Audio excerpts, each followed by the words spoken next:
I'm standing in a lobby of the most luxurious hotel, feeling overwhelmed and helpless. On the first day of my time travel, my own mother forced me to go on a blind date. What a joke. I was abandoned by women 99 times in my previous life, and I've long been numb to marriage. I am very poor now. I just want to get rich quickly. Money is much more reliable than women. Whoever wants to get married can go. But just as they were arguing, an electronic sound suddenly rang in their mind. Ding! Congratulations to the host, Mr. Leo is bound to the goddess return system. The higher your intimacy with the goddess, the more generous the rewards. Newbie task. Increase the intimacy of the current blind date partner to 100. Mission reward. 51% of ByteDance shares in a Pagani supernova. Failure penalty. Shrinking penis by 10 centimeters. I was stunned, then overjoyed. I don't understand stocks, but I know Pagani. A custom-made supercar worth $30 million. I was originally resistant, but suddenly I became interested and had some interest in blind dates. When I arrived at the restaurant's private room, I was almost shocked. It's not a blind date. It's a bride kidnapping party. More than 100 elite men in suits, wearing Rolex watches and spraying perfume lined up and competed to introduce themselves. The person they want to marry is the woman sitting in the main seat, Anna, a goddess with temperament, a professor at Yin University, and the executive director of ByteDance. Who wouldn't want to be with such a beautiful and rich woman? But when I walked in, those people immediately showed sarcasm on their faces. He looks poor and shabby, and it's obvious that he is a loser with no money, no status, and no culture. How can he be worthy of meeting Anna? I was about to fight back when the system in my mind came back to me. Host, please increase your intimacy as quickly as possible to complete the task. Okay, I get it. Let's start a group, right? A smile appeared on my lips. I glanced at the whole audience and spoke without hesitation. Miss, it's easy to feel suffocated when so many people are crowded together. I'll pay for a bigger box. The air was still for a moment, then exploded. Ben glanced at me with disdain on his lips. Does it make you look rich? Sam didn't even look at me and snorted. Who here can't afford to book a private room? The way I look at them is like I'm looking at a group of people with cerebral palsy. Why didn't you change it earlier if you had the money? How can you be so embarrassed to have a girl stuck in the middle? Also, with the smell of your perfume, are you planning to kill insects or kill people? As soon as these words came out, the air seemed to freeze. The faces of the people in the box turned green and red, almost smoking. The next second, everyone was in an uproar. Do you know how expensive my perfume is? Have you heard of the limited edition Earth? Fahrenheit, you know? Lavender top note, carnation middle note. This is the scent of elegance and sophistication. Where do you get the courage to come on a blind date? Everyone was mocking me and wanted to beat me up. But at this moment, Anna suddenly chuckled. That smile was like a spring breeze, and everyone was stunned. Ding! Intimacy +3, reward. 3 million cash. I didn't react for a moment. It wasn't because of the money, but because her beautiful eyes were looking at me with amusement. The group of highly educated and high-income men around were dumbfounded. When they introduced themselves, she never looked them in the eye for even a second. Why did she treat me differently? The look in my eyes was indeed a bit pig-like, but she didn't feel disgusted at all. Her father died early, leaving behind a huge family business. In just 10 years, she became the youngest business queen of Dacia. Her mother wanted to find her a reliable comrade in arms, but ended up finding a group of Phoenix men who coveted the family property. But the smile she just gave showed that she had seen through it. I'm different from them. Anna walked towards me, as graceful as a fairy from a painting, and my eyes almost fell to the ground. Those legs were straight and white, with ankles as white as snow. They were simply works of art. It wasn't until I heard the sound of teeth grinding next to me that I forced my gaze back. When I turned around, I saw that the group of social elites in suits all had red eyes and ferocious expressions, as if they were about to pounce on me and tear me apart in the next second. How dare a loser like that make Miss Anna look at him differently? Someone growled and gnashed their teeth, their voice distorted. We made a mistake. A queen like Miss Anna is surrounded by so many elites, but losers are hard to come by. Someone next to him sighed, as if making an excuse for his failure. I was so amused by what I heard that I couldn't help but respond directly. Wake up, brothers. Miss Anna doesn't take you seriously at all. It's not because I'm new, it's because you take yourselves too seriously. Honestly, if you keep living in such a state of self-admiration, no one will sympathize with you when you grow old single. My words were like slaps in their faces, making the scalps of these self-hypnotized guys numb. Ding. Anna's intimacy +1, current intimacy 4. I laughed inwardly. In my previous life, I was so poor that I only cared about making money. How could I have the energy to pick up girls? As long as I have time and money in this life, I can still be a love king. Just when I was feeling proud, Sam suddenly jumped out, his eyes almost spitting fire. Don't be complacent. Senior Sister Lynn is just new. Once she faces reality, she will still choose the real elites like us. I don't bother to pay attention to him. You can never wake up a dog who pretends to be asleep. But Anna took action. She directly reached out and held my arm, turned her head and smiled faintly. Junior brother, you are wrong. Girls will of course like men who understand their feelings and are caring. At that moment, the whole audience was silent. The expression on Sam's face was more distorted than when changing hemorrhoid medicine. The pain was real and three-dimensional. I almost laughed out loud. Boy, if it hurts a little more, I'll be happier. I tilted my head and sniffed her hair, a gentle fragrance brushing past my nose. Are you using the Ogilvy sisters' handmade soap? She was stunned for a moment and looked at me in surprise. How did you know? I chuckled and didn't answer, but said, the vanilla scent mixed with your body fragrance is very clean and gentle, just right for you. Her jewel-like eyes curved into crescents, and she could no longer hide her smile. Stop making trouble. Don't you want to change the box? Let's go. After saying that, he took my arm and walked out of the house without any hesitation. The whole audience was stunned, as if the sky had fallen. Sam fainted. The one Anna was holding was actually me, a waste. As soon as I entered the new box, the style suddenly changed. A bunch of elites rushed forward, pouring tea, announcing the dishes, and introducing the red wine, just like a 9,000-year-old serving the emperor. But this group of people obviously don't understand women. What women hate most is you copying other people's tricks without using your brain.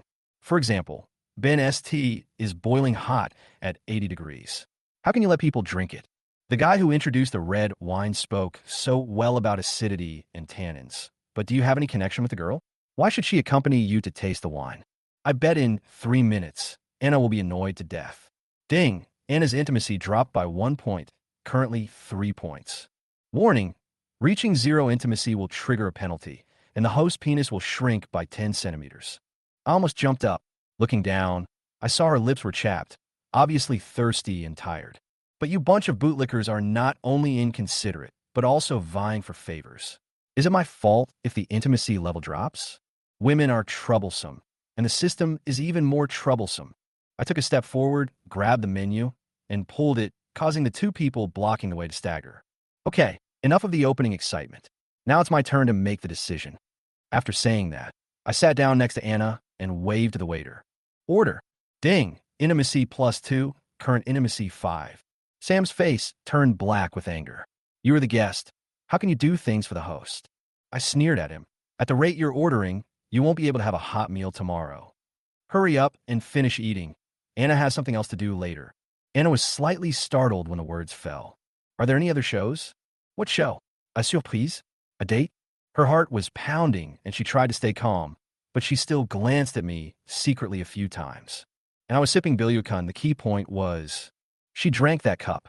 The next second, I felt like I was bitten by poisonous tea. I shuddered and covered my mouth, almost coughing up lungs. Is this something that people really drink? As soon as I said this, Anna's lips curled up and she couldn't hide her smile. The system prompt also came. Intimacy +1, please keep up the good work. Ben was furious and said that the tea was the top-grade Bilyukan that he had picked out himself. I ignored him and just beckoned him to come over. He stretched out his hand with a confused look on his face, and I poured the tea on the back of his hand.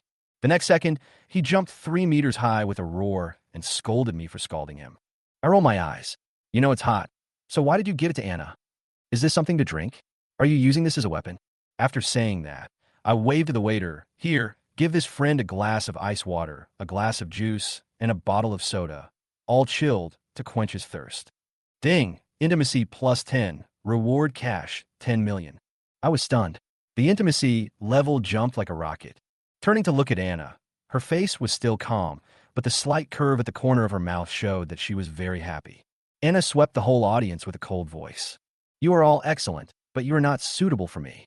I would like to have a meal alone with Mr. Leo. One stone caused 1,000 ripples, and the whole audience was chilled. You say you are elites in suits and ties, but your dinner party was snatched away by a loser. Who wouldn't be hurt? But now that things have come to this, who can still deny it? A group of people left in disgrace, and the dishes were just served. Ding! Intimacy +3. She lowered her head and suddenly asked, "Why?" I was wondering, and she asked again, "You ordered everything I like." I almost told the truth, but luckily I swallowed it and just looked at her with a smile. "Because I put all my thoughts on you." Ding! Intimacy +6. Seeing her face turn red, I felt so happy. Women really need to be coaxed. Her expression changed, and I guess she had already taken me into consideration. Even though I don't say it, this wave is almost done. Just when the atmosphere was getting good, the waiter who received me that morning suddenly pushed the door open with an apologetic look on his face. She said I was wrong and should go to booth 312. My blind date was Sophie, who had been waiting for me. I was stunned. Thinking back, it was true. How could Anna's configuration be arranged by my mother? I guess I wanted the wrong box. I looked at the goddess in front of me and stroked my chin. I have gained so much goodwill. If I take the wrong path, then I will not leave. I smiled at Anna and said I would take care of it. After leaving the house, I thought that Sophie was the original owner's childhood sweetheart, so I couldn't be too cruel. So I transferred 5,000 yuan to the waitress and asked her to help me smooth things over, saying that I was scolded and left. I won't take the blame for being fickle. Just as I was about to push the door back, it was pulled open and Anna angrily bumped into my arms. Our eyes met and the atmosphere suddenly changed. She asked me why I was still standing there. Didn't I go to find Sophie? I put on a silly smile and pretended to be cute and harmless. I can't let go of the chance to meet you. She was stunned for a moment, and the dark clouds on her face disappeared. She pretended to be nonchalant and asked, "What about Sophie?" I said seriously, "She's a good girl, but she's not the right one for me." I leaned close to her ear and asked, "Doesn't the tone of rejection sound a lot like you?" Her cheeks flushed instantly, and she tried to hold back a smile, almost laughing out loud. Ding! Intimacy +1. Seeing this, I struck while the iron was hot and took her hand. "Come on, I have a surprise prepared for you." She didn't struggle and let me lead her into the elevator. At this moment, at the hotel entrance, Ben Sam and other Phoenix men were squatting in the corner and peeking. You guys think, can that loser Leo send the goddess home? At most, I can get her WeChat. People like goddesses won't open up to you easily. But when we walked out of the hotel hand in hand, they were all dumbfounded.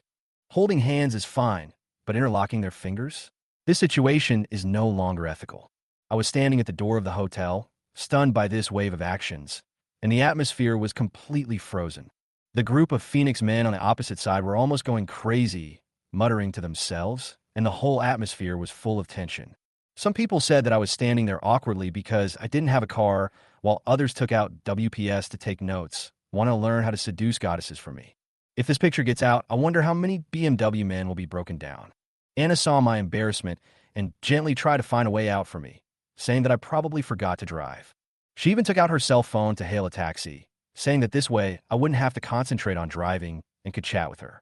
I opened the map and saw that there were 126 people queuing during the evening rush hour. I was afraid it would take until dawn to get a taxi. I scratched my head and sighed. How about we do it another day? I'll definitely bring the car over then. The system's 10 million bonus is still there. Tomorrow I will go directly to the CSUN store to pick up a car suitable for dates, the kind with a large space. Anna bit her lip and nodded, but her eyes were full of disappointment. I glanced around and suddenly an idea came to me. I took her hand and rushed to the side of the road. How about, if you don't mind, I can ride this and take you with me. I patted the seat of the shared bike. My tone couldn't be more serious. The group of people on the opposite side exploded immediately. Some people exclaimed that they had scanned the code, some shouted that the goddess really sat on the car, and some lamented that they didn't even have such treatment when they bought a BMW. The shabbiest car Anna has ever ridden in her life was the little Alto her family owned when she was a child. A bicycle? This is my first time riding one. At first, she held me tightly with both hands, as nervous as if she was going to the execution ground. But soon, the summer night breeze blew away her fatigue of the whole day. The scent of grass mixed with the fragrance of flowers really makes people's hearts soften. Her face was quietly pressed against my back. Her breathing was long, and it seemed as if the whole world had quieted down. I could feel that at that moment. She was really relaxed. Behind us, a row of Mercedes-Benz and BMW cars were hanging far away, and a bunch of people were so jealous that their veins were bulging. Some people squeezed the steering wheel to pieces, while others couldn't help but murmur, She actually got close to my face, and she smiled so brightly. I rode my bike and took her to the door of an escape room. As soon as she saw the ghost poster at the door, her whole body trembled. She tried to be tough, saying that they were all actors acting and it was boring. I narrowed my eyes and smiled. Are you scared? She immediately jumped up and down and denied it 3 times. But when I mentioned taking her to ride the carousel, she went berserk. She grabbed my sleeve and walked in angrily, so stubborn. With her bad temper, she might have to go into the haunted house today to prove her courage. The group of Phoenix men behind her slapped their thighs and nodded wildly, saying excitedly that this tactic of playing hard to get was worth studying. A group of them pooled 7,000 yuan to bribe the boss and entered the monitoring room to steal his skills. The theme we chose is called Psychic Ghost School, and it is the largest escape room in the city. I changed into my sports uniform and waited in the hall. 20 minutes later, she finally showed up. A snow-white shirt, a strawberry-colored bow tie, an off-white pleated skirt, and glowing white calves. With her long hair tied into a ponytail, her pretty face rosy, and her fingers clasped together, she looked like she had walked out of the second dimension. She muttered under her breath that it was strange for someone to still be wearing a school uniform when she was almost 30. My mouth suddenly became dry, and I almost couldn't help but call out the system panel to reward her. Everyone in the monitoring room was stunned. The screen was almost smoking. I took a deep breath, walked up to her, and spoke in a low voice. Anna, thank you. I grew up too late. I never felt the flutter of heart during my school days, but the way you look now really leaves me at a loss. I think that kind of immature love is probably this feeling. She trembled slightly, her face as red as a ripe peach. Her eyes were panicked, but she couldn't look away. Ding, intimacy +6. There was a wailing sound from the monitoring room, calling me a bastard and deserving of death. Some people say that I have already seduced the goddess to the point of being silly, while others say that if we enter the secret room again, she will probably fall completely for me. I stood there, thinking this is just the beginning. There's a big move coming up. Just as I was about to take Anna into the secret room, Sam finally couldn't sit still anymore. He suddenly stood up, stared at the boss with gritted teeth, as if he was going to turn into a ghost, and shouted that he would not be satisfied until he scared the shit out of me. A bunch of Phoenix men also started shouting and rolling up their sleeves, almost putting on dragon robes and becoming ghost kings. The boss pushed his glasses with a cunning smile that said, "Money makes the world go round." More money? Sure. The lighting in the scene was dim, and I could only see half a meter in front of me. Anna trembled slightly, and I immediately hugged her slender waist. The moment she leaned in my arms, I knew that today's move was worth it. Ding! Congratulations to the host and Anna for their intimacy +1. I almost laughed out loud. 32 points of favorability. One step closer to unlocking supercars and shares. I continued to walk her forward, my heartbeat steady and my steps deliberately slow. She held my hand tightly, pointed to the corner, and whispered if there was anyone there. I replied, "Maybe," and added, "I will always be with you," and the lines could not be interrupted. She said that if I left her, she would never forgive me in her life. I immediately promised, "As long as I'm still breathing, I will protect you." Look, she started talking more and more, almost chattering, but I was actually very happy. While coaxing her, let her subconsciously think that I am your boyfriend. A dog who licks a woman until he has nothing is because he treats her like a goddess. I don't. I let her get used to being my girlfriend. At this moment, I stood by the mechanism and waited for a long time, but the guy didn't move. I rolled my eyes in my heart. How can this warm up our relationship? Anna was so scared that she urged me to leave quickly, but I had to pretend to be calm to delay time. I was just about to vent my anger and complain about that unprofessional NPC, but then, oh, a wolf howled. Sam finally jumped out, and his acting was as exaggerated as slaughtering a New Year pig. I didn't think it was that great, but Anna didn't understand and just snuggled into my arms. She hugged me tightly, with her little face pressed against my chest, screaming nonstop. To be honest, she looks quite cool on the outside, but once she gets close to me, I can see that her figure is really impressive. I smiled as if I picked up a gold bar and gave Sam crazy thumbs up. "Dude, you are awesome." As a result, his expression became more and more crazy. He tore off his mask and threw it on the ground, cursed, and turned away. "I haven't even finished praising you yet, and you're already on strike?" Anna was incredibly soft in my arms, and I coaxed her gently. She was crying and said her legs were weak and she couldn't walk. I made a quick decision and picked her up like a princess. I said I would protect you. This makes my blood boil just by hearing it. Ding! Congratulations to the host and Anna for their intimacy +5. Ghosts jumped out one after another to scare people, and Anna crawled into my arms and screamed again and again. The system prompts also follow the screen. Intimacy +2. Intimacy +3. Intimacy +2. Trigger combo bonus. Lifespan +2 years. Lifespan +3 years. Lifespan +2 years. I was so excited that I wanted to kiss that scary guy. This secret room is so professional. So many NPCs are buried in one scene. Ben and the others couldn't scare me, even if they shouted at the top of their lungs. They could only watch as my favorability and lifespan increased. That's all. How can it be enough? When the exit light appeared, I was a little reluctant to leave. I licked my lips, thinking with lingering satisfaction. Or take another walk. I hesitated for a moment, but finally gave up the urge to take her for another walk. The whole point of escaping a room is the unknown. If I were to go through it again now, Anna would just think I was at my wit's end. After all, she is a strong woman who has emerged from the business war. She is very adaptable, and the old routines can't create an atmosphere at all. Having made up my mind, I walked out with her in my arms in a leisurely manner. The light turned from dim to warm. She opened her eyes, her face flushed, and she immediately met my handsome, smiling face.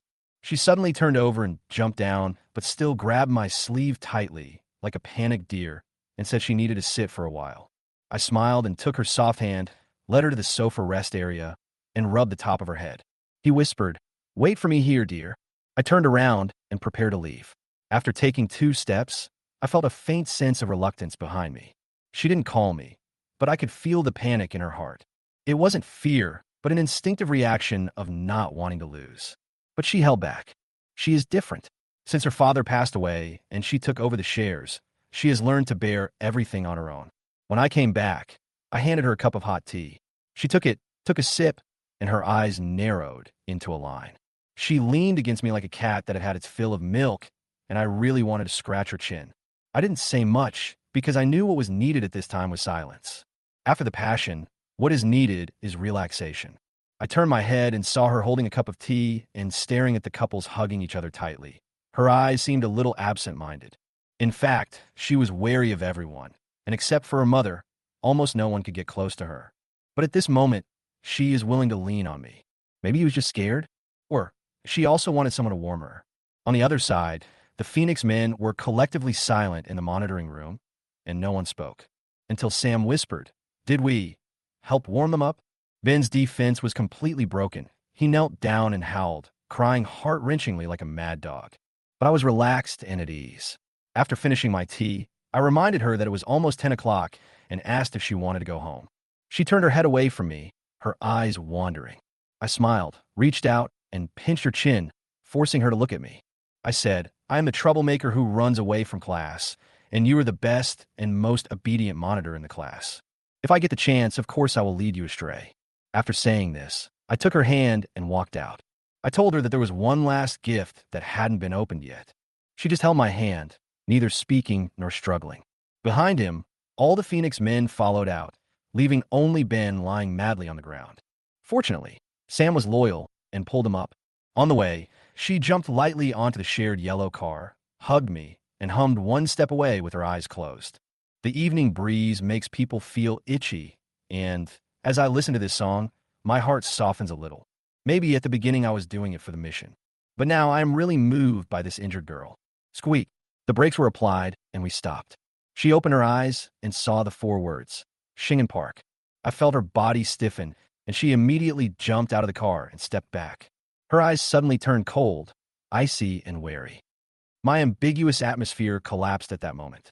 She asked me coldly, "Why did you bring me here?" Warning, Anna's favorability has dropped by 20 points, leaving only 28 points. Please be mindful of your words and actions. The system prompt sounded at the same time as her cold tone. But I was not panicked at all, because I had already planned this step. Her eyes suddenly turned cold, staring at me intently, and her voice was like an ice knife scraping across my eardrums. I knew she misunderstood. She thought I was investigating her, but in fact, I just saw that interview on Douyin. In front of the camera, she whispered, "Businessmen chase profits, but they also need warmth."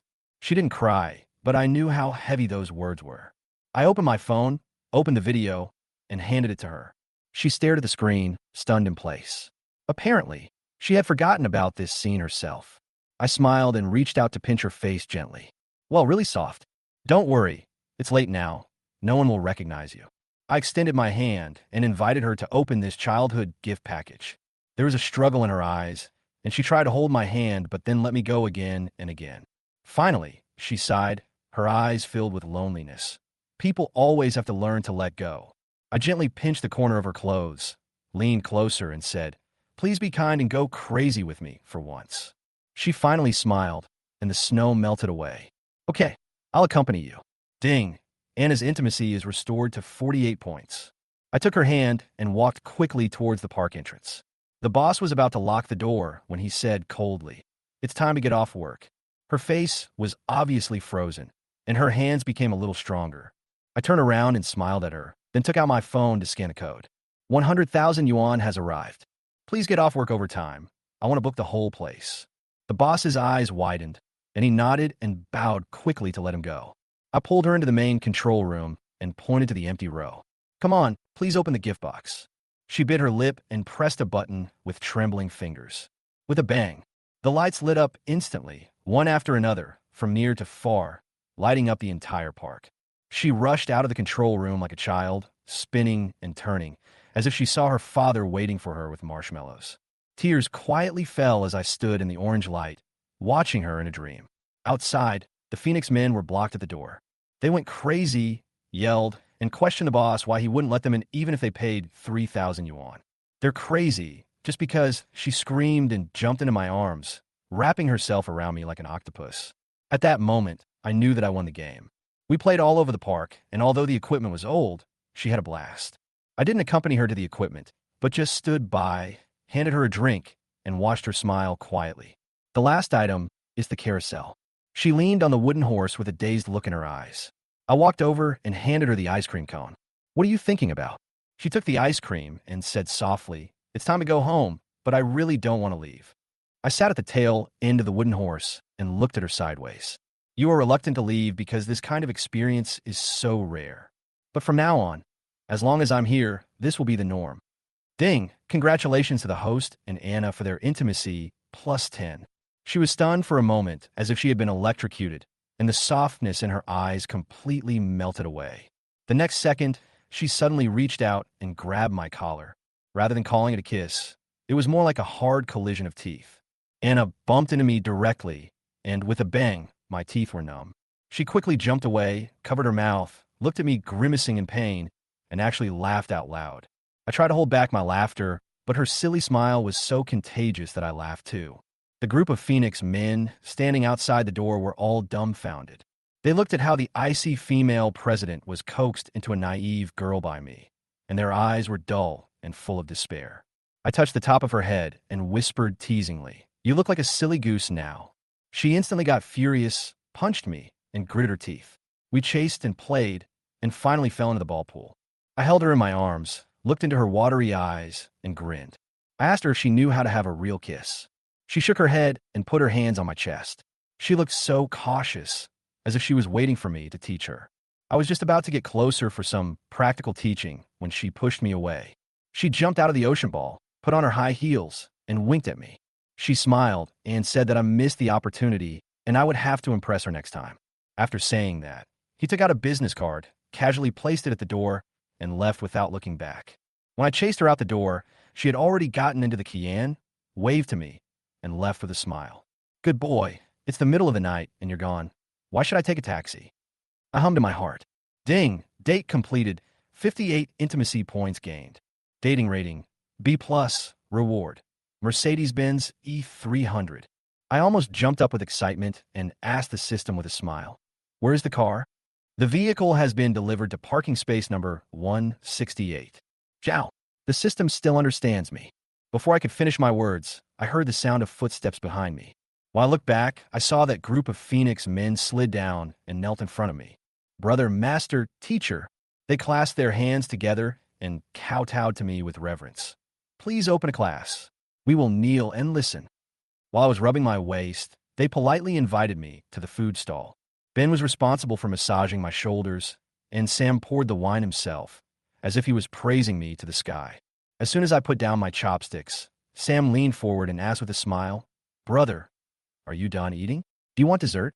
I waved my hand and asked them what they wanted to know. They rushed over, and some asked how to be as charming as me.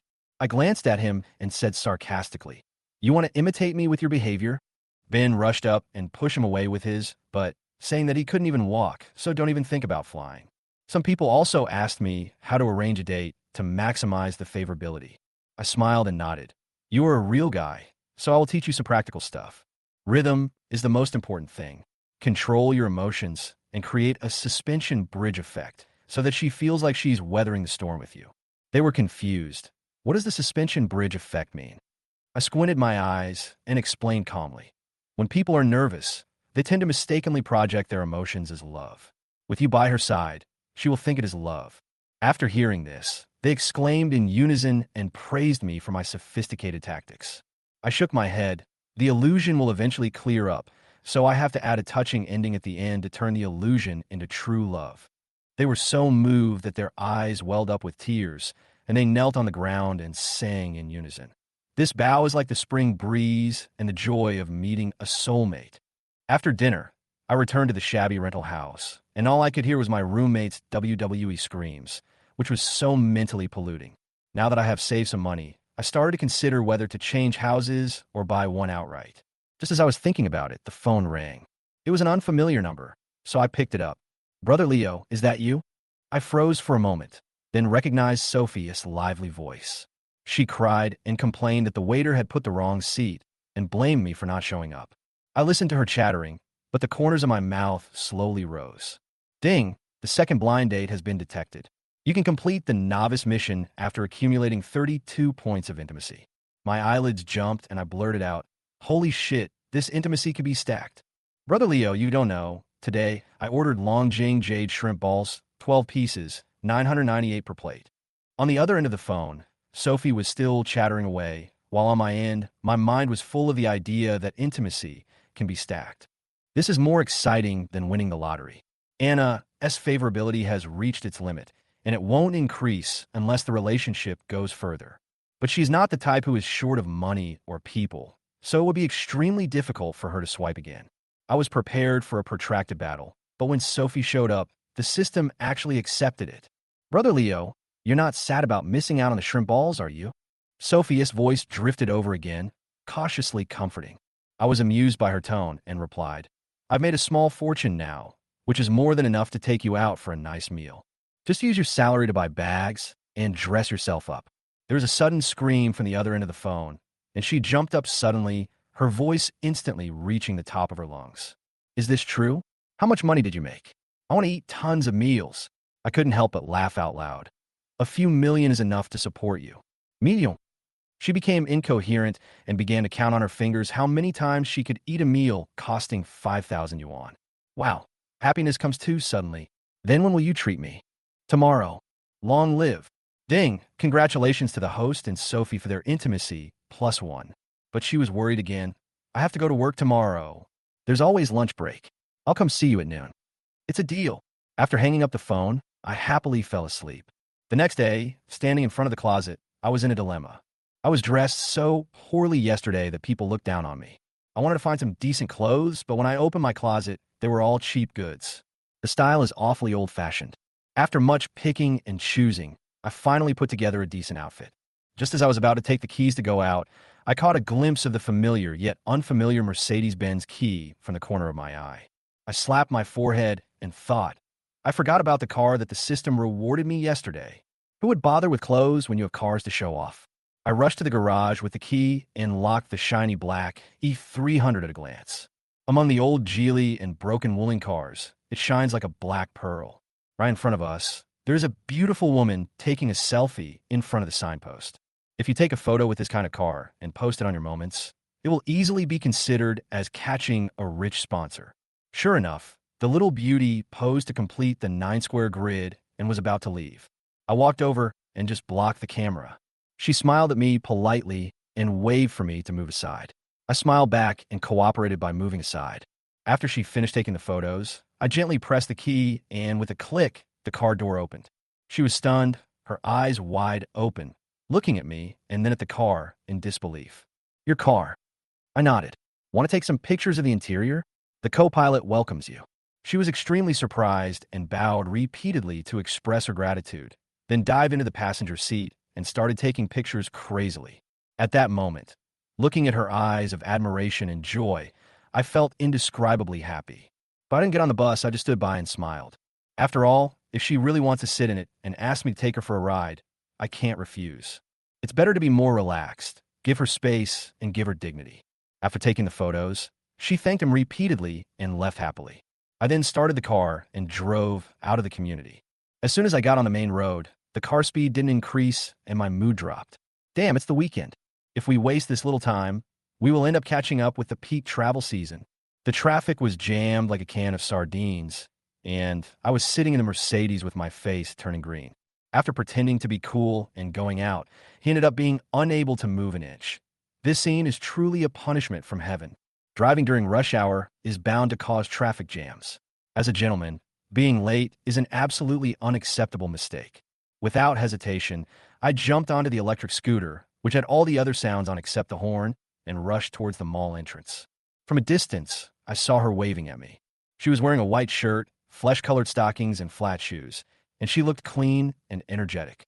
That baby face paired with a work outfit gives off a contrasting feeling of a child pretending to be mature, which is very endearing. I braked and stopped in front of her. She tilted her head to look at the e-mule and smiled mischievously. The tone of voice seemed to be teasing me that this was a low-key way for rich people to travel. I reached out and ruffled her soft hair, gave her a thumbs down, and smiled as I invited her to get in the car for a big meal. She pouted and frowned, pretending to worry that the e-mule would disperse as soon as she got on it. She said that this was a sign of aging and she would feel guilty if she broke it. I pretended to be serious and told her that this old friend was old but reliable. She laughed so hard that she threw her head back and clucked like a goose. Ha! After all these years, you're still the one who makes me laugh the most. The memories left by the original owner popped up in my mind unconsciously. When we were little, we loved going to the street corner to rent VCDs and watch Black Tulip together.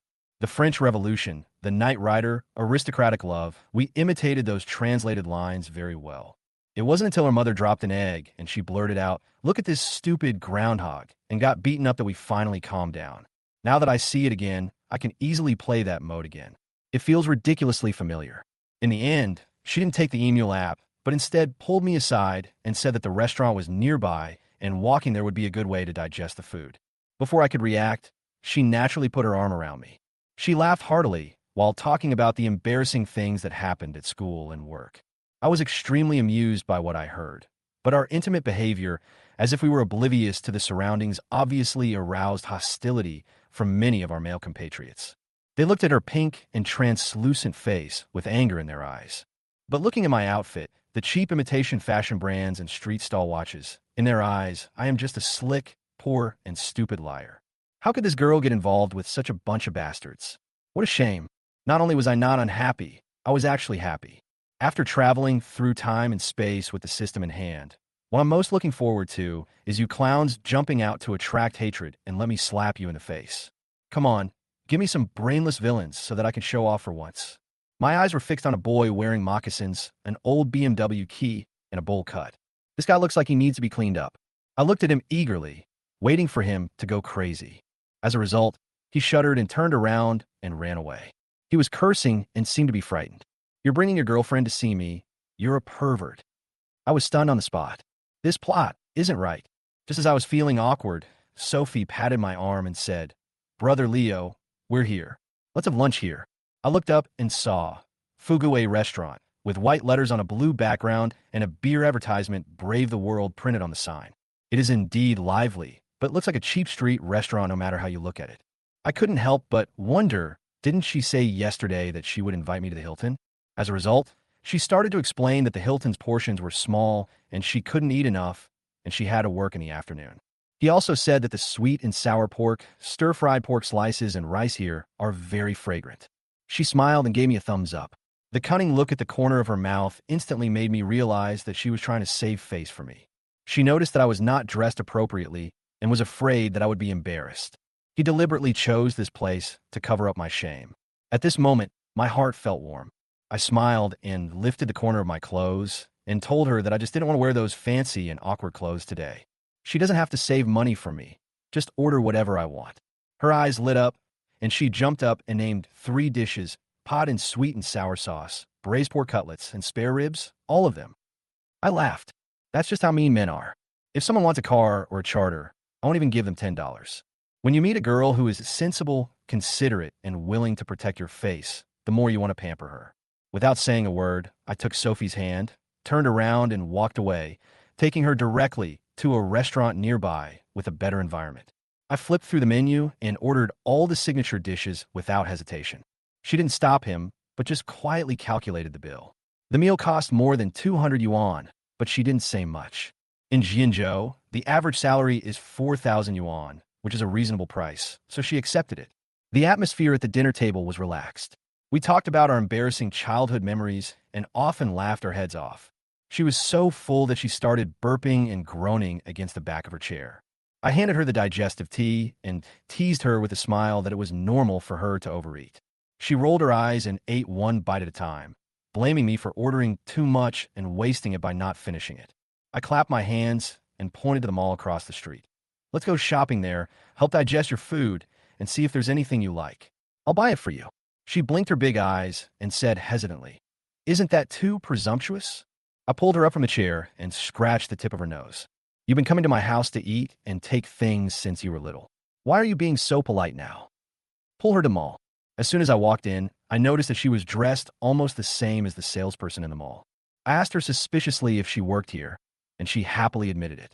It turned out that he was here part-time for his internship at university and was spotted by the store owner at first sight. They said she had great skin, and she was like a living advertisement just standing there, and the Andes were rushing to buy her products.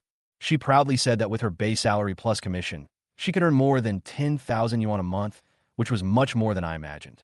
He also said seriously that he would cut my hair, change my clothes, and reform me after I got my salary. I felt unhappy when I heard that. I pointed at myself and said, "Am I really that incompetent?" She didn't respond, but just sneered and pulled me to the fitting mirror. I struck a few poses that I thought looked cool and was feeling proud of myself when suddenly a handsome young man appeared next to the mirror. I was meticulously groomed and wearing trendy brands.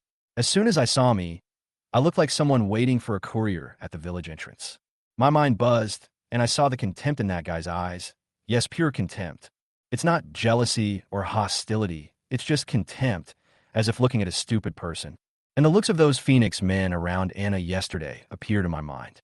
And the girl who took a selfie in front of my Mercedes-Benz E300 at noon, the confusion and surprise in her eyes. Now, I understand all. It turns out that they all thought I didn't deserve that car. I covered my face and ran away from the mirror, swearing to myself, I will change my look after the date today. Sophie probably felt that she had gone too far at her joke. She pulled my hand away, held my face, and looked at me with her big eyes without blinking. "You don't want me to comfort you, do you?" I nodded, and she nodded too. The atmosphere was a bit weird. I asked her if she was at a loss for words, and she nodded in agreement. I asked her to borrow a line to comfort me. She thought for a long time, and then said a line from the movie Kung Fu. "Your outfit is quite unconventional, but I want to help you tidy it up. You should have a future." I wanted to bang my head against the wall immediately. Fortunately, at this moment, a gentle female voice interrupted the embarrassment. I turned around and saw a mature woman in black stockings and a professional suit, smiling gently. Sophie quickly introduced her as her boss, Sister Zhou, who took good care of her. I immediately put on a smile and stepped forward to shake her hand. "Hello, Sister Zhou. Sophie always says you're as gentle as jade and have helped her grow a lot. Thank you for teaching her maturity while preserving her innocence during the most important period of her life." There was a hint of wariness in the woman's eyes, and she was probably thinking in her heart, "What a loser." But what I said here is not about her appearance or flattery, but directly points to her personality and her warmth. It instantly filled her with emotions. Her eyes lit up, and she took my hand and shook it up and down. "You are such a nice person, young man. You are worthy of my Sophie." As soon as I walked into this Wuyue plaza, I felt that she really treated me as an important person. Tina led the way. She kept talking about some delicious tea. 2 boxes had just arrived before the new year, and she insisted that Sophie and I try them together. Sophie stood beside him with her head and chest puffed out, looking proud that my man is recognized. The commercial streets are bustling with people on weekends, and the storefronts are full of customers who come to dine and shop. It was so noisy downstairs like a market, my head was buzzing. In my previous life, I was a gold medal salesperson, and the clients I dealt with were either wealthy businessmen or children of officials. This kind of place was not an option for doing business at all. What top customers care about is never the menu, but the environment, the kind of environment that allows people to calm down and listen to you. Looking at the noisy scene around me, I frowned subconsciously. As a result, this subtle emotion was caught by Tina. She suddenly turned to look at me with a neutral tone. I immediately came to my senses, put on a smile, and said that I was a little socially anxious and not used to being in a crowd. She smiled meaningfully and replied, "You'll be able to calm down soon." The elevator dinged, and the three of them walked up to the top floor. Quiet and fragrant.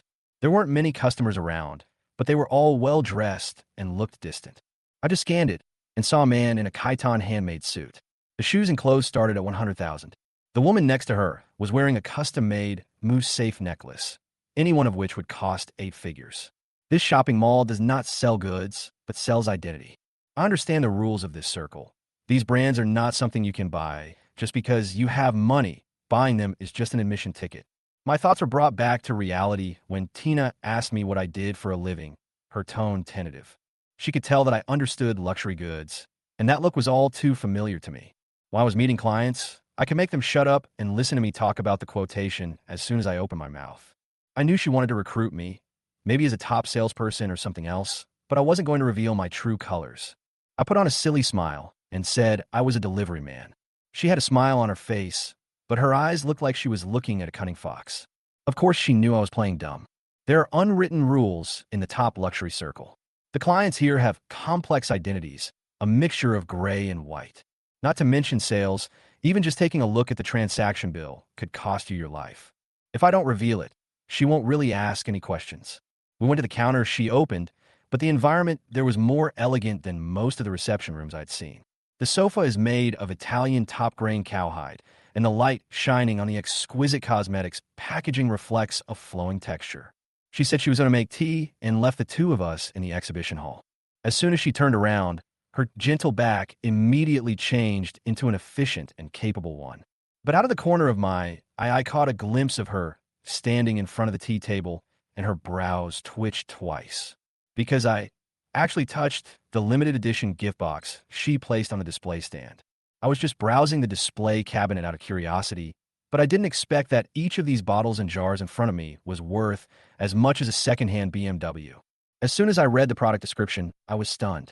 It was a gold gift box, limited to pre-order, exclusive for Black Diamond members.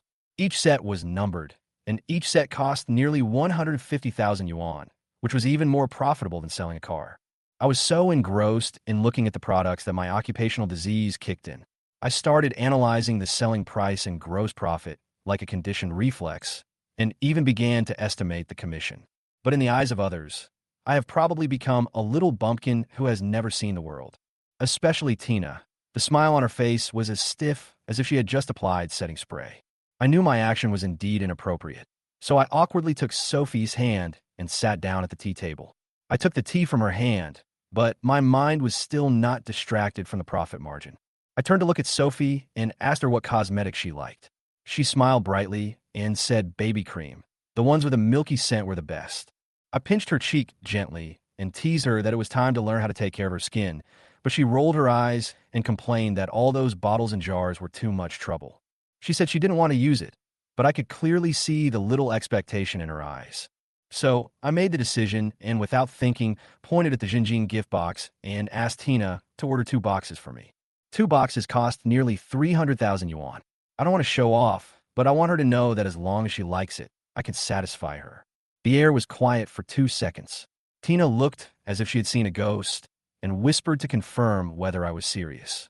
Sophie, on the other hand, looked horrified and snatched my phone away, almost seeing through the screen. I took the phone back with a smile and teased her, asking if I looked like the kind of person who could casually spend 300,000 on skincare products. She looked at me with blinking eyes and actually said that I had been a notorious sucker in our area since I was a child, the kind who would be ripped off without blinking an eye. This made me so angry that I asked Sister Zhou to open the payment code on the spot. She was stunned and said that their store never scans customers' money. I insisted that she take out her private QR code. Today I wanted to prove to her whether I was a sucker or not. Scan the code, enter the amount, and pay, all in one go. A ding sounded, reminding me that my money had arrived. I smiled, spread my hands, and looked at Sophie. You know me too well. I'm really a sucker. She stared blankly at my phone screen, her expression changing from shock to grievance, and she almost burst into tears. She muttered that the food worth more than 200,000 yuan could last for several months. But you only bought some paste to smear on your face? I reached out to touch her head, but she angrily dodged my hand, then turned around and sat on the sofa with her mouth pouting. She muttered softly that her mother had told her not to get too close to fools, as they would be contagious. This scene is as cute as it can be. Tina couldn't stand it anymore, so she smiled and patted me, asking if I was using my wedding money for impulse buying. I waved my hand and said it was just a small amount of money and asked her not to worry about it. But I know that with Sophie's temper, she can't be coaxed without any help. I patted her shoulder, but she didn't even look at me. She snorted and stood straight with her back. I sighed, searched my pockets, and actually took out a Zenith stick, pineapple flavored. I used to be a delivery boy, and I always carried sugar with me to prevent hypoglycemia. This habit became my life-saving straw. I rubbed the candy wrapper, making a rustling sound. I didn't look back, but her back moved. She obviously wanted to see, but she forced herself to hold still, her neck stretched straighter than steel wire, straining terribly. I slowly peeled off the candy wrapper, moved closer to her, blew a breath, and let the sweet pineapple scent drift over. She swallowed hard, her ears turning red. Seeing that the time was almost right, I directly handed the rod of truth to her mouth, and she unexpectedly took it in her mouth with a awu, without any preparation. I pulled her face towards me like I had caught a sweet-smelling fish.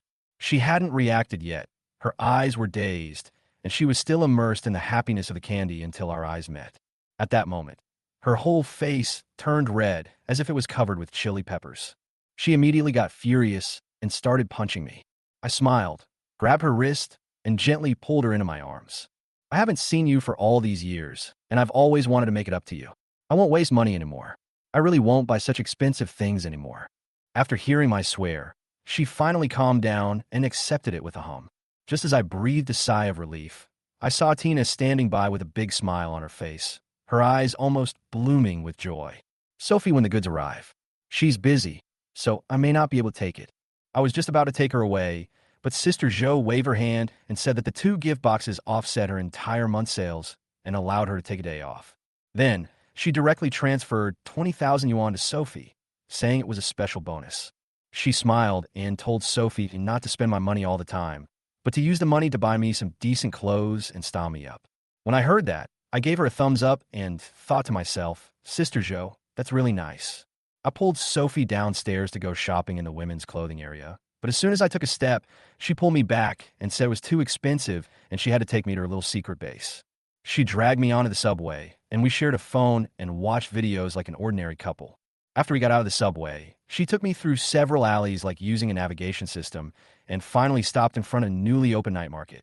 Night has fallen and vendors are setting up their stalls, displaying a wide variety of clothes and accessories, giving off a strong sense of the local cuisine. She led me to a stall and greeted me with a familiarity.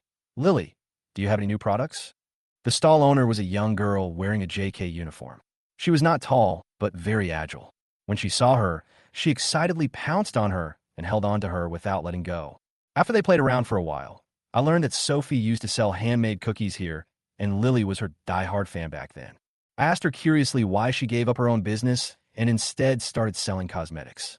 Her face turned red, and she was about to explain, but Lily interrupted her and said that she was greedy and ate half of her own cookies, gained 10 pounds in a month, and was forced to change her career. I couldn't help laughing out loud. This girl looked smart, but she was actually very noisy. She was about to pick out clothes for me, but was stopped by Lily, who said that in my condition, I needed to be renovated from head to toe, which was a huge project, so she should transform herself as the co-pilot first.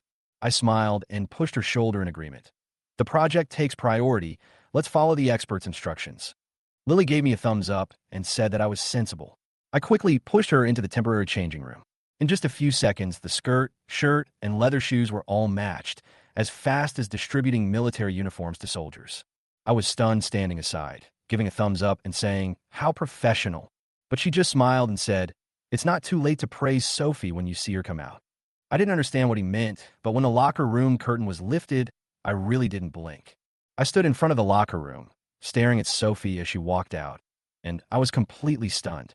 She was wearing a blue and white tracksuit, white sneakers, and her high ponytail swayed casually, like a high school girl who had just returned home from school. At that moment, I was really stunned. Even Lily couldn't help but open her mouth wide, her eyes glued to Sophie. She lowered her head awkwardly, spinning on the ground with her little feet, her face as red as a ripe strawberry cake, and tentatively wanted to go back to the locker room. She muttered softly that she was already 23 years old, and it didn't look appropriate to wear this kind of school uniform. I couldn't take my eyes off her blushing face. I didn't say anything and just grabbed her sleeve.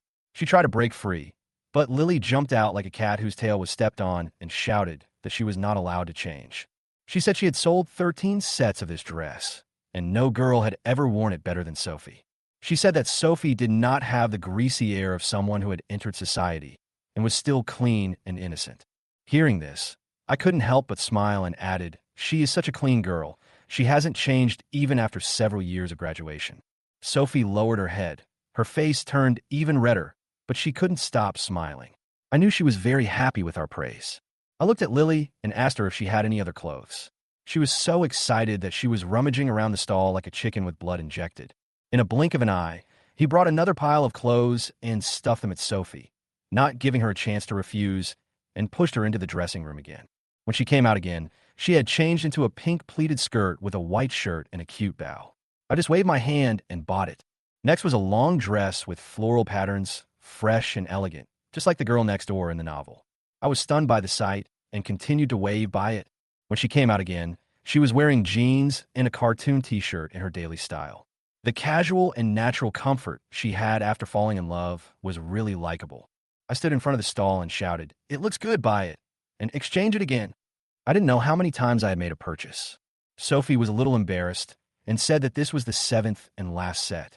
I took her hand and looked at Lily's sincere smile, finally understanding why she was regarded as a professional. Lily quoted a price of $2,600, which I paid promptly. She then considerately arranged for someone to deliver the clothes to Sophie's house the next day. I was about to take Sophie's hand and leave for supper, but she grabbed me and said that she was here to give me a makeover. I was stunned, as I had indeed forgotten. I was about to explain, but she rubbed her arms in disgust and complained that I was corny. I couldn't help but pinch her face. "You're too dazzling, making me forget my original intention." She made a face at me and told me to save that kind of talk for other girls, then told Lily to keep her promise. Lily looked at us and shrugged helplessly, saying that as good sisters, she had to help. She handed her stall to the neighboring stall and turned to lead the way. She put her hands on her hips like a general and led us across the pedestrian street. I thought she was going to take me to one of the high-end barbershops nearby. As a result, she chose not to follow the usual path. Under the awning of the night market, I stood in front of a red banner with the 4 big words, "10 yuan quick haircut," written on it. It was yellow as shit, ostentatious and tacky. The cold light reflected by the old-fashioned folding razor almost blinded my eyes. An old man was lying on the chair, and even his nose hairs were shaved off neatly. The battle was resolved in a few minutes, neatly and efficiently. The old man stood up and sighed deeply. I almost thought that he had shaved his head instead of his hair. The barber, Xiao Li, was young but had an experienced look in his eyes. When he saw us coming over, he smiled as carefree as if he was cutting melons, and even took out a rag and hit the chair hard. I swallowed, instinctively wanting to run away. But Jingyao leaned over and whispered in my ear that she was looking forward to seeing my new hairstyle. Her eyes were so genuine that I sat down. It doesn't matter if I'm bald, it's summer anyway. Xiao Li pulled out a row of sharp knives from the drawer like magic, and with a wave of his hand, he slashed with the knives, and his long hair flew into the air. For 5 minutes, he vacuumed me from head to toe. Before I could react, a mirror was passed to me, and the person inside stunned me.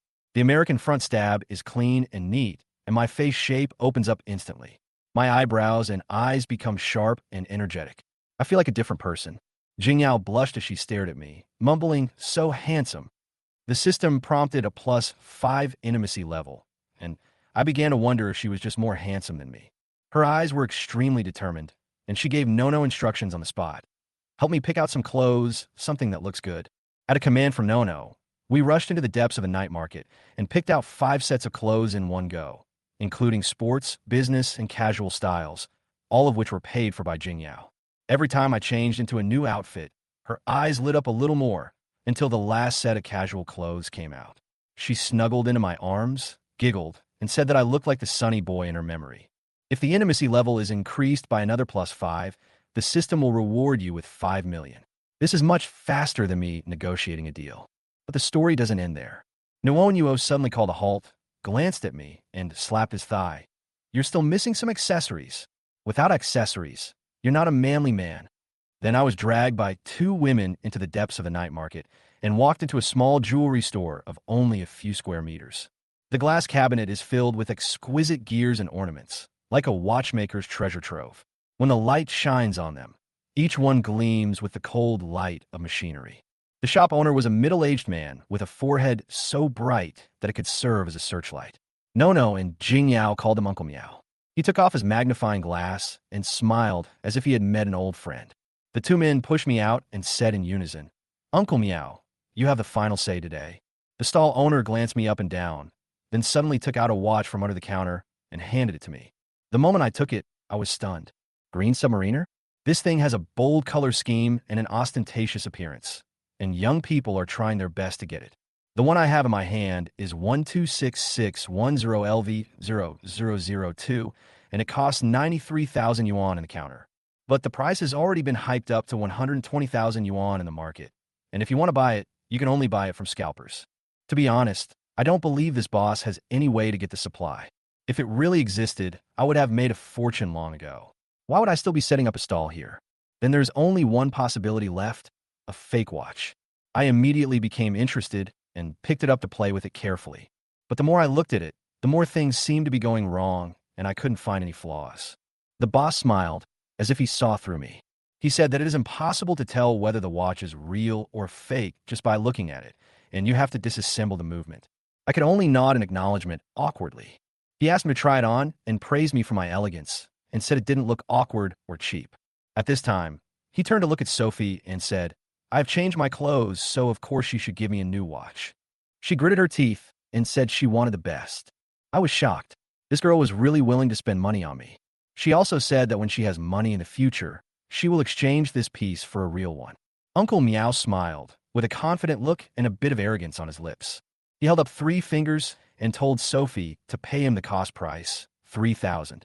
But Sophie frowned and planned to offer 10,000 yuan, fearing that if she offered too little, people would see through her. Uncle Meow didn't answer, but directly opened the cabinet, took out the materials, and assembled them. He was muttering something about factory movement, sapphire watch cover, ceramic bezel, and 904 steel strap. A few minutes later, he pushed a perfect green submarine in front of me. He said that he once asked an old British watchmaker to help him adjust the time, and the watchmaker took 16 seconds to figure out the trick. But he is proud of it, because the genuine product itself has anti-counterfeiting defects. And he did it so perfectly, it was more real than real. I actually admire this madness. After we finally paid, Sophie took my arm and walked out of the store. As soon as I went out, Lily jumped out. She asked with a smile if we had any plans for the evening, and said that my transformation was so successful that it would be unreasonable not to show it off. I was about to speak when Sophie hugged my arm tightly and said she didn't want to show off. As a result, Lily directly pulled her arm and acted coquettishly. Sophie gave in. I smiled and pinched her face to give her a way out. Since I'm free anyway, I might as well relax. I also want to be there for her and support her. Sophie finally nodded, and Lily jumped for joy. She said she had 2 more clients to deal with and asked us to wait for her first. I was hungry, so I took Sophie to the night market to eat something. We ordered some barbecue and stir-fried dishes, which tasted good, but she always looked a little absent-minded. I whispered to her what was wrong. She paused for a moment and said that buying a replica watch was just a matter of vanity. But she really felt that the clothes on that stall were of good quality and the styles were to her liking. She also said that I didn't need to go to nightclubs for her sake, because she knew I didn't like noisy places. I laughed when I heard that and gently pinched her face. I said I understand, just like the AJs on my feet. The genuine ones are no different from the original ones, and the original ones are even stronger. Not all fake things are inferior. I am willing to go to nightclubs just because I want to be in the crowd, holding her hand, and let all the men envy my girlfriend's beauty. After saying this, Sophie finally smiled. I was just about to tease her again when I suddenly thought of something. I accepted Lily's invitation on her behalf, but I actually didn't even know where she lived. What if it's too far and it's inconvenient for her to go home at night? Am I being a bit reckless? She waved her hand and said that she lived in Building 12 next door, which was only 3 or 5 minutes walk away. I nodded, then frowned. The last time I went to her company, it took almost an hour to go there and back on the subway. I asked her if it was particularly uncomfortable to squeeze into the subway during rush hour every day. She smiled bitterly and said that the rent was cheap, the space was large, and the lighting was good, but she had to sacrifice some time. I looked at her helpless look and felt sad. Finally, he whispered, "Sophie, why don't you, Brother Leo, give you a car? Why are you looking at me like that?" I couldn't help but ask in a low voice. She suddenly burst into laughter, came over to sit next to me, and spoke in a low voice.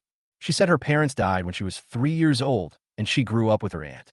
She knew that this might sound heartless, but she still wanted to say it. Although her aunt was nice to her, that niceness was more like using her as a tool to demonstrate her parenting skills and show the kindness of an elder. When I heard this, I immediately thought of Aunt's son, our neighbor, let alone her sincerity. Who would believe that she could treat her niece as her own daughter? I was lost in thought when she continued. She said that before she met me, her aunt had arranged for her to meet several blind dates. The son of the clerk and a wealthy businessman who gave a betrothal gift of 500,000 yuan were all looking at her and measuring how much she was worth. What she couldn't stand the most was being treated as a commodity to be appraised. I gently held her hand and whispered to her how she got out of those arrangements. She didn't say anything, just smiled like a fool, and then ate the whole plate of fried rice noodles in one breath. After eating, he stared at me with a greasy face, as happy as a child. My scalp is tingling when she stares at me. I wonder if this girl is getting irritated? As a result, she suddenly burst into laughter and said that she was like this during those blind dates. People are so scared that they dare not marry her, fearing that their children will be as stupid as her. I was so amused and helpless when I heard it. She went on to say that my aunt later felt that she couldn't sell it at a good price, and when she heard that my mother was looking for a partner for me, she recommended her to me. Even if it is sold at a low price, it is better than losing money. She looked at the dim night sky, and her tone suddenly became cheerful. She said that she was actually very happy when she found out that she was going to have a blind date with me, because the only person in her life who treated her well without asking for anything in return was me when she was a child. I smiled and continued. "So you spent all your savings to treat me to a meal at the Hilton, just to repay that childhood sweet soup?" She nodded and muttered that she had wanted to wait for me to eat together, but the food was so delicious that she couldn't resist. As she was talking, she suddenly became serious and said that she chose to be with me not for my money. Before the blind date, she had no idea that I was rich. Before she could finish her words, I had already hugged her in my arms. At that moment, I wanted to rub her whole body into my body. I looked in her eyes carefully and spoke every word. "I will definitely give you a car, and I will accompany you and protect you in the future. Just like when you were a kid and you were afraid of getting scolded for getting your shoes dirty when it rained, I would carry you on my back and walk the path you wanted to go." She was stunned, tears quickly welled up in her eyes, and her little mouth pursed, obviously about to cry. She raised her fist to hit me in the chest, but the moment it landed, it turned into a light slap. "You're so annoying. Why do you say things that make me want to cry?" I smiled and wiped her tears, saying I was sorry that I didn't know this until today. "I should come back earlier and enter your world earlier." This time she didn't let me finish. She just hugged me and kissed me hard. Ding! Congratulations to the host for reaching +10 intimacy with Sophie and receiving a cash reward of 5 million. The kiss was awkward but not stiff and even felt a little familiar to me. It seemed like she had played a role in those idol dramas she used to love watching. But at this time, my mind actually wandered to this. Let's be serious first. I closed my eyes and was about to respond when suddenly a flash of light appeared. We were both stunned and quickly separated. Looking back, Lily was holding up her cell phone, showing her big white teeth. She smiled brightly. "You two are so awkward. It must be each other's first kiss and first love." "Don't worry, I captured this commemorative moment. I'll sell it to you for 500 yuan. Isn't that too much?" Before she could finish, Sophie had already rushed over and pushed her into the chair. Brother Leo, hurry up, grab the phone and send me the photos. Remember to ask for the original picture. I want to use it as wallpaper. I cooperated and picked up Lily's phone. Just as I was about to unlock it, the screen prompted, "Please open your mouth." I was completely stunned. Hey, is a screen lock really that outrageous? Lily rolled her eyes. Dude, my phone contains confidential information about the source of the goods. You know how to encrypt it, right? Since you two just acted like scoundrels, I'm changing the price to 5,000. Lily's squinting look of contempt appeared. Sophie suddenly sneered. She raised her hand and ruffled Lily's hair like a confident female devil. I can guess what she's going to do next. Sure enough, just as Lily let down her guard, she was stepped on and screamed. Click! The phone unlocked automatically. Sophie picked up the phone with a smile and quickly transferred the photos to her WeChat. I also set it as our chat background. She patted Lily's face, her tone so sweet it was cruel. If you don't want to blackmail me, I'm not bothered to engage in a battle of wits. She paused, turned around, and said, I'll treat you to dinner tonight as compensation. Lily crossed her arms and rolled her eyes, looking like she was still not satisfied. After changing clothes, we went to 1/3 OT, the hottest nightclub nearby. As soon as you enter the door, the sound waves are overwhelming and the DJ is playing on the stage like a possessed person. The lights, the dance floor, the atmosphere, all of them are so exciting that they make your blood boil. But I noticed the receptionist right away. He smiled professionally, but glanced at Sophie out of the corner of his eye. I was unhappy and walked up to him to block his view.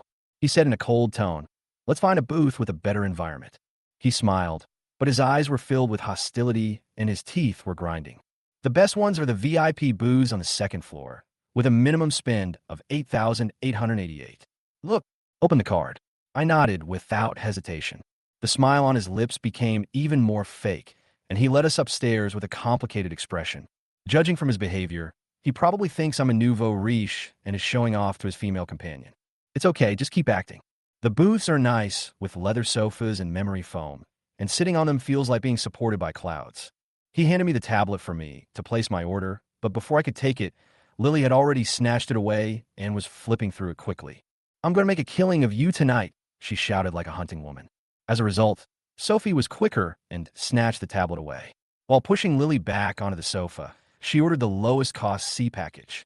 Lily refused to accept this and started demanding Ace of Spades, Hennessy Richard, and Johnny Walker Blue Label, all top-quality foreign liquors.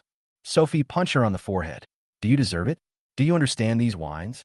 Lily covered her head and wilted instantly, like a little monster that had been beaten back to its original form. I smiled secretly, and out of the corner of my eye saw that the waiter's face turned green. He probably has already defined me in his mind. A poor man pretending to be rich, a low-class scumbag, and a scumbag who cheats on good girls. I thought to myself, you really made a mistake. He reached out to take the tablet back, but I grabbed it first and pretended not to understand. What's the Ace of Spades? What's Richard? What's Johnny Walker Blue Label? He was stunned and embarrassed. You don't know why? If you don't want to act like a rich guy, why order VIP? He took a deep breath and patiently explained to me. These are all expensive drinks. If you don't know how to order them, don't waste them. I nodded and flipped through the menu, sneering in my heart. In my previous life, I was a high-end car salesman dealing with rich people every day. I knew better than anyone what kind of wine each person drank. Why am I pretending? Because this waiter was showing off his intelligence as soon as he walked in, with sarcasm and a strong sense of superiority. I'm not interested in you, but you insist on pretending to be my life mentor. Then I'm sorry, I'm going to dig a hole for you today and wait for you to jump in. I slowly slid the tablet, and the screen stopped at the bottle of Spade Ace Pink Diamond Limited Edition, priced at 11,888 yuan. I know the factory price of this thing is at most 4,000, so the premium is ridiculous. But I didn't rush to expose her. I just pretended to be shocked and raised my voice. 101? The waiter's expression changed, and he started to speak in a sarcastic tone. He waved his hand and sneered, saying that the price of wine has always been like this, and asked me to stop talking nonsense. He also scolded me for not having a salary increase, and said it was my own fault. As soon as the words fell, the air suddenly turned cold, and the entire booth fell silent. Sophie stood up, her eyes full of anger, and Lily stopped smiling. The waiter noticed that the atmosphere was not right and looked at me panically, thinking that I was still worried about the price, and immediately breathed a sigh of relief. He thought I was just a fool pretending to be rich. He was so wrong. I turned off the tablet and said calmly, "Call your manager."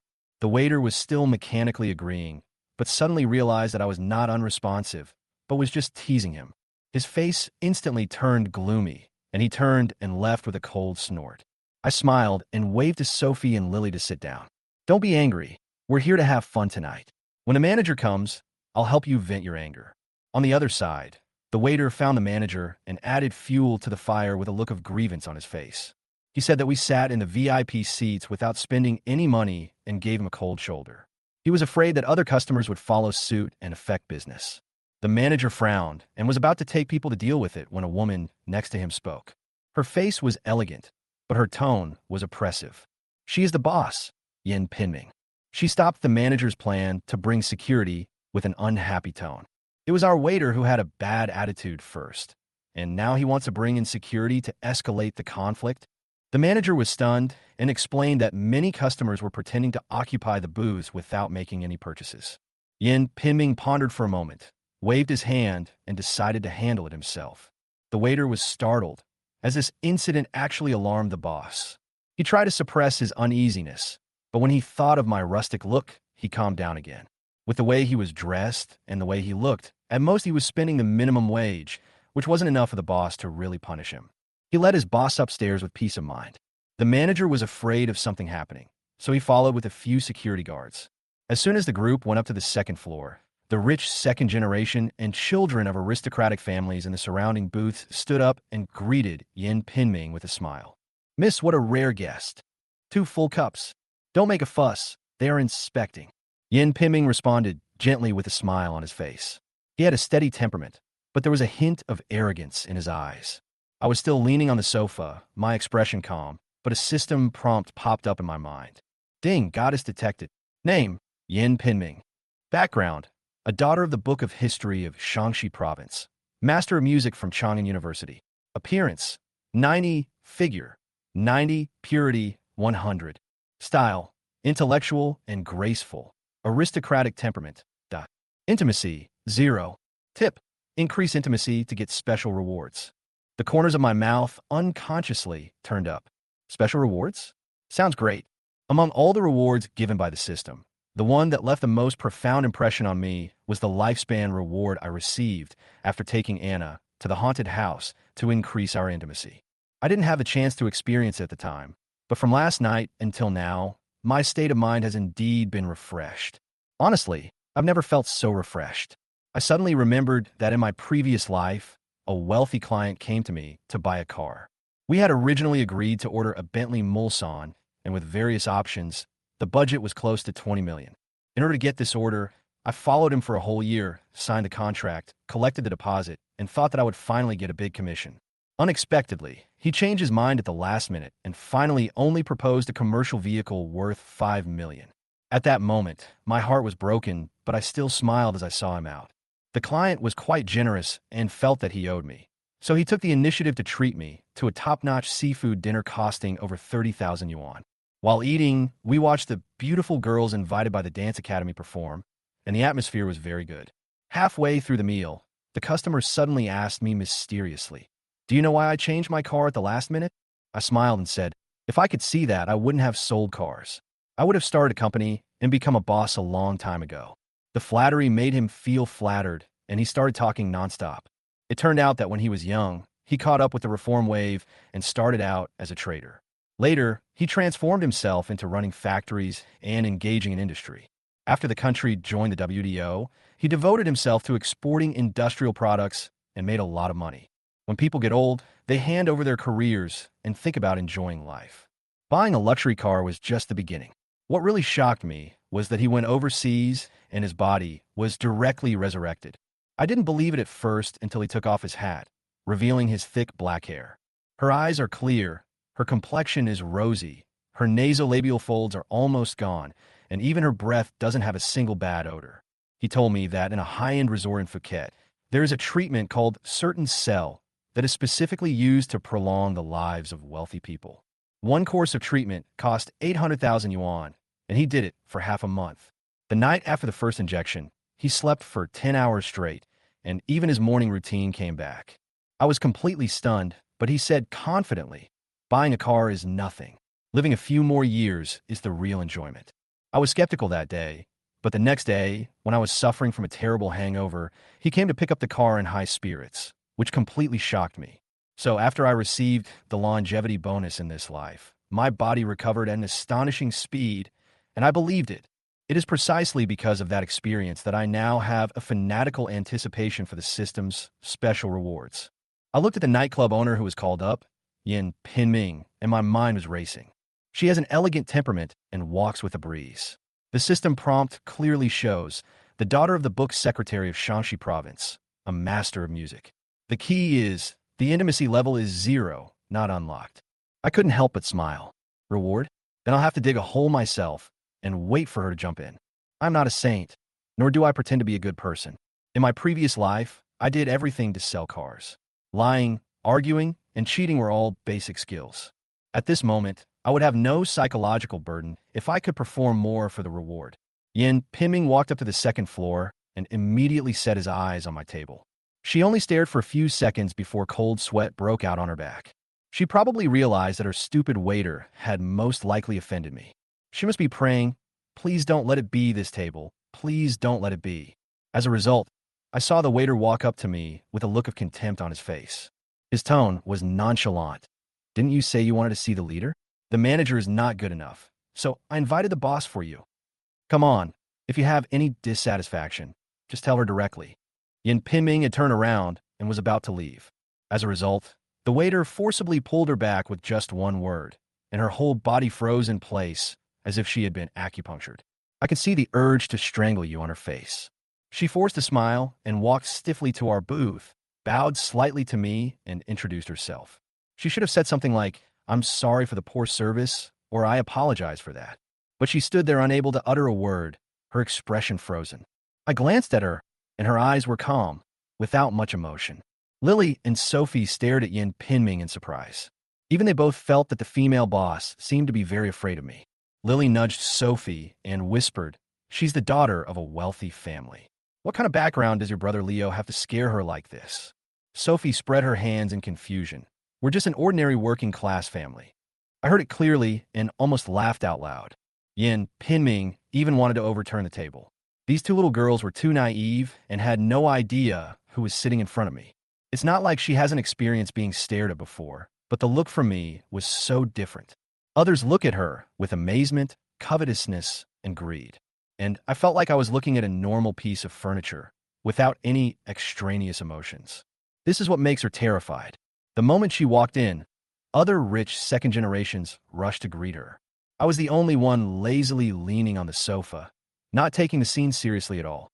She had only seen this kind of aura in some important figures.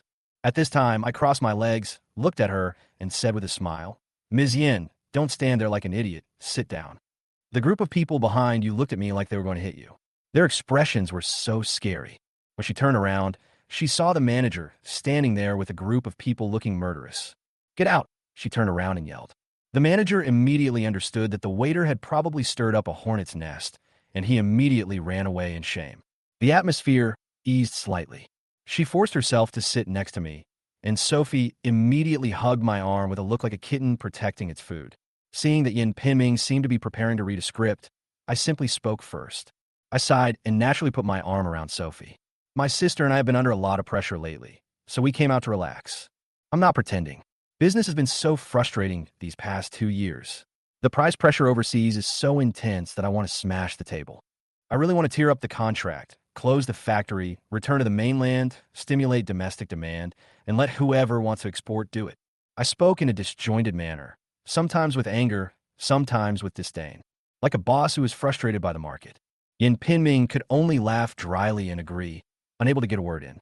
But just when she was about to adapt to the rhythm, I suddenly stopped talking and stared at the waiter coldly. "I came out here to have fun, but this guy just made me even angrier. Boss Yin, how do you handle this?" I spoke lightly, but suddenly changed the subject. She was so frightened that her expression froze instantly. She understood this expression, which her father loved to use when scolding his subordinates. "First chat, then show your power, see how you perform." and then decide the result. She didn't dare to be negligent, so she stood up suddenly and slapped the waiter in the face. With a snap, the whole place fell silent. The waiter was confused, his face was red and swollen, and his eyes said, "Who am I and where am I?" Yin Pinming said angrily, "Why don't you apologize quickly?" The waiter exploded. He hesitated when ordering 8,000 yuan. Which customer I've brought in didn't spend tens of thousands? Just this guy you hit me? Before I could even move, she slapped me again. Apologize. The waiter was furious and waved his hand to fight back. But before he could get close to her, he was kicked to the ground by a young man, and he screamed while holding his stomach. When he looked up, he saw that it was one of his most familiar customers, Brother Zhang. The young man looked down at the waiter next to me, his tone as harsh as a knife, sharp enough to prick people's ears. I stood in front of the sofa without moving, just watching him perform and mess up the situation. He said very clearly that the reason he came to spend money was because of the reputation of Big Miss, not because of the ability of a certain waiter. When I heard him call the waiter a dog, I raised my eyelids, but my expression did not change. Yin Piming rushed out and ordered the waiter to leave. The manager had been waiting nearby. He waved his hand, and several people came forward to drag the waiter away. At this moment, the young man glanced at me, and seeing that I was still calm, he continued to add fuel to the fire. He sarcastically said that the waiter had used his commission to buy all the designer clothes and now wanted to strip the dog naked. I didn't say anything, just nodded slightly, and the manager immediately understood. Rex stopped and showed his victory. He snapped his fingers, and the wine was immediately brought up and a glass was handed to me. I understand that this wine is an apology. He raised his glass and drank it all in one gulp. I smiled, took the glass and drank it too. He called me brother again, asked the manager to order a set meal worth 18,000 yuan, and said he wanted to be friends with me. I waved my hand lightly. This matter is far from the point of accepting gifts.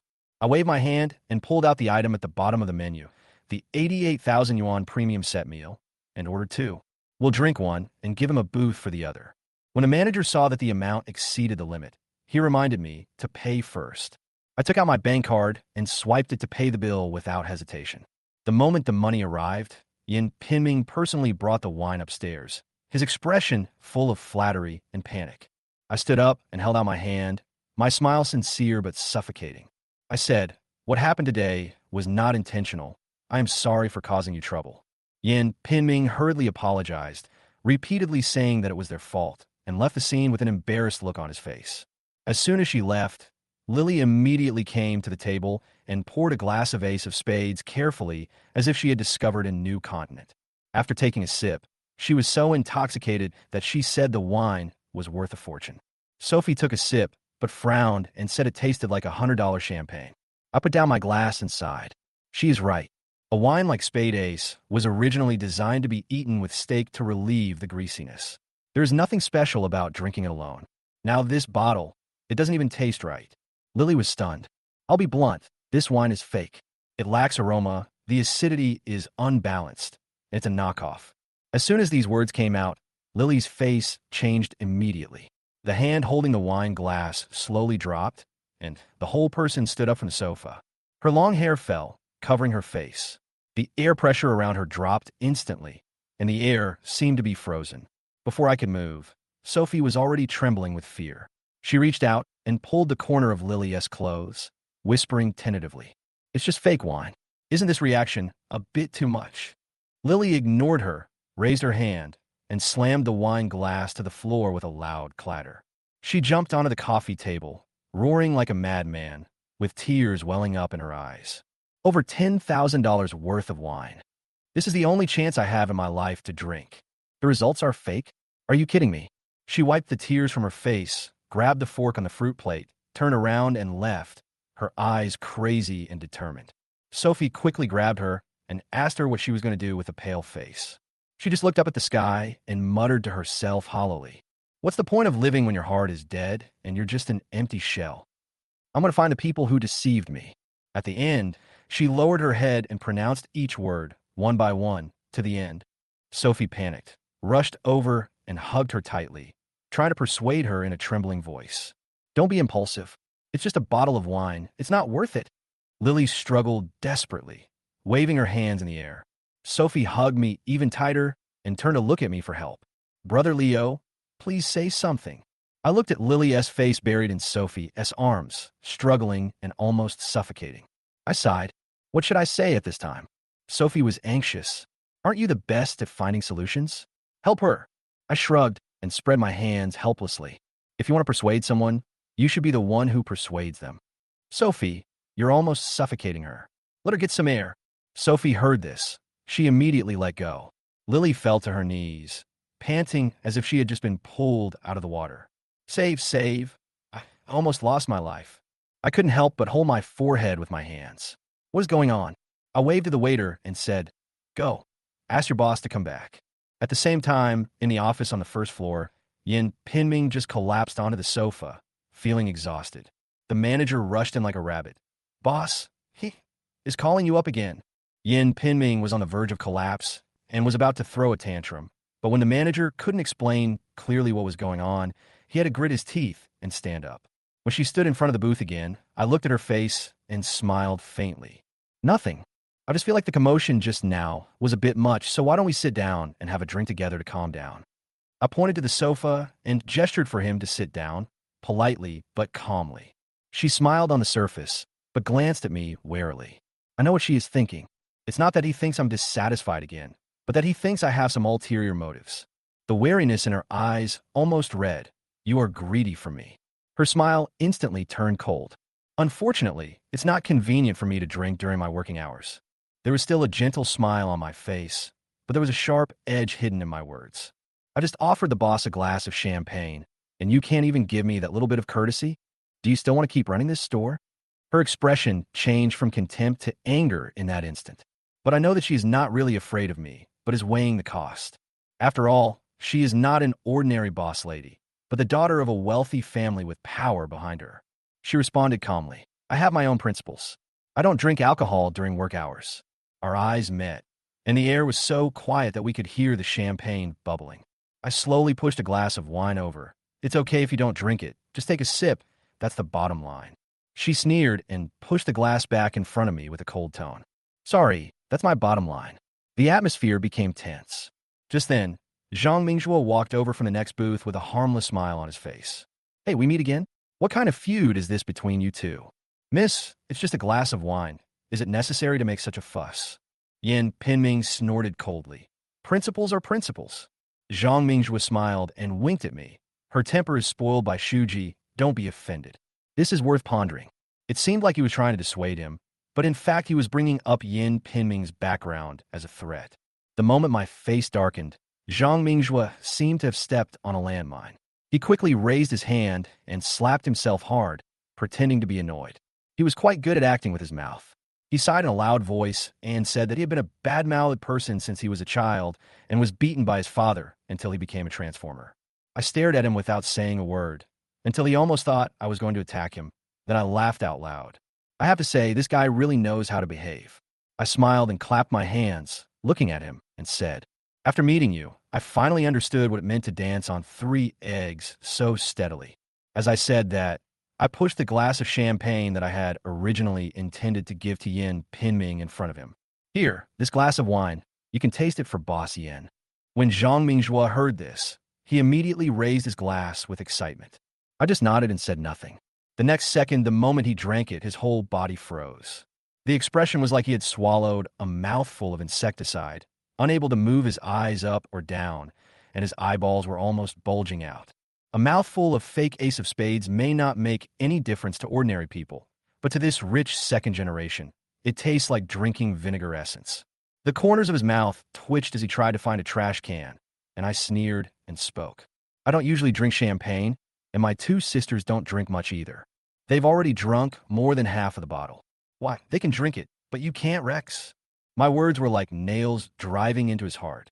The muscles on his face twitched, but he finally tilted his head back and swallowed hard. Iapalagos. Zhang Minghua lowered his head and admitted his mistake, his face uglier than the wine. He glanced at the manager with a gloomy look, then turned to Yin Pinming. You are my friend, and my father is your father's subordinate. I advise you to have a few drinks with Mr. Liu. After saying that, he turned and left without even looking back. When his attitude changed, Yin Pinming began to realize that something was wrong. She walked over to the bottle of Ace of Spades and quietly asked if she could have a taste. I nodded, leaned against the sofa with my legs crossed, and said nothing. She poured a glass, sat down, and swirled the wine gently with graceful movements. But when the smell of cheap perfume hit her nose, I saw a clear shock in her eyes. She took another sip, and her expression went blank for a moment. I didn't say anything, just looked at her. Her eyes were wandering, and she obviously realized what the problem was. This wine is fake. She looked at the bottle of Ace of Spades, which had only 1/3 left, and finally began to panic. What is the most important thing for their circle? It's not money, it's security. It's the trust within the circle. The reason why her shop attracts so many children from wealthy families is not because of its decoration, but because of the reputation behind it. Someone drank fake wine in her store today. It's not about destroying her place, but about slapping the face of the entire network of relationships behind her. She couldn't help but shudder slightly, her eyes already filled with shame. If I really want to get her, I can just record a voice message, take a photo, and then make a phone call. No matter what family background she came from, she had to pay compensation. But I didn't. I handed the wine over and let her taste it herself. I gave her the last bit of decency. She stood there in a daze and finally walked toward me with her head down, like a primary school student who had done something wrong. I'm really sorry. I waved my hand, my tone so cold it made people feel cold. A wealthy woman like Shuji is here to apologize to me. I, a commoner, really don't deserve it. Her face suddenly turned red. She whispered that she was willing to pay 100 times the compensation according to market rules. I stared at her and asked calmly, 100 times? Such a huge amount. Don't you feel bad? She lowered her head and responded, compared to bringing shame to me, this is the smallest price to pay. I sighed and spread my hands. I came here to have fun in the first place. But why do I always run into these disgusting things? If you had just tasted the wine, we wouldn't be so awkward. You have to put yourself on this ledge and still let me play the villain. Her eyes were red. She understood that I was telling her that in this situation, it was no longer a question of whether to compensate or not, but that she had lost face and dignity. She had no choice. Now I finally understand what it means to play a good hand of cards badly. Yin Pinming lowered his head and remained silent. The atmosphere was extremely awkward, but Sophie suddenly grabbed me and advised me not to pursue the matter any further. She said Yin Pinming had realized his mistake and meant to give everyone a way out. I sneered in my heart. How can this matter be just let go like this? What a joke. As soon as I entered the restaurant to make a purchase, I was harassed by the waiter. I endured it, thinking that less trouble is worse than more. The result was that fake liquor was the main problem, and Yin Pinming also came out to step on me. If I retreat again, I will be considered a coward. How can I then establish my authority? But I have to play the role of a powerful boss. I have to pretend to the end. In fact, I don't have the ability to really compete with the daughters of wealthy families. But she made the mistake first. She was the boss, and she was in trouble. As long as I'm a little tougher, she will definitely take a step back. After all, she knew that it was embarrassing enough to be in such an occasion, but it would be most troublesome for her if the relationship fell out. But Sophie's words of persuasion unexpectedly gave everyone a decent ending. Of course, I can take advantage of the situation to back off, but I can't let it go in vain. I sighed and rubbed Sophie's face, pretending to be embarrassed. I said it has been a long time since anyone dared to bully me like this. Some people think I'm low-key and want to take advantage of me. This time I wanted to take advantage of this issue to give these blind people a lesson. I didn't say it harshly, but my meaning was clear enough. If this continues, Yin Pinming's store will at least have to close for rectification. She understood and broke out in a cold sweat. She immediately offered to refund the money, give her a card, and allow her to use the 100,000 yuan credit limit at will. I snorted coldly. Does she really think I care about that $100,000? Look at the green submariner in my hand. Do I look like someone who is short of money? I made it clear that what I want is not compensation, but an attitude. She bit her lip and said she was willing to wait until I was free to set up a plan to make amends. That's right. I ordered a glass of wine, pushed it in front of her, and raised it gently to her. This matter ends here. She breathed a sigh of relief, took out her cell phone, and asked me to scan the code. I scanned it, got up, and left. He took Sophie's hand and left the bar with Lily. There was a muffled sound from the sofa behind him. Yin Pinming collapsed and covered his face, probably regretting it to death. The arrogance I had just now has become a joke now. But she should remember me too. If there is a social gathering in the future, maybe they will really invite me to attend, which would be a great honor for me. As soon as I walked out of the bar, the system prompt sounded in my mind. Ding, congratulations to the host and Yin Pinming for meeting each other. Ding, intimacy plus 10. Ding, reward. 3T800 Terminator bodyguards have been dispatched to the host's residence. I was stunned on the spot and almost jumped up with excitement. The movie I was most obsessed with when I was a kid was Terminator. That was my dream of becoming a god of war. Now my dream has come true. The 3 bodyguards have arrived home, and I can't wait to go back and take a look. But at this time, Sophie held me softly. She blinked her big eyes and asked me if I could take her home. Lily, who was standing by, tactfully waved her hand and said goodbye, saying that she wanted me to treat her some good wine some other day. I smiled inwardly, knowing that she was sensible and would not disturb me. I gently took Sophie's hand and nodded in agreement. Don't worry, I will definitely take you home safely. The summer evening breeze blowing on my body is so refreshing that it seems to lighten my bones. I held Sophie's hand and walked along the sidewalk, my steps so slow that it seemed as if we were deliberately trying to prolong this peaceful moment. She occasionally glanced at me secretly, as if she was recalling something. I knew she was thinking about that incident in junior high school. That time I was walking with her in the playground, and we were blocked by 4 thugs. She had already prepared herself for me to escape, but I didn't. I rushed forward. The fist hit the man directly in the face. I remember the sound of his nose breaking, and my hand was numb from the shock. I held on to one of them and refused to let go, and even the dean of discipline and several teachers couldn't pull me away. In the end, he was carried away by 5 or 6 male teachers. That time, I didn't know where I got so angry. Is it because she was bullied, or because I had been suppressed for too long? The school tried to smooth things over and wanted them to apologize, so our family paid 3,000 yuan as compensation. My mother called my uncle directly. She is stubborn.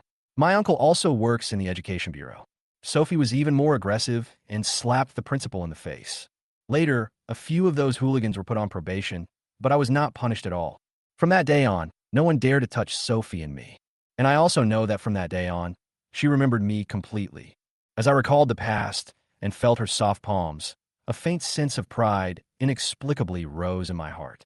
She suddenly looked at me and smiled, saying that I still felt so safe. I was shocked and rubbed her head, pretending to be calm. Before we knew it, we were at the door of her apartment. She took me upstairs, and as soon as the door closed, the warm air from the room hit me. She was very well prepared, with slippers, a toiletry bag, and even pajamas ready. She said I had played all day and should take a shower quickly, and I was pushed into the bathroom. When I came out of the shower, she had already prepared refreshments on the balcony. The lighting was soft, and there was tea and snacks on the small table. I leaned back on the beach chair and suddenly felt the peace and security of being back in my student days. She came out of the shower, her body wet, and asked me to get the hairdryer while drying her hair. I was stunned for a moment and went to her room to get a hairdryer. She sat down, and I stood behind her and blew her hair.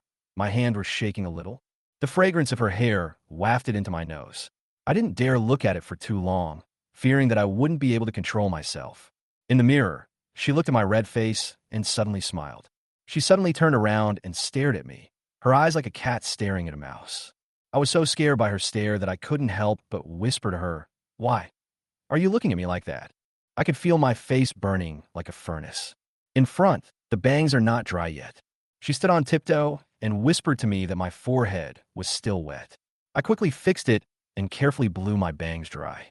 As soon as I put my hands down, she hugged me, put her face on my chest, and took a deep breath. "Hey, Leo, you smell so good." I was amused by her perverted look and pinched her face. As a joke, I said she looked like a pervert.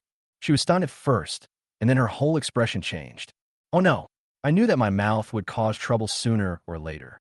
The next second, she pushed me down on the bed with her whole body. "You dare to laugh at me? I'll strangle you to death." She sat on me, waving her little fists at my neck, shaking me and thrashing around angrily. I laughed even harder, and the more I laughed, the angrier she got. She simply grabbed my arm and bit hard. Her bite really hurt me, and I reflexively pushed her onto the bed and held her arms with both hands. "Stop it, it really hurts." She fell silent and stared at me, and the atmosphere suddenly became extremely ambiguous. I felt her breathing change rhythm, and her face turned red as if it had been sunburned. She closed her eyes and raised her chin slightly. Without thinking too much, I lowered my head and kissed her. It wasn't until I let her go that she opened her eyes her eyes filled with tears. I reached out to wipe away her tears and asked her softly if she regretted it. She bit her lip, smiled, and shook her head, crying and laughing at the same time. No regrets, just annoyance. She hugged my neck, her voice choked. I should have taken this brave step on the night of the college entrance examination. Then we wouldn't have been apart for so many years. I didn't say anything. I just kissed her again. Ding, congratulations to the host and Sophie for reaching intimacy plus 52. Ding, congratulations to the host for acquiring 51% of ByteDance shares in a Pagani Supernova. This night, we met again after a long separation, and there was no sense of strangeness at all. All the barriers seemed to be melted away by the kiss. At the same time, inside the ByteDance building, Anna had just finished a busy day at work and got into a Kian. Before she even sat down, she was already rummaging through her bag for her cell phone. She turned on the screen, the message bar was empty, and she slammed her fist on the steering wheel, gritting her teeth in anger. We agreed to contact each other, but he didn't even send a single message. She was cursing the scumbag in her heart when Zhao Mingyan suddenly rushed out of the elevator. Her eyes lit up, and she quickly fixed her hair and got out of the car to greet him. Have you found Leo? Where does he live? What's his phone number? Zhao Mingyan was stunned for a moment and scratched his head awkwardly. Mr. Lin, I'm sorry, we haven't found anything yet. The private investigator said it will take time.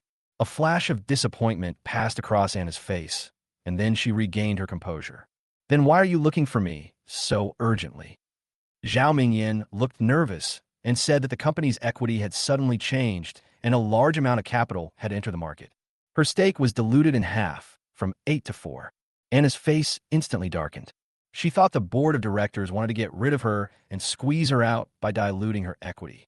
Anger surged up, and he rushed directly to the top-floor conference room. Before he even knocked on the door, he kicked it open. Amidst the smoke, a group of shareholders were smoking cigars and laughing, as if they were celebrating a success. She rushed to Director Li and asked him why he diluted her shares. Director Li was not annoyed at all. Instead, he smiled and showed off that he had won the bet against others. You really are going to come up and ask for culpability. He pinched his cigar and explained to her that it was not just her who was deluded, but everyone was deluded by half on average. Anna frowned and asked him what he meant in confusion. Director Lee spread his hands and said that the company needed financing. The current largest shareholder is Mr. Leo, who holds 51% of the shares. You are the best at dealing with people, so the task of welcoming the new chairman is now assigned to you. It's the new chairman. Sophie was already fast asleep in the bed. Her face still had a faint blush on it. Looking at that familiar yet fresh face, I felt an indescribable sense of satisfaction. I am a soul traveler. I have taken over this body, but I have also inherited all the memories of my predecessor, and even the emotions have been swallowed into my bones.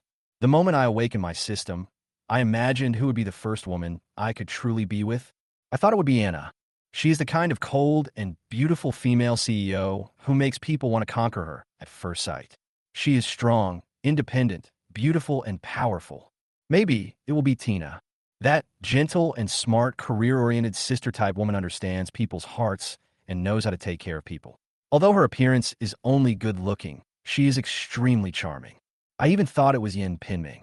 Clean, cold, and aloof, yet vaguely giving off a signal of wanting to reject, but also to welcome. This sense of contradiction makes me itch. But I never thought it would be Sophie. Is there something wrong with her appearance? Is there something wrong with her gentleness? Does she have a bad personality? Neither. She was just too familiar. We are so familiar with each other that I dare not even have that kind of thought. Once I do it, it would be like being a beast in a betrayal. But when everything really happened, I realized that I had never resisted her in my heart. When she slept quietly beside me, I had an absurd but real impulse. Perhaps I should spoil her like this for the rest of her life. Anyway, the rewards given by the system are enough for me to live a prosperous life. Why not put aside those so-called strategic goals and just accompany her to the end? Ding-ling-ling. My cell phone suddenly rang. I was startled and quickly picked up the phone and turned it to silent mode. She turned over and groaned twice, but she didn't wake up. I finally breathed a sigh of relief, pressed the answer button, and lowered my voice. Who? A familiar and chilling voice came from the receiver. Anna. Why is this woman calling me at this time? I was really afraid that her dear would wake Sophie up, and I was also afraid that Sophie would turn over and ask me who she was. My heart was beating so fast that I almost crushed my phone. As a result, she just politely introduced herself as the new chairman of the company and asked me when I would take over the job. I breathed a sigh of relief. It was just business, that was fine. I responded softly, asking her to wait, then tiptoed out of bed, walked to the balcony, closed the doors and windows, and then whispered, "Can the company operate normally now?" She responded to me in a calm tone that everything was normal, and there was no problem with the business, staff, or process. Then she asked me, shouldn't the chairman formulate a new strategy? I didn't answer directly, but chuckled and said, Anna, right? I know you. I mentioned how she led the team to expand into the market and integrate resources over the years, and said that she is the real core figure of ByteDance. I know that when she heard this, alarm bells must have gone off. She understood that I was testing her. Praising her was also a way to punish her. She was silent for a moment and said that if my strategy was different, she could adjust the way she worked. This woman is very smart. I shook my head. No need to change. You're doing a great job. I just don't have much time. I hope you can help me run the company. After saying this, my tone changed. Anna, I trust you and I want you to be mine. I hung up the phone decisively. I didn't say anything more, but I knew she must have understood.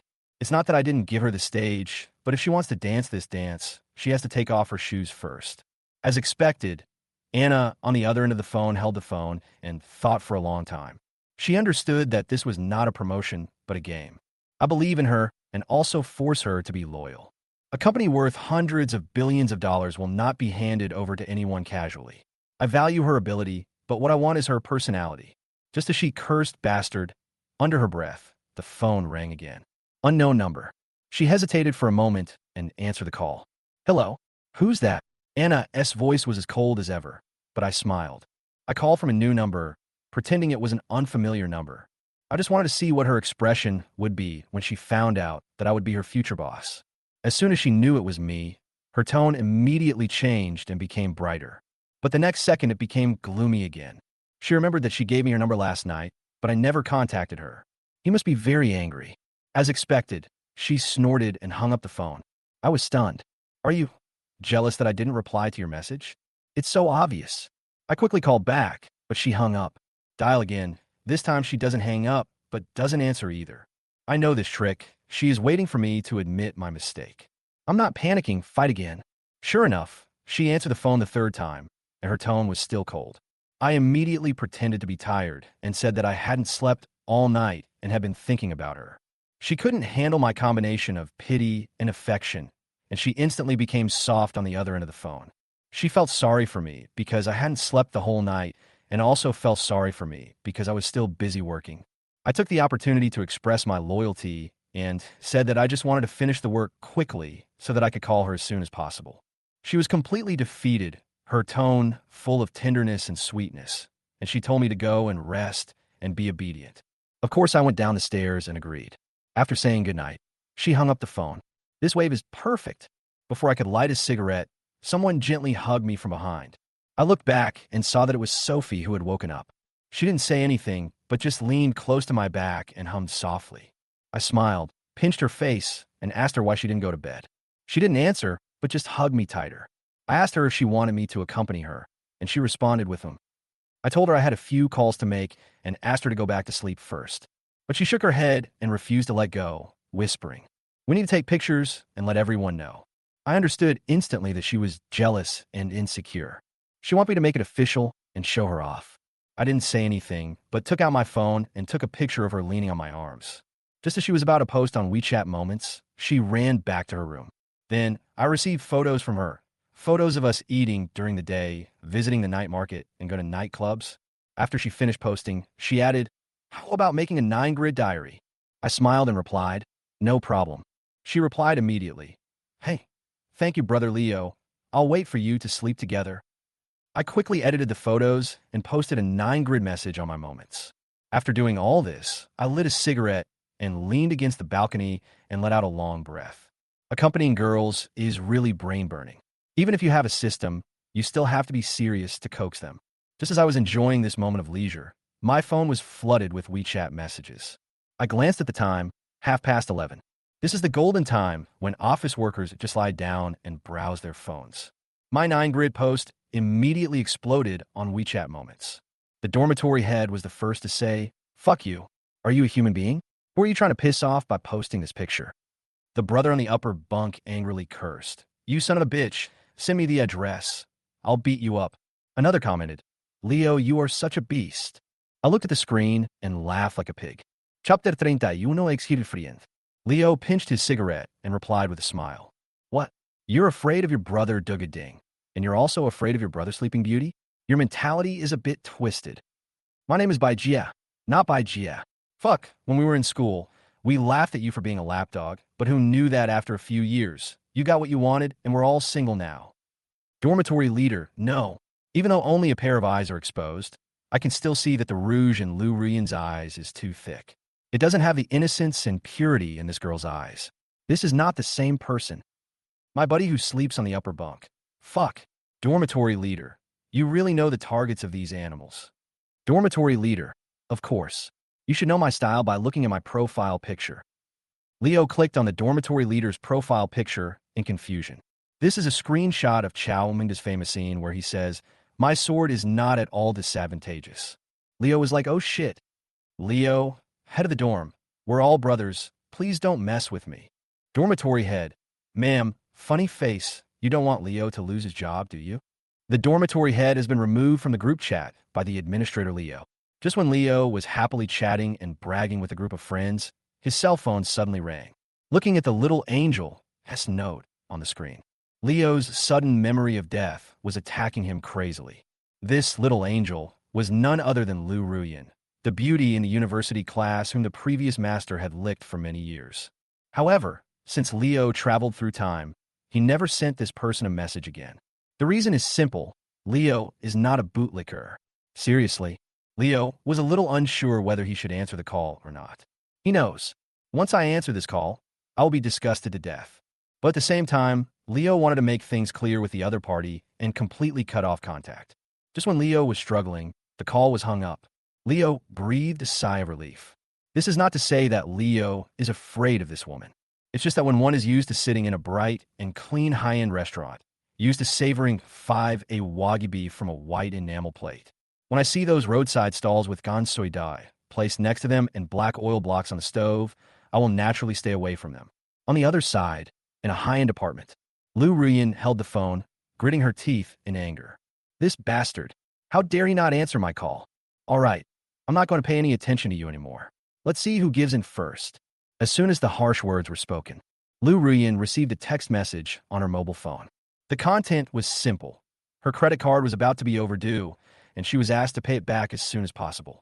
Looking at the balance, there was only about 100 yuan left. Lu Ruyan gritted her teeth and called Leo again. Here, Leo was planning to put away his phone and go back to sleep. Who knows? The phone call came again. Looking at the caller ID, Leo felt a little annoyed. What is this called? No takt. Don't you know that if you don't answer the phone, it means you don't want to bother with her? Are you interested in being bombarded with phone calls one after another? After the call was connected, Leo spoke to the girl in an impatient tone for the first time. Hey, what do you want from me? On the other end of the phone, Lu Ruyan's voice also sounded very dissatisfied. Why are you answering my call now? I was just trying to get her to sleep. I didn't have time. After hearing these words, Lu Ruyan felt as if she had been hit hard in the heart. This damn licks the dog. Why did he change his target? However, she still suppressed her emotions. The woman you took from the club? Leo snorted coldly. Does it have anything to do with you? Now, on the other end of the phone, Lu Ruyan immediately lost her temper. We've agreed. When you save enough money to buy a house and the betrothal gift to marry me, I'll agree to be your girlfriend. You're making love with another woman now. Are you worthy of me? Leo, holding the phone, was stunned. No. Wait a minute. Is she seeking revenge? What the hell does she have a right to blame me? Leo sneered. When we first met in freshman year, I asked you if you had a boyfriend, and you said you were single. The next day, you stayed out all night with the student union president. Then I pursued you for a year and confessed my love to you.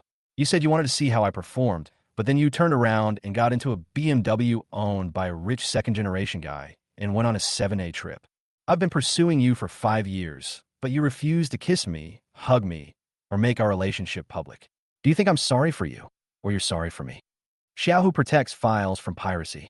If you're looking for books or robots, choose Xiaohu. It is stable and reliable, and you won't fall into any traps. Lu Rian, on the other end of the phone, was stunned. After a moment, her tone became stronger. The student union president and I went to a nursing home to work as social workers. It was too late that day, so we stayed overnight. As for traveling, what's wrong with me finding a partner to go with me? Now, don't be so mean-spirited. Leo smiled and chuckled. Yeah, I just brought a girl home from the nightclub. We slept in the same bed. We didn't do anything. Why are you so mad? Lu Rian held the phone in silence. She was a little overwhelmed. Normally, whenever I lose my temper, Leo gets scared like a grandson and tries to coax me in various ways. But today, did this guy take the wrong medicine? He actually left me speechless. Lu Rian took a deep breath. I remind myself in my heart that I must not panic and must not be led by others. She clicked on the photo Leo sent again, enlarged it, and looked at it carefully. Soon, she was surprised to find out. Leo was wearing all branded clothes and a valuable watch. He made a fortune in business? No, he spends all his monthly salary on himself. So where does he get the money to start a business? Could it be that I won the lottery? As soon as this thought came to her mind, Lu Ruyin was immediately convinced that this must be the truth. Otherwise, the changes that happened to Leo cannot be explained. Men become bad when they have money. He wears designer clothes, a designer watch, and may even have a luxury car. Those platinum-rich, slutty bitches in society will definitely try their best to get close to him. I wonder how much money he spent on these women. What a bastard. I have been fishing for him for so long. This money should belong to me. Lu Rian was very angry and wanted to curse, but she forced herself to suppress her emotions. She understood that nouveau riche like this, who had been suppressed for years, would have a strong, rebellious mentality when they suddenly became rich. But as long as you follow him, you can easily control him. Take a deep breath. Lu Ruyin adjusted her mood and tried her best to make her tone gentle yet aggrieved. Now, Lu Ruyin produced a nasal sound, giving people a choked feeling. I spent 5 years of my youth with you, simply to see you prove yourself. Then I'll marry you in style, give birth to a son, and build a happy family. But I didn't expect that the method I used to motivate you would make you see me as a fickle woman. Okay, I apologize to you. I was wrong. I shouldn't have waited for you, encouraged you, or even cared about you. Let's break up. From now on, without someone to help you save your salary to buy a house and plan for your future, you can spend your money on any woman you want. Chapter 32, the drama, is over.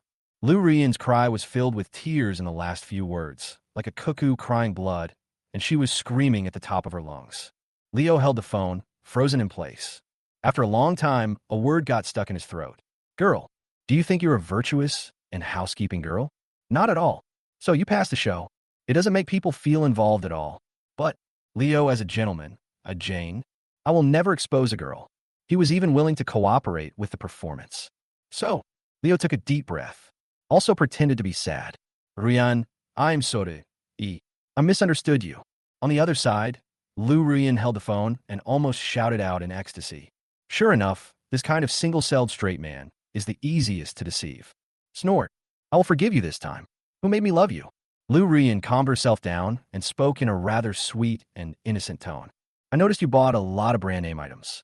Did you take out a loan and spend beyond your means? Can those things be returned? If you can't return it, how much money do you still owe? I save a lot of my salary for you. I was planning to buy a house, but now it seems I can only pay them back first. Lu Ruyan has great confidence in Leo. This guy was a nice guy in college. If he ate someone's apple, he would return the favor with a bunch of grapes. It is absolutely impossible for him to take out a loan and spend ahead of time. The reason why Lu Rian said these words was simply to find out where Leo got his money from and how much money he had. Leo held the phone, frowning slightly. Of course, Lu Ruyan's little tricks couldn't fool him. However, what made Leo a little embarrassed was that he didn't know what kind of lie to tell her. Ruyan, you misunderstood. How could I possibly spend ahead of time? The reason I'm spending money so lavishly is because I won the lottery. To be honest, Leo really didn't know what kind of lie to make up to deceive people. When he talked about winning the lottery, his heart was beating like a drum. Such a clumsy lie will definitely be exposed, right? Who knew? Won the lottery? Is that true? How much did you win? Leo was stunned. I almost raised my hand to throw the phone away. Such an idiotic woman. The previous owner actually managed to catch some black carp? You were such a fucking waste. Won 5 million? However, I've already spent more than 200,000. Leo pondered for a moment and said a number that was neither big nor small. Then, he heard Lu Rian's uncontrollable laughter on the other end of the phone. Soon, Lu Rian pretended to be calm and said, Phoenix, it's all spent. Consider it a lesson for you. But you can't touch the remaining money. Let's go house hunting together tomorrow and get married. Leo raised an eyebrow and said in fake surprise, Really? Are you really going to marry me? Lu Rian pretended to be shy and said, After all these years, you still don't understand my feelings? Leo, I understand everything. Ruyan, then you should go to bed early. I'll pick you up downstairs at 8 o'clock tomorrow morning. Lu Ruyan said obediently, Yes, I'll wait for you. After hanging up the phone, Lu Ruyan danced with excitement. More than 4 million. Leo to get the marriage certificate tomorrow. Then go buy a house and a car. Keep the total price under 2 million. Then ask him for a betrothal gift of 500,000 yuan. After marriage, transfer his money away little by little. 1 year after getting married, she pretended to have an affair with another man to provoke him to beat her up. Collect evidence, sue him for domestic violence, and divorce him. In 1 year, the net profit will be at least 3 million. No investment, huge profits, financial freedom. I'm so smart. The other side. Leo hung up the phone. Directly delete and block all contact information for Lu Ruyan. Finally, friendship offered a word. Idiot. Return to the bedroom. As soon as I lay down, Sophie came over. She blinked her big, penetrating eyes and asked, What took you so long? Are you done with your work? Leo chuckled and pinched her face. Not only did I handle official business, I also took a look at the car. I see girls online, all saying they like Porsches. What about Sophie? Do you like Porsches? If you like it, we'll go buy you one tomorrow. Sophie pouted and shook her head slightly. It's too expensive. After I got my driver's license, I hardly ever drove because I was afraid of damaging the car. Leo stroked her hair. Don't worry, I'll buy you comprehensive insurance. Even if you get into trouble, the insurance company will pay you. Sophie still shook her head. No, I can't afford to maintain the car, even if I buy it. Leo whispered, I'll buy you a maintenance car and a gas card, so Sophie doesn't have to spend any money. Sophie stopped talking and stared at Leo with her big eyes. Leo felt a little uneasy when she stared at him. I couldn't help but reach out and touch my cheek. What's wrong? You, don't stare at me like that. Sophie snorted softly. I'm fine taking the subway. Brother Leo, in this situation, don't you think that talking about these things will really affect the atmosphere? Leo was stunned for a moment, then smiled knowingly. This girl, I've tasted the sweetness, but because girls are reserved, they are unwilling to take the initiative. So, I can only make myself look ugly and play the role of a lecher. Hey. Leo raised an eyebrow and reached out to lift Sophie's chin in a flirtatious gesture. How can I get you show up with me willingly if I don't prepare a great gift for you? Sophie pushed Leo's hand away, her face serious. What? Brother Leo thinks I'm a gold digger. Leo grabbed Sophie's wrist, crossed her arms, and held them down with one hand. No, my Sophie is a big tree that is willing to stay by my side, no matter whether I am rich or poor. Even if I'm tossed about in the raging sea of wolves, I'm willing to be the beacon that guides me home. But the more this happens, the more I will spoil you like a princess. Leo's words made Sophie start slightly, her eyes filled with emotion. Leo kissed her pretty face and chuckled. Then it's time for me to taste the fruit that belongs to me. Sophie didn't say anything, just closed her eyes and let you pick her. The next day, when Leo woke up from his sleep, it was Sophie who opened the curtains and let the warm sunlight wake him up. Leo stretched lazily, looking at the profile bathed in sunlight. Leo stepped forward and gently hugged her from behind. Compared to yesterday, Sophie's fair cheeks have a hint of redness, making her look healthier. Brother Leo, are you awake? Do you want to take a nap? I'll make you breakfast. Sophie turned around and said with a smile. Leo shook his head slightly. Let's go out to eat, and then I'll take you to buy a car. Chapter 33. Convince her. Listen to Leo's words. Sophie said, Oh, and turned to go into the house. Why are you going? Leo stood at the door and asked with some confusion. Aren't you going to take me car shopping? This is my first big purchase in my life, so of course I have to dress formally. Sophie's tone was cheerful, and she seemed quite excited. Leo was happy to make the beauty happy. He leaned back on the sofa leisurely and started browsing his phone. Many boys find it very torturous to wait for girls to change clothes and dress up. In response to this, Leo can only say, "You stupid straight man, you deserve to be single for the rest of your life. Isn't it ultimately for you that girls dress up? This thing is just like eating. Making a delicious meal always requires patience and waiting." I picked up my phone and watched the video. Leo brushed the screen from 9 o'clock to 11 o'clock. After sitting for 2 hours, Leo's back and waist ached, his stomach was rumbling, and even his phone's battery was running low. Leo is a bit lazy. He stood up and walked to the bedroom door, then looked inside. Result: Sophie was sitting on the bed in her pajamas, staring blankly at a closet full of clothes. "Well, I'm not trying to rush you. I'm just hungry. I want to ask you when you can finish it." Sophie jumped up from the bed with a start. She looked at Leo, her face full of confusion. "Brother Leo, I'm a little confused about what I want to wear." Fear of choice. Most girls have it. As a gentleman, of course I have to choose to be tolerant. It's okay. Take your time to choose, but first you have to think about what to eat. I'll go out and buy it for you. Sophie scratched her chin. "There's a Seven Fairies fried chicken place across the street. I want fish, tofu, and lettuce. It's a little spicy. Please, brother Leo." Leo smiled and nodded, then turned around and went out to buy food for Sophie. The round trip took less than half an hour. The two sat at the dining table and started eating brunch. "How's it going? Have you decided what to wear?" Leo asked as he ate. He felt that if Sophie was still struggling, it was time for him to exercise his boyfriend's rights and designate an outfit for Sophie. Fortunately, Sophie nodded repeatedly. "Yeah, nah. I've chosen. I plan to wear the JK outfit that Leo bought me yesterday." Leo nodded. "Very good. Once you have chosen your clothes, you're already halfway to successfully going out." But what Leo never expected was, after changing clothes, Sophie still needs to put on makeup. This transformation lasted from noon to 2 in the afternoon.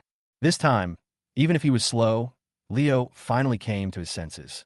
"This chick, it seems like he doesn't want to go out with me." He held his phone and quietly walked into Sophie's bedroom. Sure enough, Sophie was sitting in front of the dressing table, watching short videos and grinning with her big teeth bared. Leo walking into the bedroom through the dressing mirror. She quickly put down her phone and pretended to apply eyeliner. "Ahem, I didn't mean to disturb you." Sophie quickly turned around and looked at Leo, who was holding the phone in his hand, her smile as bright as a flower. Don't disturb. Brother Leo, is there something going on at the company? Go take care of your business first. Buy a car. You can buy one anytime. Look at the status. It's confirmed. She just doesn't want to go out with me." Leo's smile was very gentle. "No, I'm free all day. I can stay with you the whole time. I came here just to remind you. You're holding an eyebrow pencil, not an eyeliner." Sophie was stunned, looking at the eyebrow pencil in her hand, her brain working rapidly. "That's right. I should draw my eyebrows."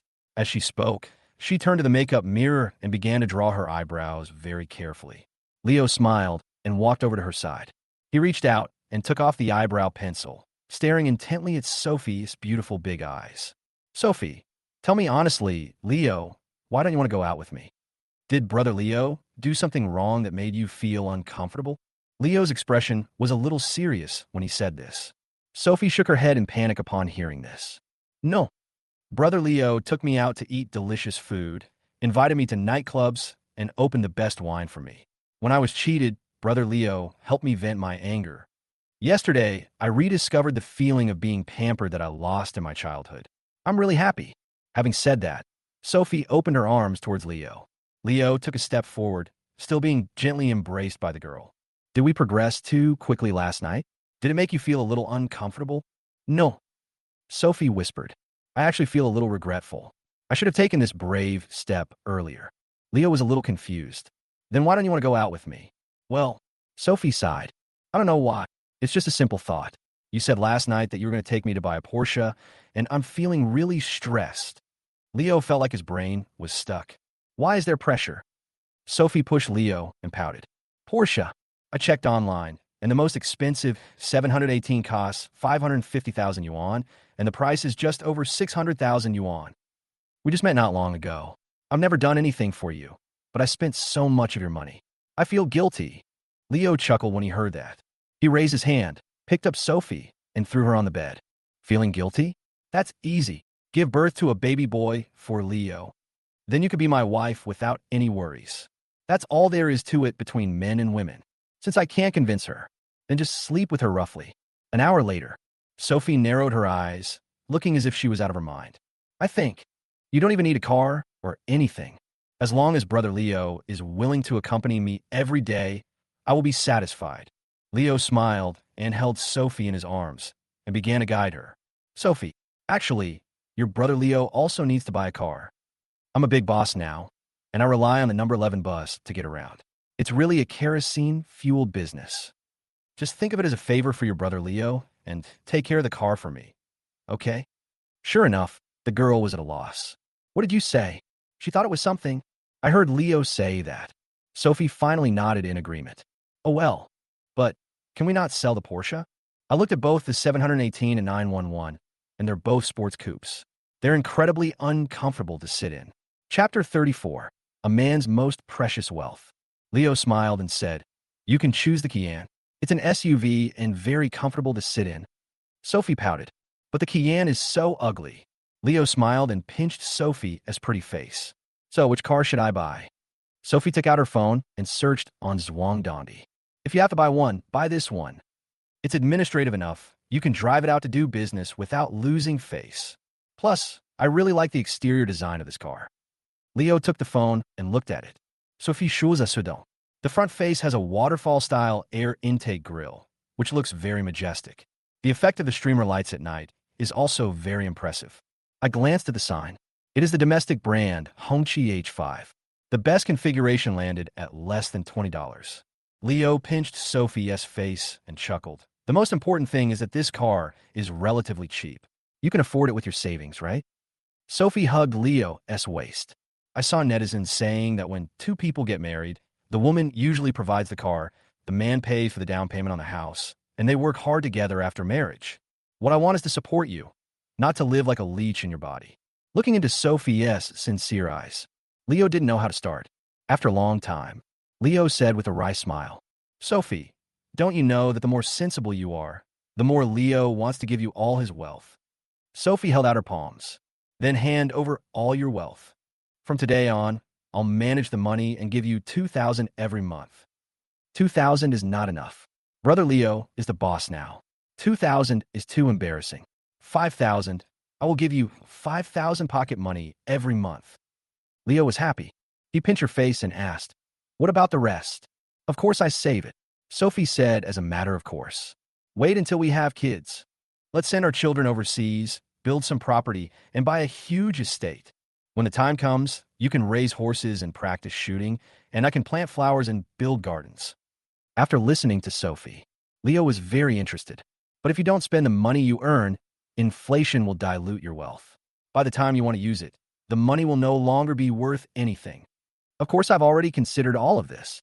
Sophie raised her head with a proud look on her face. You asked me to buy stocks for investment? I'm a complete amateur, and I'm sure I'll lose all your money. But after looking up the fluctuations in gold prices over the past 2 decades and comparing them with commodity prices, I found that gold is a perfect investment to hedge against inflation. Of course, I won't buy gold futures. I'll buy real gold and then get a safe that requires a combination between us to open and lock up our wealth. Leo asked doubtfully, Why do you need 2 combination safes? Sophie pouted. I'm also a human being. I also have my impulsive moments. What if I accidentally spend all my money? So, having an extra set of passwords means we have an extra layer of security for the future. Looking at Sophie, Leo didn't know how to start. Many girls nowadays, as soon as he opened his mouth, he said that he had to manage the money and household after marriage. But the problem is, your husband earns 30,000 yuan a month, and your monthly salary is only 3,500 yuan. Before I got married, I was deeply in debt buying bags and luxury goods, and I had to use credit card against credit cards to make ends meet. If you can't even plan your own life, what qualifications do you have to be a manager? Sophie again, not only do you get a high salary, when someone says they want to buy a car, they will have the courage to look at cars worth 200,000. And Leo was sure of it. With just a nod, Sophie could immediately pay off the bill and buy the car directly. This kind of girl is the one who can truly manage the household.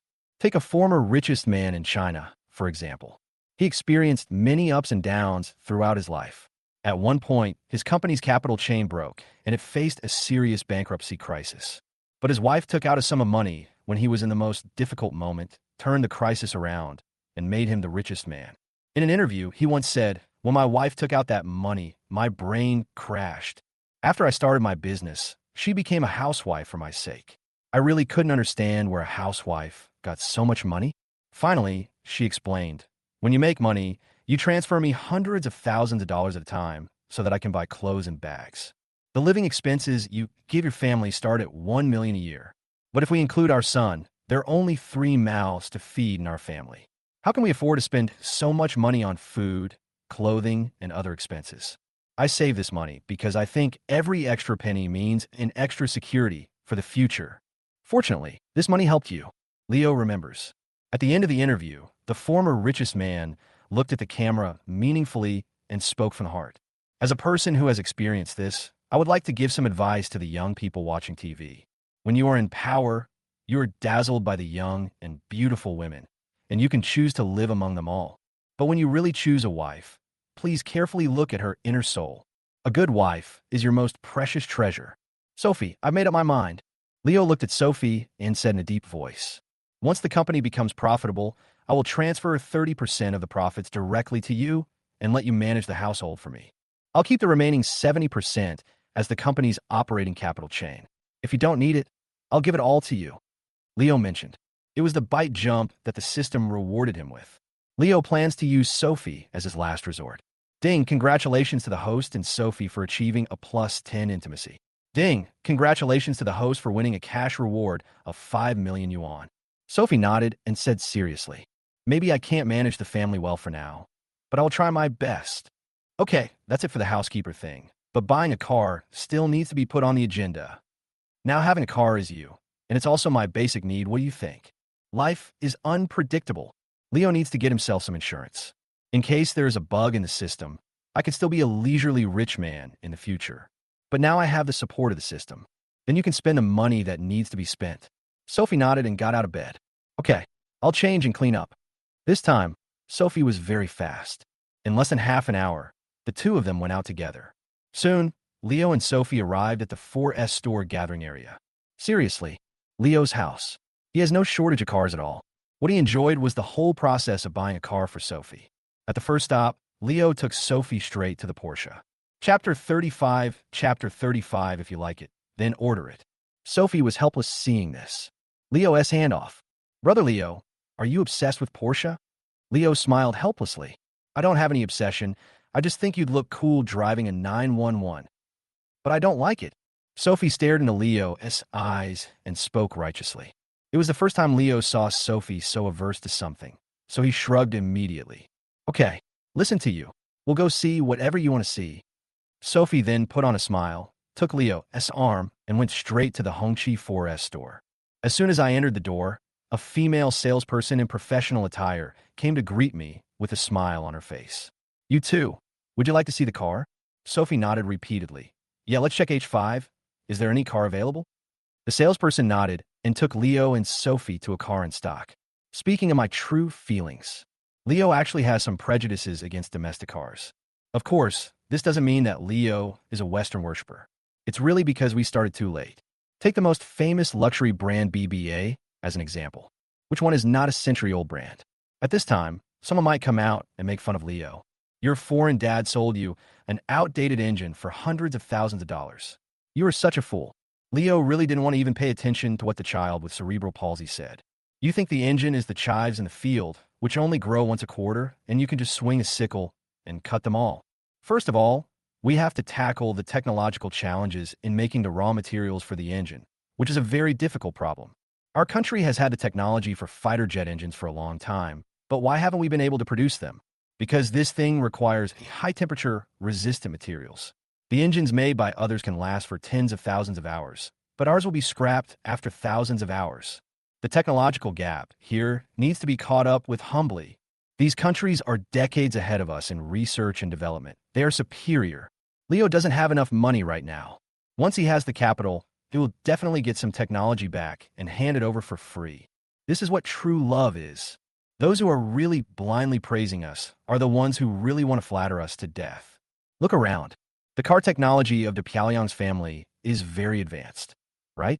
Ford, Chevrolet, Cadillac, best-selling around the world. Germans are famous for their fine craftsmanship, right? Volkswagen, BMW, and Mercedes-Benz are all brands that have experienced the test of war. Then, you can go to the documentary channel to watch documentaries about extremely harsh areas, such as the African grasslands or the Sahara Desert. What kind of car did the filming team of De Pyongyang and German reporters drive? All Toyotas. Can you say they don't love their own thing? Pure bullshit. But when Leo actually sat in the H5, he was stunned. No exageración, no slander. It's so fucking comfortable, especially the back seat of this car. Big color TV, big sofa, it's so luxurious. Will our car be popular internationally? After a long silence, Leo looked at the salesperson and said softly. The salesperson was confused and didn't know how to answer. Sir, our staff doesn't have much understanding of the international market. May I have the honor to answer your question? At this time, a man in a suit came forward. I glanced at the ID card and saw that this person was the manager of this store. Leo nodded and said in a deep voice, "Be more objective, otherwise I'll buy it from somewhere else." The manager smiled and nodded. That's natural. We never exaggerate our strengths and humbly accept our shortcomings. First of all, our power platform, such as the H9, is based on a modified one from a major overseas manufacturer. Compared with the international first tier, there is still a gap. But you should have felt it when you sat in the car. Our interior is meticulously crafted. We buy family cars because we don't want to be exposed to the sun in the summer and the wind in the winter. We made the interior better and more considerate to make up for the gap in power and technology platform. Leo nodded calmly. The manager continued. I admit that our first batch of cars had a lot of problems, such as computer jamming, unusual internal noises, and rapid degradation of the car's condition. But these problems have been greatly upgraded with the iteration of technology. As he spoke, the manager bowed to Leo and made a gesture of invitation. Please follow me. Leo took Sophie all the way to the maintenance department at the back of the 4S store. The manager pointed to an H5 truck that was lifted into the air by a crane. Look, our car's frame uses 68% high-strength steel. I don't need to elaborate on its safety factor, right? Leo stared at the thick lower armor and fell into deep thought for a long time. It looks stronger than a Volvo. The manager chuckled. No exaggeration, there are videos online. Our H5 had an accident, and the drive shaft of the truck was directly broken, and the front of the truck itself was not deformed. Leo suddenly smiled. This is a laugh from the heart. It is a smile that shows the strong national self-confidence after seeing the rapid growth of our country's industrial strength and the people's enjoyment. H5 isn't high-end enough. Is there a more expensive option? The manager nodded. Yes, if you want something more luxurious, I suggest you take a look at our H9. More space, better power, and more luxurious interior. Leo waved his hand. I want the best configuration, all the optional features. Give me a low price. The manager didn't even think twice and said, including the discount, the total is $530,000. Leo raised an eyebrow. You're quite skilled in your job. The manager chuckled and shook his head. It's not because of business expertise. In recent years, as we have been making cars with all our heart, more and more capable compatriots have chosen to support our domestically produced cars. You are already the sixth person who, after hearing the introduction, ordered the highest configuration without hesitation. Leo nodded and was about to finalize it when Sophie tugged at Leo's sleeve. It's too expensive. How can you buy a domestic product and raise the price to a level that makes me feel guilty? Leo smiled and reached out to pinch her cheek. I was only planning to buy you a mobility scooter. But seeing that our industrial system has made such great progress, I want to contribute. Let them make higher profits so they can allocate more funds for research. Sophie, you'll support me, right? Sophie was silent for a moment, then smiled. Since there is such an opportunity, why not? Leo reached out and hugged her, spinning around in a circle. Thank you, Sophie, for being so understanding. Then, Leo looked at the manager and said, Is there a test drive car? If my son likes it, I'll order it. Chapter 36, you are really something. Walking to the front desk, Sophie and Leo waited for the manager to drive out the test drive car. Sophie secretly planned that after the test drive, she would find an excuse to refuse Leo from buying the H9 and buy the H5 instead. What family? A car for work and life that costs more than 500,000 yuan? Soon, the H9 for test drive was driven out. After Sophie drove it for a while, her mind changed. Don't say that. You're right. A car worth more than 500,000 yuan feels different than one worth 100,000 or 200,000 yuan. How about a little luxury? Leo can spend 80,000 or 90,000 yuan on alcohol at nightclubs. A car worth more than 500,000 yuan should be affordable. Furthermore, look at brother Leo's style. What if he goes out to discuss business in the future and his partners or competitors see him driving a car worth hundreds of thousands of yuan? Will he be looked down upon? Sophie was struggling madly. After a long time, she seemed to have made up her mind and looked at the manager. Is there any discount on this car? The manager gave an apologetic smile. Miss, I'm sorry, but your husband wants the best of everything and wants me to install every possible feature. At this price, I'm afraid we can't get any cheaper. Sophie pursed her lips in disappointment. But soon, she thought of something else. Then please reduce the configurations that can be reduced. Can it be cheaper this way? The manager was even more helpless. Miss, let me tell you something from my heart. Even if we buy a car according to the lowest specifications, our car will cost more than 40 years when it is delivered. If you want to save face, there are many imported models at the same price for you to choose from. BMW's blue sky and white clouds, Audi's four rings, and Mercedes-Benz three-pointed star are all more impressive than ours. You chose us simply for comfort. There's no need to put the cart before the horse just to save money. The manager's words were very realistic and honest. For a moment, Sophie froze in place, not knowing what to do. Leo also noticed Sophie's dilemma. This girl is very strong-willed. Spending money on her has never increased the intimacy level. On the contrary, when she bought clothes and watches for herself, their intimacy increased rapidly. The fact that she gave up paying for the car and accepted it as a gift from me shows that she really likes it. Leo took Sophie's hand and squeezed it gently, signaling her not to worry. Looking at the manager, Leo smiled and said, Okay, it's not difficult to give me a discount for you. Just tell me, once we decide to buy the car, what kind of gift can you give us? After hearing this, the manager smiled. According to his experience, if the discussion can reach this point, it basically means that the customer has decided to buy a car. We can provide you with 10 vehicle maintenance services and give you a 10,000 yuan gas car in return. Do you think this is sincere enough? Leo nodded slightly and smiled. Okay, that's settled then. Pay and sign the contract. The manager immediately smiled and took Leo to the rest area. He took out the contract, filled it out quickly, and handed it to Leo. Sir, if there are no problems, you can sign it. Oh, by the way, there's something I need to tell you in advance. After you pay, you'll have to wait about 2 months before you can pick up the car. Leo was stunned when he heard this. 2 months? Are you sure? The manager said helplessly. Sir, a regular mass-produced car will be delivered to your door in less than 2 weeks. But you want the highest-end product. After we receive the order, we need to notify the factory and have it custom-made for you. For some imported joint venture brands, the deadline is 6 months or even a year. We have thought about it very much, so please forgive us. Leo can understand, but he is just afraid. What are you afraid of? Sophie made some impulse purchases today. What if after calming down, I go back and become upset and don't want it anymore? Seeing Leo's uncertain face, the manager quickly said, We do have a car in stock. It was ordered by a lady, and it's pretty much what you requested. She paid a 30% deposit, but due to some issues with the company, she hasn't been able to pick up the car yet. If you don't mind, you could buy this car. However, there's one thing I need to explain to you.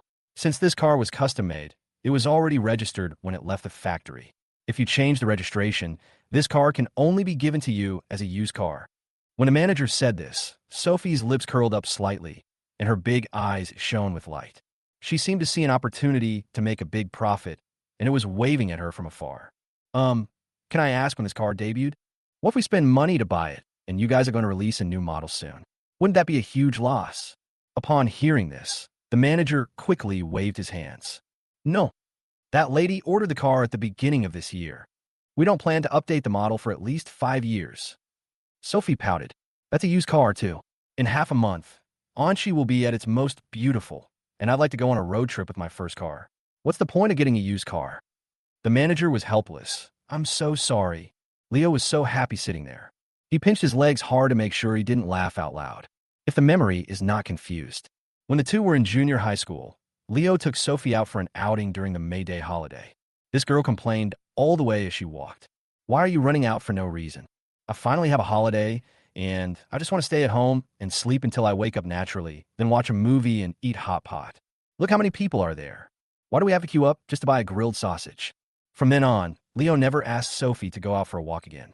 For Sophie, even if you stay home and sleep, it's better than traveling. Or rather, Sophie prefers vacations to traveling. Find a beautiful sea view room to live in and go out for a walk and eat seafood every day after waking up. Or you can simply find a hot spring villa with a private bath. When you are hungry, order food to your room. Enjoy the leisurely pace at a slow pace without leaving your home. But what about now? Self-driving tours are all pulled out. Little Sophie, you are really amazing. Learn about Sophie's thoughts. Leo naturally has to be a good wingman and provide good cover. He slowly put the contract down and sighed. Never mind. Let's go check out Audi. SAIC's latest Q6 has a large space and is said to be equipped with intelligent driving. And it comes in your favorite ruby red. I feel like I'm more suited to you. Since we're going to spend a ton of money on something big anyway, we might as well spend it wisely and get something we like so we don't regret it. Chapter 37. Memories of Youth. The customer who was about to come to me is about to fly away. The manager immediately got angry. Hold on. We're willing to sell this car at a discount. Look, 20% off is a very generous offer, isn't it? Sophie glanced at the manager when she heard this. That disdainful look made the manager feel that the other party seemed to despise his own stupidity. Manager, if I remember correctly, you said the previous owner of this car paid you a 30% deposit? The manager nodded. That's right. Sophie then asked, you're going to sell it to us at a 20% discount now? The manager forced a smile and said, yes. Sophie was helpless. So, if you calculate it this way, you didn't do anything with this car, and you made an extra 10% profit.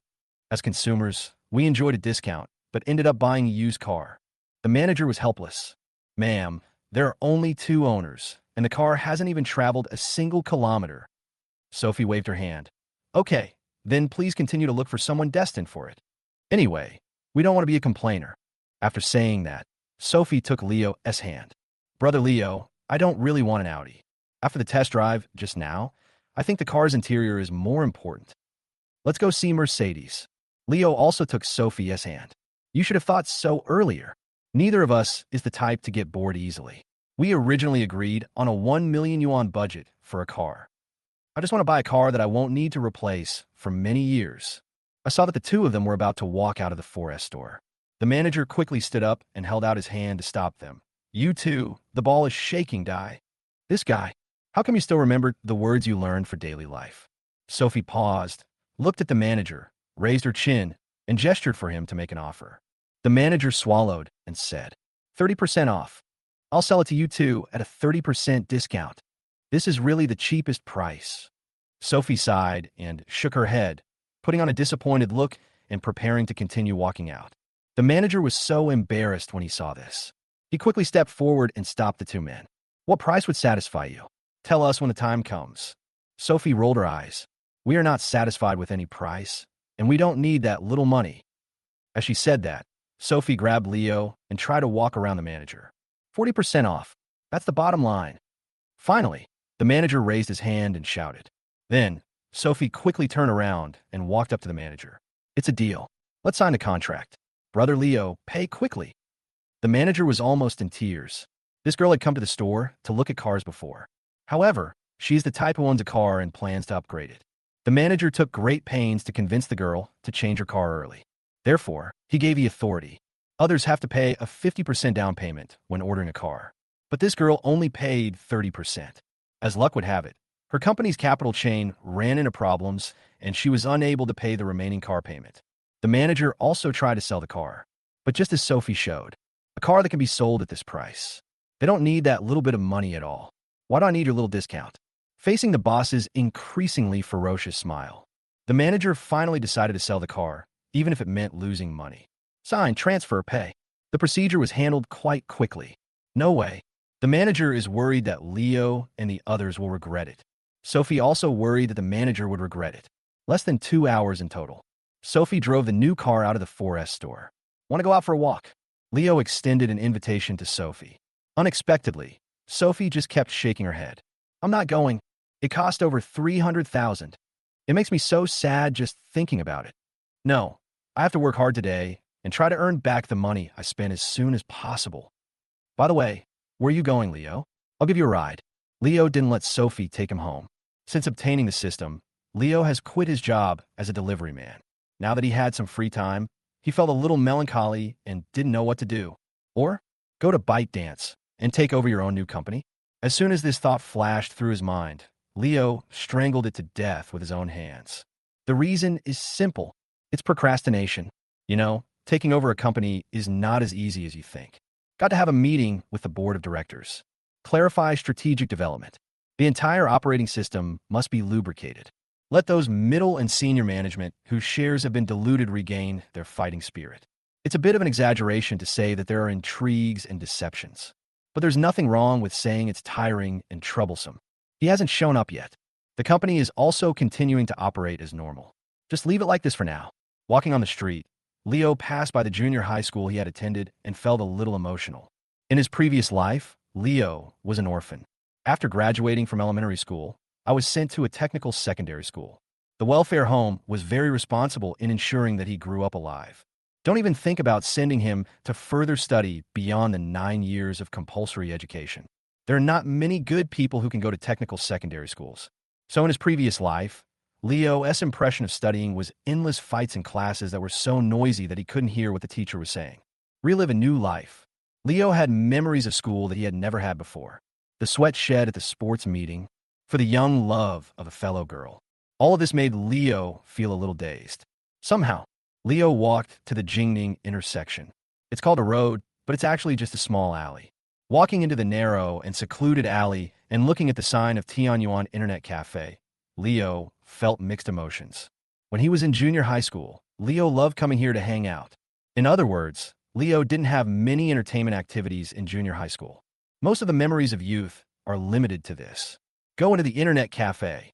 In my memory, the female network administrator with exquisite makeup has gained a little weight. Network administrator, 5 for 3.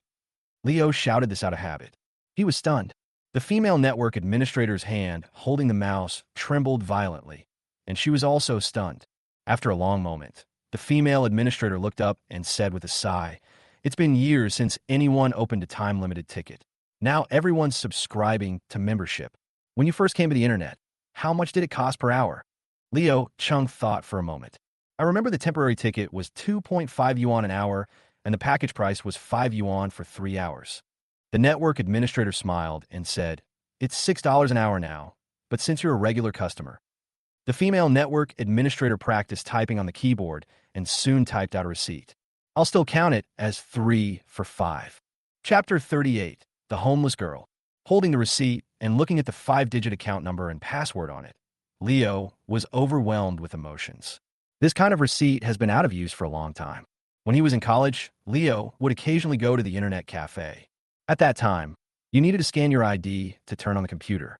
The account number is the ID number, and the password is 1, 2, 3, 4, 5.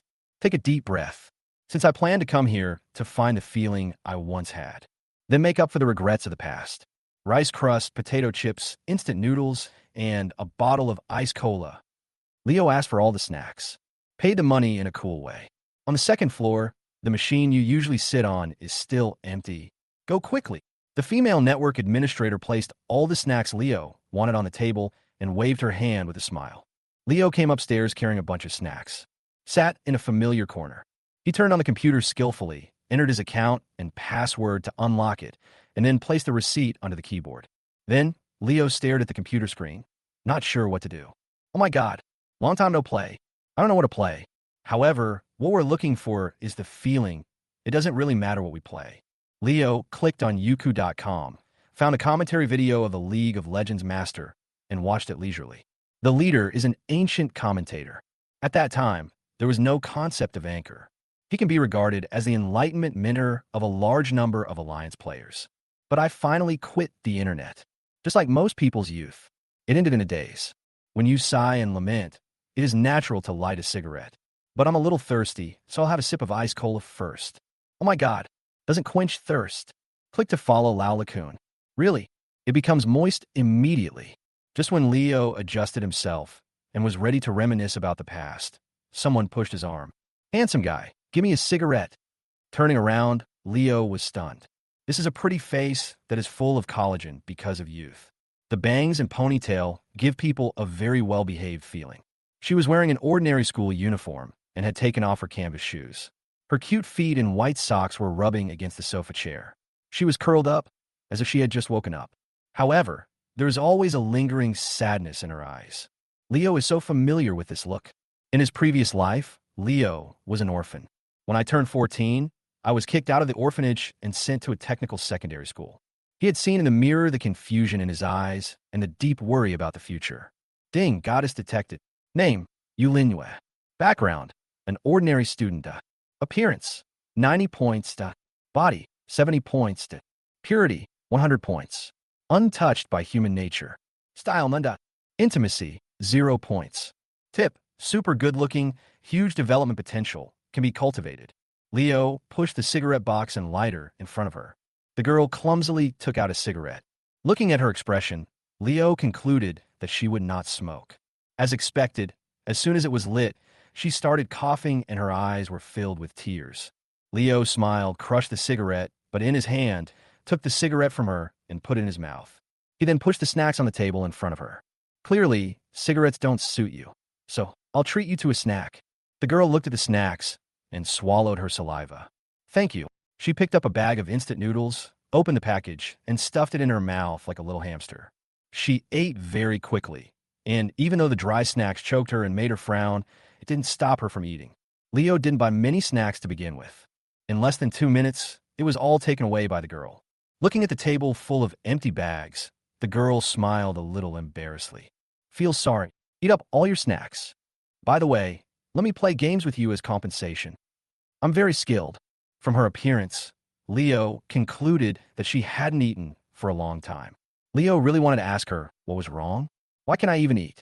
However, when the words came to his lips, he swallowed them back. The first 3 months after leaving the orphanage and making a living on my own, Leo rarely had a full meal. At that age, I had just reached the age of being sensible and having dignity. It's even hard to bring yourself to go to the treatment center to get a meal. At that time, what Leo wanted most was that someone would help him, but at the same time, someone would see through his problem but not say anything to save his face. Perhaps because he had been caught in the rain before, Leo wanted to hold an umbrella for others at this moment. He showed superb acting skills and looked at the girl with surprise. Are you really willing to take me to play games? I play League of Legends, but I haven't played it in ages. It's a prehistoric sinkhole. When discussing the profession, Yulinue also became excited. Don't worry, the players I take on as power playing orders are all platinum and diamond. I can easily lead you to success. Wow, what a big shot. Leo seemed very excited. Then just playing directly is a bit too disrespectful to you. We just happen to be at the restaurant. I'll treat you to a simple meal, and then we'll get started. With that, Leo locked the computer and stood up. Hearing that there was food, Yulinue's pretty eyes lit up. Great. Don't worry. Even if you're a black iron, I can bring you gold tonight. Yulinue also quickly put on her canvas shoes and got up from the sofa. But at this moment, an accident happened. Maybe I woke up too fast, or maybe I was hungry for too long. Yulinue has low blood pressure. Her eyes rolled back, and her body slumped to the ground. Leo just quickly hugged her and even sucked her a few times, but she didn't respond. In desperation, Leo carried her on his back, left the internet cafe, took a taxi, and went straight to the hospital. She was taken to the hospital, examined, and given a 4. Leo was put in the ward and scolded by several doctors. The content is nothing more than, no matter what conflicts the child has with the family, you can't let her starve and cause low blood pressure. It's the time when you're growing up. This is so hurtful. One of the doctors was so angry that he said he wanted to beat Yayoling. Let Uncle educate Leo properly. Leo had no way to defend himself. Fortunately, Yulinue woke up from her coma and explained for Leo. Dr. Brother, please stop scolding my brother. I went on a hunger strike because of a conflict with my parents and starved myself to death. It had nothing to do with my brother. After hearing this, the doctors left in disappointment. Leo bought some meat porridge, fed it to Yulinue considerately, and then accompanied her for the infusion. The girl seemed very tired too and fell asleep after dinner. At 11 o'clock in the evening, the infusion was finished, and Leo took Yulinue away from the hospital. Where is home? I'll take you back. Leo stared at Yulinue and said softly. Yulinue lowered her head and pursed her lips. I have no home. Usually, I take night flights and stay at Tianyuan. Chapter 39 Misfortune is often thought out. Looking at the girl in front of him, Leo felt helpless. Miss, don't you have any idea of your own physical condition? You're going to Tianyuan now to take a night flight. Do you want to die? Leo's words stunned Yulinhua. Then, the girl's eyes quickly turned red. She looked at the street lights, slowly squatted down, and gently wrapped her arms around her knees. Her voice was hoarse, revealing helplessness. Then where can I go? I only have about $80 left. A night flight costs 12,000 yuan. If I have 6 more days, I won't even be able to afford to stay in an internet cafe. What can I do? What should I do? Yulinhua did not scream at the top of her lungs. It's just a soft whisper with an indifferent tone. But that helpless voice was gradually turning into despair. Leo sighed deeply upon seeing this. He walked slowly to Yulinhua and stretched out his hand to her. Follow me. Yulinhua looked at Leo's serious expression, reached out to wipe the tears from her face, and pulled her back.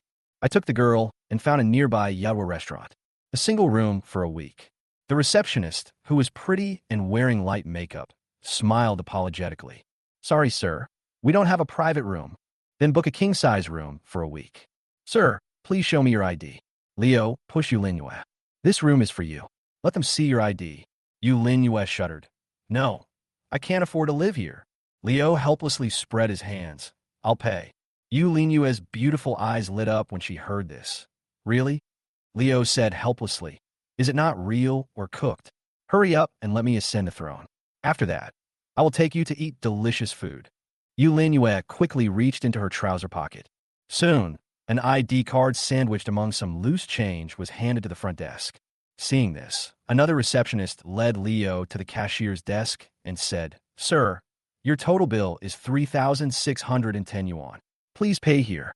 Leo nodded and prepared to take out his phone to pay. But at this moment, Yulinhua on the side pulled the ID back from the receptionist's hand as if she had been electrocuted. Sorry, please wait. I said this to the front desk anxiously. Yulinhua stepped forward and pulled Leo aside, lowering her voice. 3,600 for a week's stay? Leo asked doubtfully. Aren't all hotels priced this high? Yulinhua was about to cry. Brother Deheo, how about I find a place? 3,600. I can live in an apartment for half a year. At worst, finding an esports hotel won't cost that much. Leo reached out and pinched Yulinhua's pretty face. He reached out and snatched the room card from Yulinhua's hand and threw it to the front desk. Book a room. As he said that, Leo showed the payment code and paid the 3,600 yuan room fee to the hotel. Sir, please take your room card. Breakfast will be served from 7 to 9 tomorrow morning. Please don't be late if you need it. Leo said thank you. He raised his hand and handed the package to Yulinhua. I have to go look at and choose a place to rent. I have to have a place to stay for the next 2 days, right? Don't worry. When you fainted, I chose to take you to the hospital instead of leaving indifferently, which means I intend to help you. So, don't be afraid. I won't let you live on the streets anymore. Yulinhua was stunned. She stared at Leo for a long time and then asked, why? Leo smiled calmly. Why? Why are you so nice to me? Yulinhua asked softly. If you want to do good things, just do it. Leo shrugged and took Yulinhua's hand. Why so many whys? As he said that, Leo took Yulinhua out of Yadwa. Right next to Yadwa, there is a province, which is a Michelin 3-star restaurant. This store, located in Jianzhou City, has become an internet celebrity because of its very stylish decoration. Many wealthy second generations like to bring their girls here to check in and show off. There are many luxury cars parked at the door. It just so happened that Leo was craving for steak. Holding Yulinhua's hand, he strode into the store. Looking at the brightly painted luxury car next to him, Yulinhua's body was stiff. She carefully turned sideways, trying not to let her dress touch the luxury car. Why are you so careful? Looking at her like this, Leo couldn't help but be speechless. Yulinhua's eyes were a little red again. During winter vacation, I worked at a car wash. The zipper buckle accidentally scratched the paint on a Mercedes-Benz. I was really too busy to notice it. It's just a tiny scratch, and you can't see it unless you hold it up against the wall. That boss came up and kicked me. He was wearing hard-soled leather shoes, and a large piece of skin on my calf was kicked off. He also asked me to pay compensation. At that time, I knew that my life was not as valuable as these cars, so I had to be more careful. Yulinhua's words were like a steel needle that pierced Leo's heart, making him speechless due to the pain. On the one hand, I felt pity for the girl. On the other hand, Leo remembered his past self. Leo Tolstoy said in Anna Karenina that happy families are all alike. Every unhappy family is unhappy in its own way. Leo actually disdained this statement because, in today's environment, the misfortunes of the lower classes are often understood. Let us talk about Leo. In his previous life, he also worked in a car wash. It's also during winter vacation. What is the reason? Both he and Yulinua had to raise as much tuition money as possible during the very short vacation, and preferably have a little bit left over for living expenses. Then, the choices are very narrow.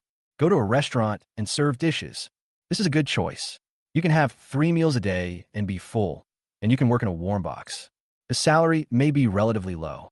Moreover, as holiday workers, they cannot compete with long-term workers. But the car wash is a very good choice. As the winter vacation approaches the end of the year, the demand for car washing has increased, and the price has also increased from the usual 40 for sedans and 50 for SUVs. The price has risen to 60 for sedans and 80 for SUVs. For washing a car, the boss usually gives a commission of 20 to 30 yuan. At that time, Leo was very quick and efficient. He worked from 7 in the morning to 9 in the evening. He could wash at least 25 cars and earn at least 600 yuan. If you choose to work overtime during the Chinese New Year, you can earn more. However, standing outdoors to wash a car in the cold winter is a hardship that not everyone can endure. Leo remembered that his hands were numb after an hour of work, and his skin was frozen after working for half a day. Not to mention being kicked, Leo remembered that he was busy at the time, and his calf hit the chair, and a large piece of skin fell off instantly. Thinking of how Yulinua was kicked hard into the sewage in the car wash in the cold winter, Leo suddenly felt an indescribable feeling towards a girl in front of him. Chapter 40, I listen to you. With me here, no one will dare to hurt you again. Leo held Yulinua's hand tightly and strode into the province restaurant. Like this internet celebrity restaurant, the waiters are all very discerning. When they saw Leo holding the hand of a beautiful girl in school uniform, the waiter has already deduced that this is another guy who is showing off by bringing a girl with him. He had a polite smile on his face. Sir, do you have an appointment? Or have you already done a group purchase on the online shopping platform? This sentence is very particular. If you have made a reservation in advance for a window seat or booth box, which has a minimum consumption requirement, this means that the person in front of you has a certain financial ability, so you must serve him well. If you just book a cheap package online, that means this guy doesn't have much money and doesn't have much benefits. Just arrange a seat for them that won't disturb other guests, and let them take pictures after the dishes are served. I don't have a reservation or a group buy. Please arrange a window seat or a booth with a good environment. The waiter was stunned when he heard Leo's words. Then, his face looked a little embarrassed. To be honest, Leo is the kind of customer he least wants to deal with. Without group buying and reservation, it is difficult to guess the other party's financial strength. In addition, most of these customers are new customers. If he is poor and is assigned a seat with a minimum spending limit, there may be a conflict when paying the bill. On the contrary, if the other party is really a rich man and you don't serve him well, and he gets angry, it will be even more difficult to resolve the situation. Sir, why don't you ask the lady to rest first? You can come with me into the store to choose a seat. Once you've confirmed it, I'll invite the lady over. After a silence of just a second, the waiter smiled and suggested to Leo.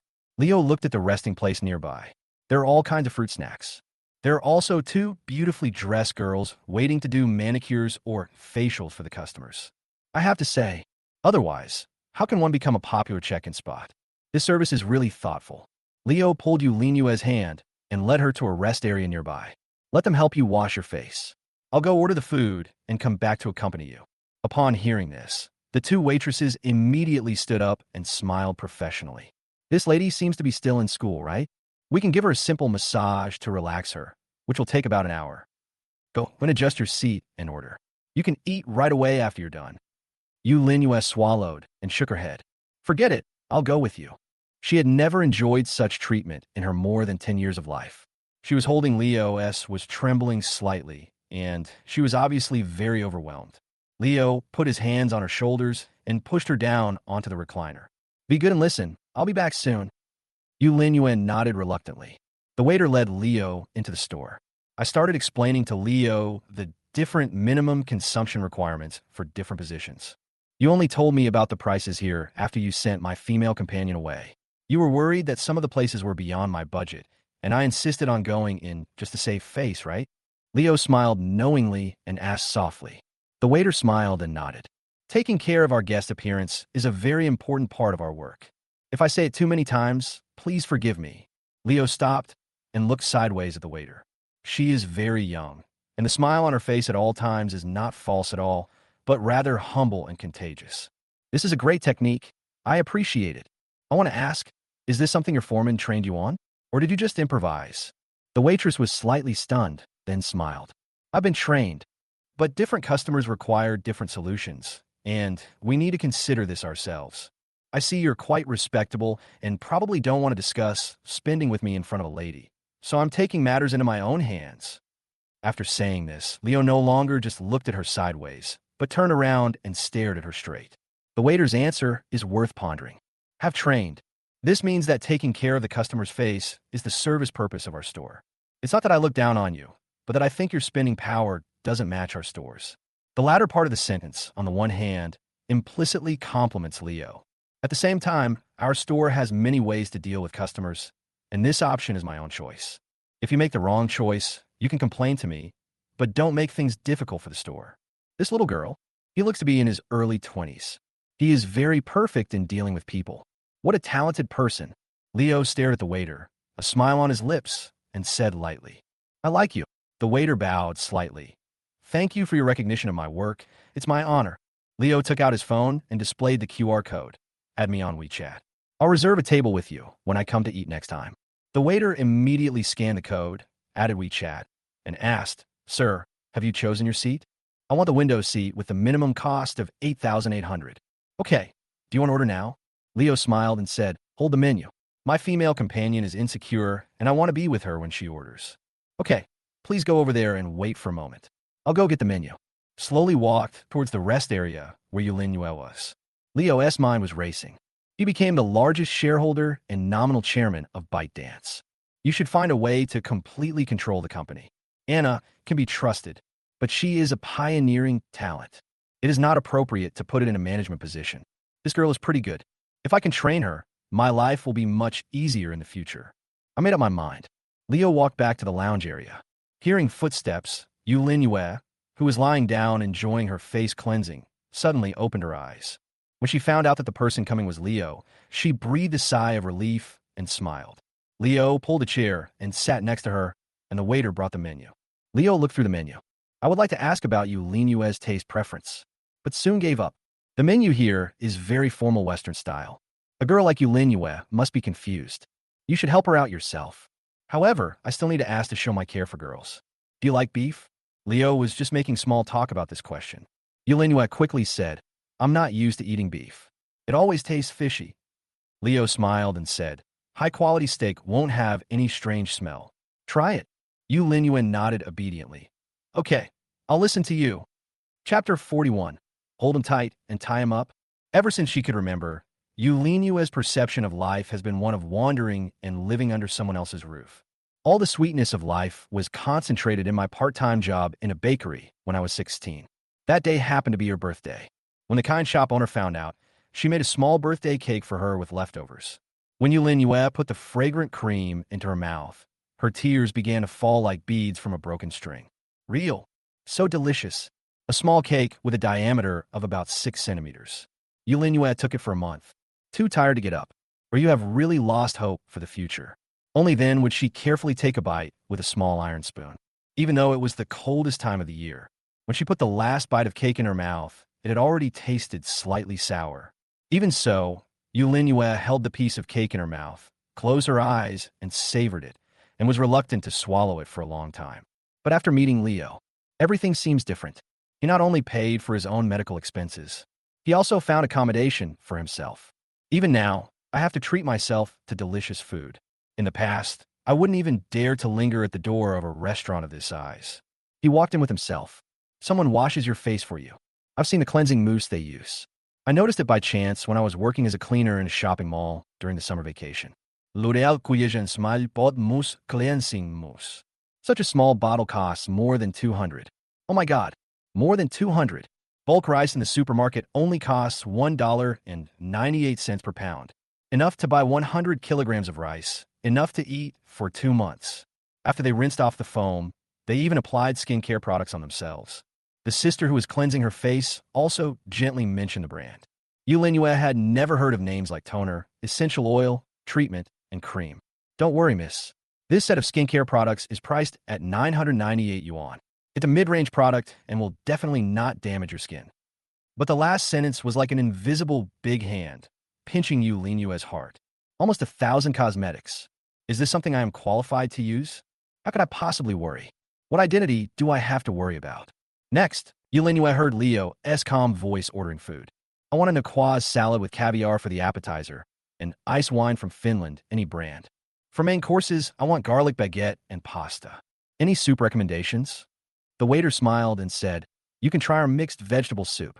It goes well with the main course you ordered. Okay, and for the side dish, I want pan-fried salmon with butter, and I want lemon. I'd like to have steak for my main course. Any recommendations? If you don't have a budget, we have prime steaks here, made with grass-fed veal aged 9 months, which is very tender. Oh, this is good stuff? I want it medium rare, with a bottle of red wine Merlot. Now go help me wake up. Huh? Why isn't there a cheese plate? The waiter apologized. I'm so sorry, sir. Most customers don't want to order cheese plates, so all the shops have canceled their cheese plate menus. Forget it then. Let's just focus on the dessert at the end. We have to make ice cream first, right? The waiter immediately said, that's absolutely no problem. Yu Linhua beside her was stunned. It's just a meal. Does it need to be so complicated? As her mind raced, her sister, who was cleaning her face, lowered her head and whispered softly to Yu Linhua. Miss, your boyfriend is so professional. Many guests who come to our restaurant book the cheapest meal plan online and then take photos and check in. Your boyfriend is too particular, or maybe those country bumpkins don't even understand the order of Western food. Yu Linhua felt a little nervous. She was just a country bumpkin. She asked in a low voice, does it need to be so particular? Of course I do. The waitress chuckled. It's like some foreigners eating Chinese food, eating 3 big bowls of white rice with cold dishes while drinking, and then staring blankly at the hot dishes on the table. It's embarrassing, okay? But your boyfriend is so knowledgeable. He will definitely teach you. Yu Linhua nodded slightly. As if she had thought of something, well, he is not my boyfriend. The waitress said with a smile. You are young, and youth is your capital. You must use it to tie him down. Such an outstanding boy is too easy to be snatched away. Yu Linhua was silent. If it weren't for him, I would be living on the streets in a few days. Am I qualified to tie him up?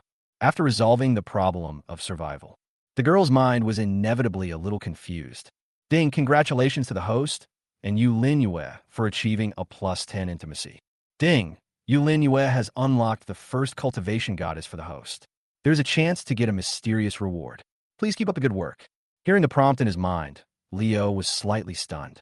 Then he showed a faint smile. If I don't improve the intimacy, I will think that this girl is not sincere.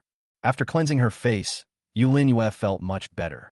After the waiter invited the two to sit down, appetizers and aperitifs were quickly served. Leo invited Yu Linhua to raise a toast. Looking at the clear wine, it has reached the exquisite narrow-mouthed cup. Yu Linhua was terrified. Looks so expensive. What if it breaks? Do I have to pay a lot of money? She took a sip.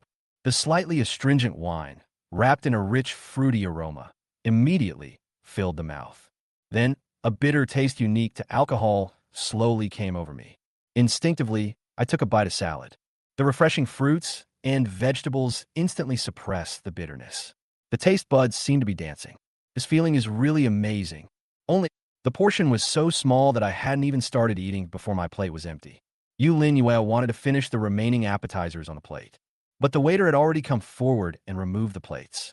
Seeing the girl reluctant to leave, Leo smiled and comforted her. Appetizers are only good in the first and second bites. If you eat too much, you'll get tired of it. For the sake of the experience next time, please be patient. Yu Linhua pursed her lips and nodded slightly. Soon, the waiter brought the main course and soup. Yu Linhua couldn't help herself from the crispy, sliced baguette and the fragrant pasta.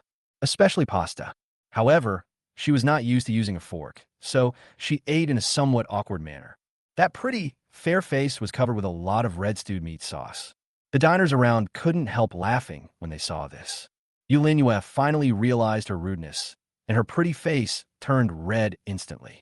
She lowered her head and cleaned her cheek with a napkin, but she never dared to touch the plate of pasta she loved so much again. She was afraid. I was afraid that I would bring shame to Leo. Seeing the girl's embarrassed look, Leo smiled. Isn't it the gentleman's job to take care of the ladies at times like this? Chapter 42, 30 years of skill. You're not very good with a knife and fork, are you? Yulinyue was slightly startled when she heard this. Leo, timidly. It looks like a Samoyed that has been caught and is destroying a house. There is innocence and simplicity in those big eyes. Leo smiled faintly. This smile was very innocent, without any trace of mockery or contempt. It's like a sunny Sunday afternoon, when a student preparing for the exam sits on a bench in the park and stares blankly at the blue sky, clean and pure. Leo's smile soothed Yulinyue's embarrassment. She lowered her eyes and nodded gently. Leo stood up and pulled a chair to sit next to Yulinyue. He gently picked up the fork and spoon on the table. It's very simple. I'll teach you. With your intelligence, you'll be able to learn it quickly. As he spoke, Leo picked up a few noodles with his fork, pressed the spoon against the tip of the fork, and rolled the fork quickly with his fingers. Soon, the pasta was rolled into a delicate little circle and placed on the spoon. Yulinyue, who was standing by, was stunned. Leo's elegant appearance makes him look like a noble prince from a fairy tale. When facing herself as Cinderella, she never showed any contempt or even impatience. Come on. Leo brought the spoon to Yulinyue's mouth. The girl opened her mouth and ate it obediently. Yulinyue could no longer taste the flavor of this pasta, but she dared to guarantee that this smell symbolized happiness.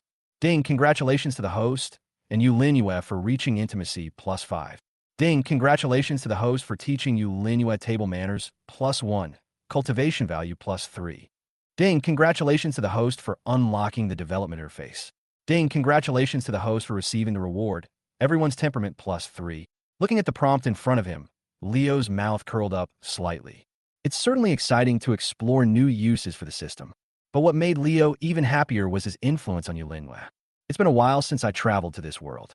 I have come into contact with quite a few girls, but Yulinyue and Leo have the most different feelings. She seems like her former self. Compensate her.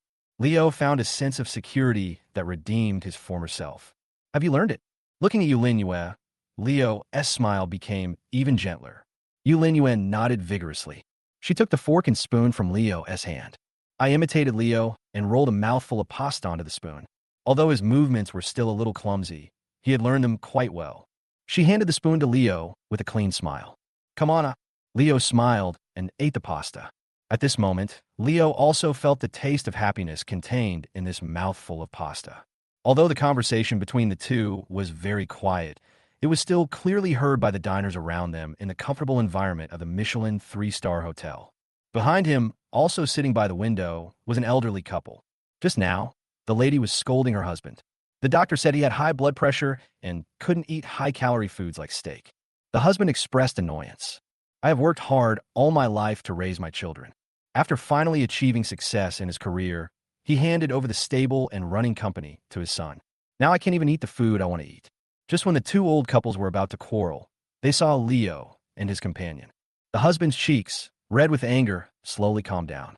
His wife watched silently, and two turbid tears could not help but seep out of her eyes. Ma'am, I'm so sorry.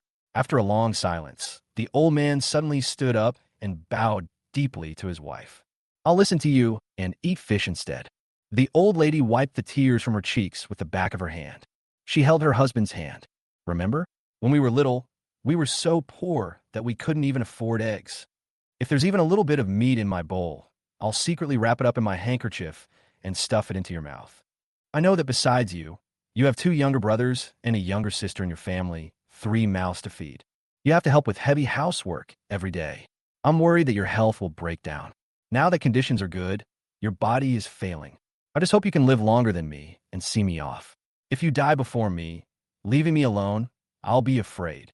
Upon hearing this, the old man hugged his wife who had been with him through thick and thin and couldn't help but burst into tears. After a long time, the old couple calmed down. The old man called the waiter and whispered something to him. Charge the expenses of those 2 young men to my account. The waiter was stunned, but soon smiled. Okay, Mr. Zhang. Showed kindness to Leo and Yulinyue. Naturally, there will also be strong malice, especially the girls at the 2 adjacent tables. There was a group-purchased meal on their table. Compared to the number of people dining with them, the dishes on the table looked very shabby. The manicure on both hands was just done by two waitresses in the rest area. Her face was heavily made up.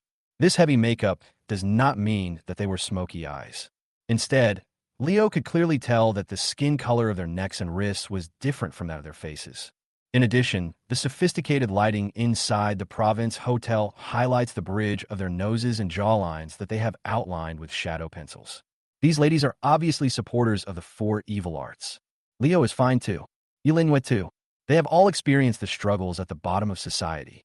In the face of others' ridicule and mockery, I have long been able to remain calm. Like to laugh will make them laugh well. I just want to live my life well. Who knows, if I don't bother others, others will bother me.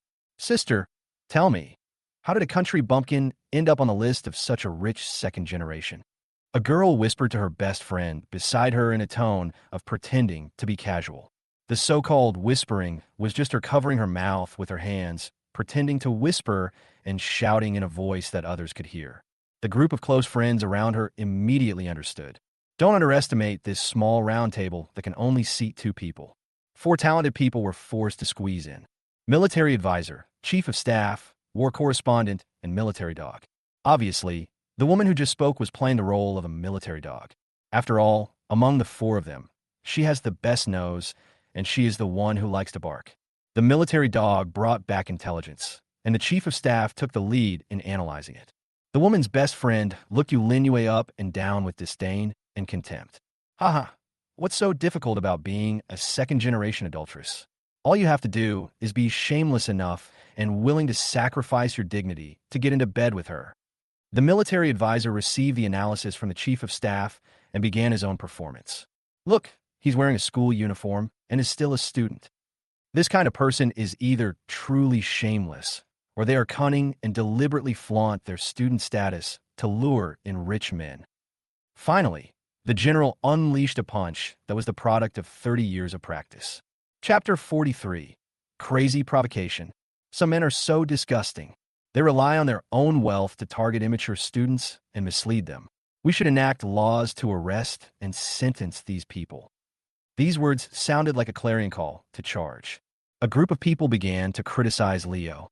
What about, is it really disgusting to think about this kind of person sitting down to eat with me? What's this? I don't know what's going on in this girl's family. How could she do such a thing even though she was born by a mother but had no mother's guidance? In the end, the four girls forced the topic to change to girls. What should I do? I'm tired of men. Leo had already put down his knife and fork. He leaned back in his seat leisurely, squinting his eyes and looking at the few people as if he were looking at a clown. 2 lives as a human being. Leo has no other skills. He has a very unique perspective on people.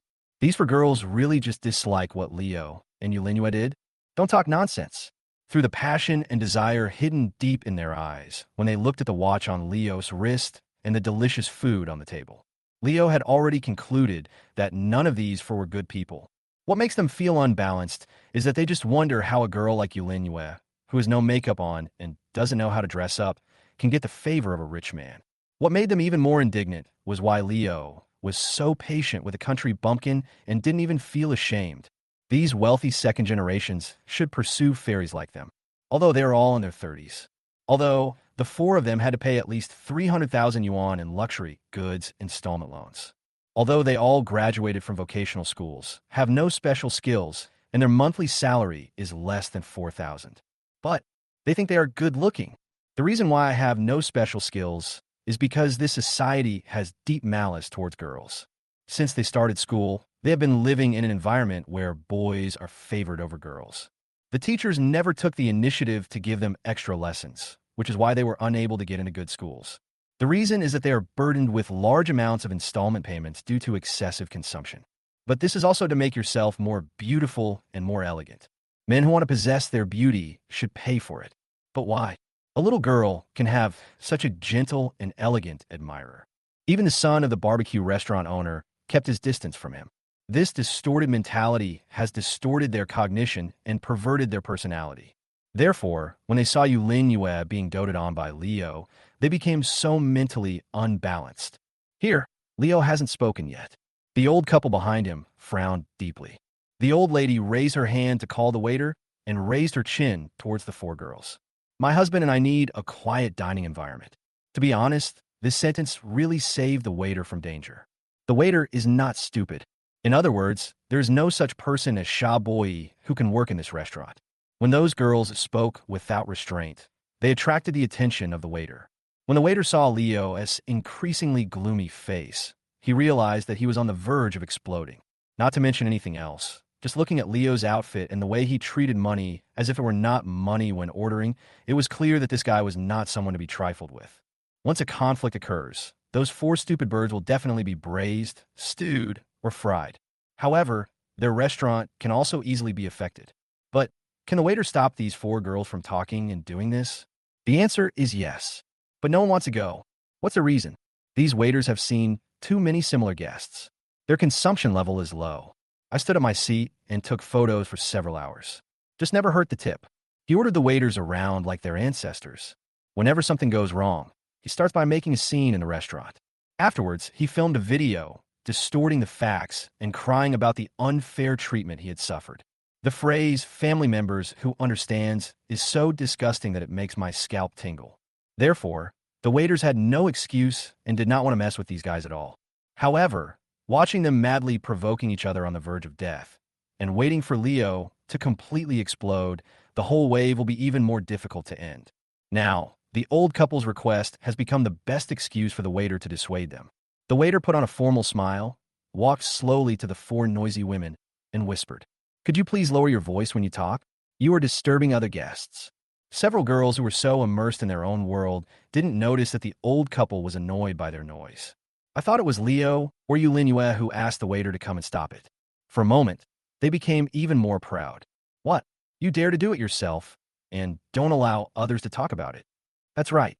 She's so shameless as to use her student identity to hook up with rich men, and she's still afraid of being criticized behind her back. If you didn't want to endure these words, you shouldn't have climbed into her bed in the first place.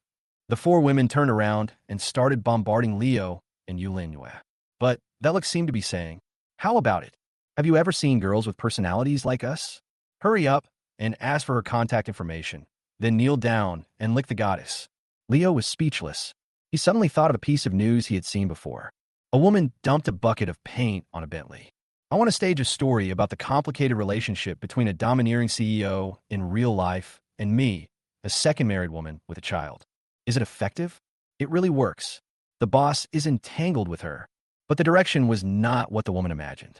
The boss directly sent a lawyer's letter. The waiter almost cried when he saw this. He grabbed a few women and whispered, "Ladies and gentlemen, it's that old man and his wife who want you to be quiet." This sentence, it was like a slap in the face of the little fairies. Second generation brother. I'm too lazy to pay attention to them at all. For a moment, the fairies lost their defense and started to scold the old couple. "Old man, what the hell does this have to do with you? That's right. You're already old, and instead of staying home to take care of your grandchildren, why are you acting so high and mighty? You're just two old vampires, spending your children's money recklessly."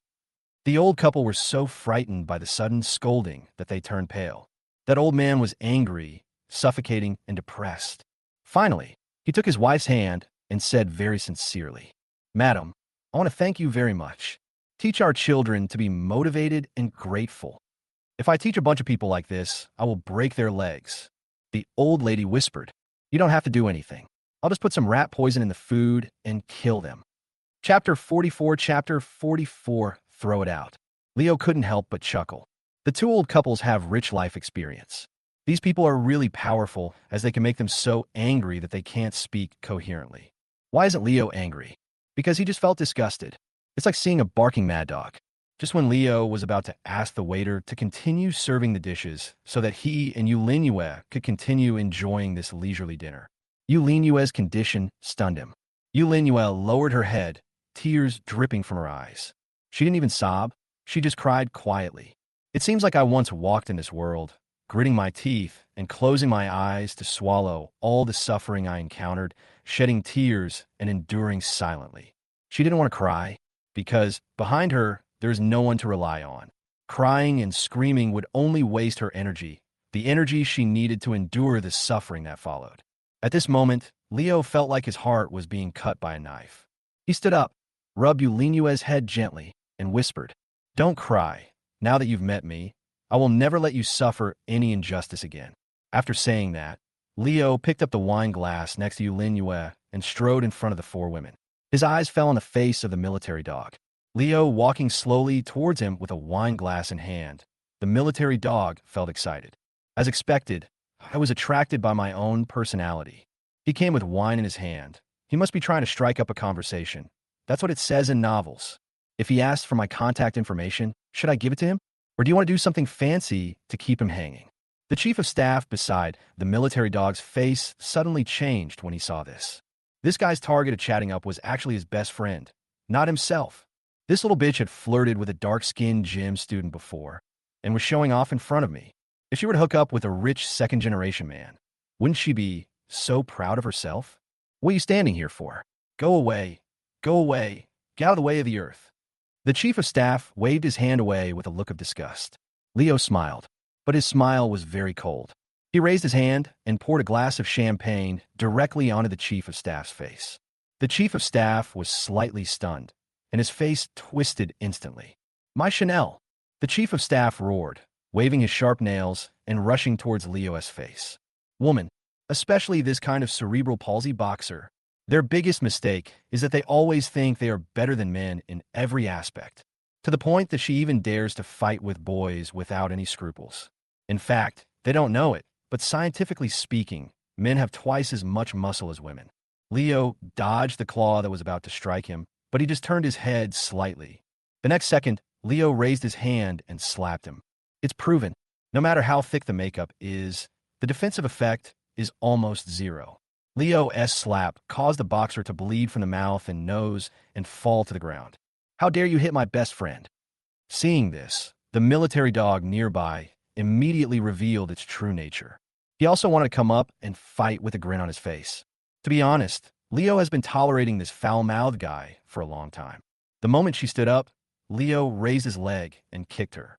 The next second, the military dog turned into a rolling gourd and somersaulted several times in a row. The remaining military advisors and generals were stunned. At the same time, their minds became clear and they did not dare to confront Leo. They just spoke with trembling voices. You, how could you do that? Are you still a man? Leo walked forward with a sneer and slapped each of them to shut them up completely. Just then, the foreman with security came hurriedly after hearing the news. The foreman stepped forward to dissuade him, but Leo suddenly turned his head and spoke in a harsh tone. Are you blind? Or deaf? Can't you see these guys are constantly mocking me and my sister? Throw them out. Don't let them disturb me from continuing to eat. The foreman was intimidated by Leo's aura, but he suppressed his fear and whispered, I'm sorry, sir. I can't meet your request. You shouldn't hit anyone anyway. Please come with us to the front desk. I'm afraid we need Uncle to take care of things here. Leo smiled, gazing coldly at the foreman. Don't you want to open your store anymore? The foreman was silent. Leo made a big fuss. The four women and their family were lying neatly on the ground, groaning. The foreman felt that he could not handle it at all.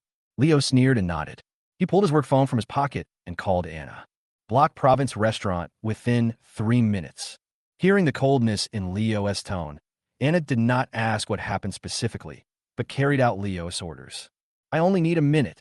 Anna always keeps her word. In less than a minute, the foreman's cell phone rang. As soon as he connected the phone, he was bombarded with angry curses from the boss. Province is an internet celebrity store. What it eats is the internet traffic. As the president of ByteDance, a giant in the industry, Leo can easily deal with them. The foreman hung up the phone in a cold sweat and waved to the security guard. Throw these 4 guys out. Also, inform their colleagues of what they did. Don't even think about entering any high-end restaurants from now on. The 4 girls were hung up like dead dogs. Among them, the general and the military advisor, who were not seriously injured, struggled hard with their hair disheveled. What's going on in your restaurant? Can't you see we're victims? I want to file a complaint and expose this. Not only will we send this woman-beating bastard to jail, we will also close your restaurant down. Seriously, facing conflicts with guests, a foreman shouldn't have a stance.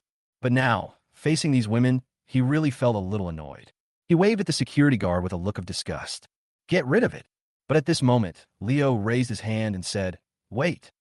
The security guard who was holding the 4 women was stunned and didn't know what to do. Leo walked slowly up to the military advisor and the general, staring at them with contempt and mockery. The two of them hid back in fear. Talk is talk. They were really afraid that Leo would beat them up. In view of your stupidity, I would like to offer you a hint. The entrance exam is coming up soon. My sister is suffering from depression due to excessive stress, so I took her out today to relax. And your actions have caused serious harm to my sister. My actions to stop you are an emergency measure. But this doesn't mean I forgive you. As the president of ByteDance, I intend to have the company's legal department file a lawsuit against you all. I hope you won't be too surprised after receiving the subpoena.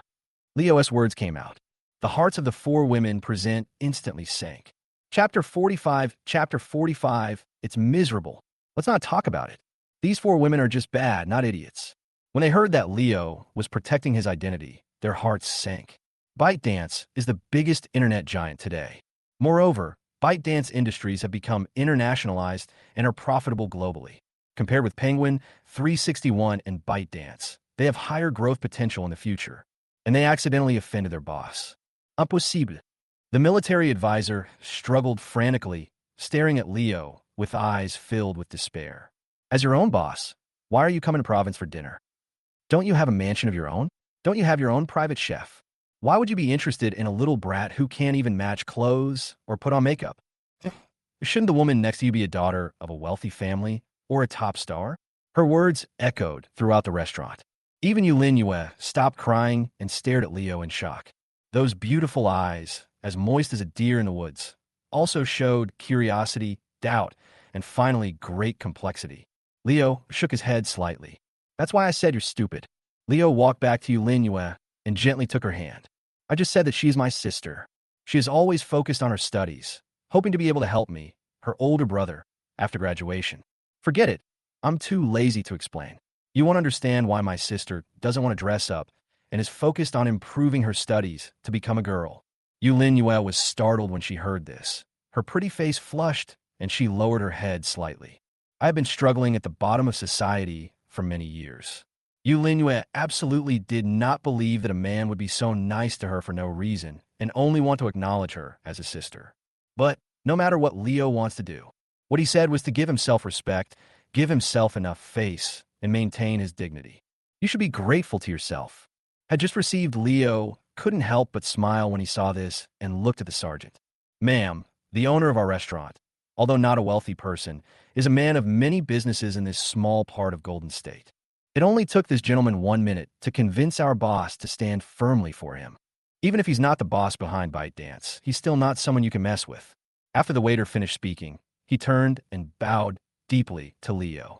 Sir, I was worried that the kitchen staff might be slacking off and the food wouldn't meet your standards, so I went to the kitchen to help you supervise. Who knew there would be such a few blind people who spoiled your fun? I'm so sorry. The waiter's attitude is quite sincere. As for the words that came out of her mouth, Leo wouldn't believe a single punctuation mark. These women kept mocking him for 20 minutes. If her colleague didn't have polio, he would have rushed to the kitchen to inform her long ago. Leo guessed that there was a 30% chance that she didn't show up to deal with the situation because she didn't want to get involved in the mess. In addition, there's a 69% chance that the restaurant is unwilling to act as a peacemaker and mediate the conflict between the two customers. Perhaps, in the eyes of the restaurant manager, this was an idiotic act of a monkey provoking a tiger. In the end, the tiger will bite the monkey to death with one bite. They're like big trees affected by the battle and can just watch from the sidelines. But I never expected it. Leo is not a tiger. Leo is fucking Godzilla.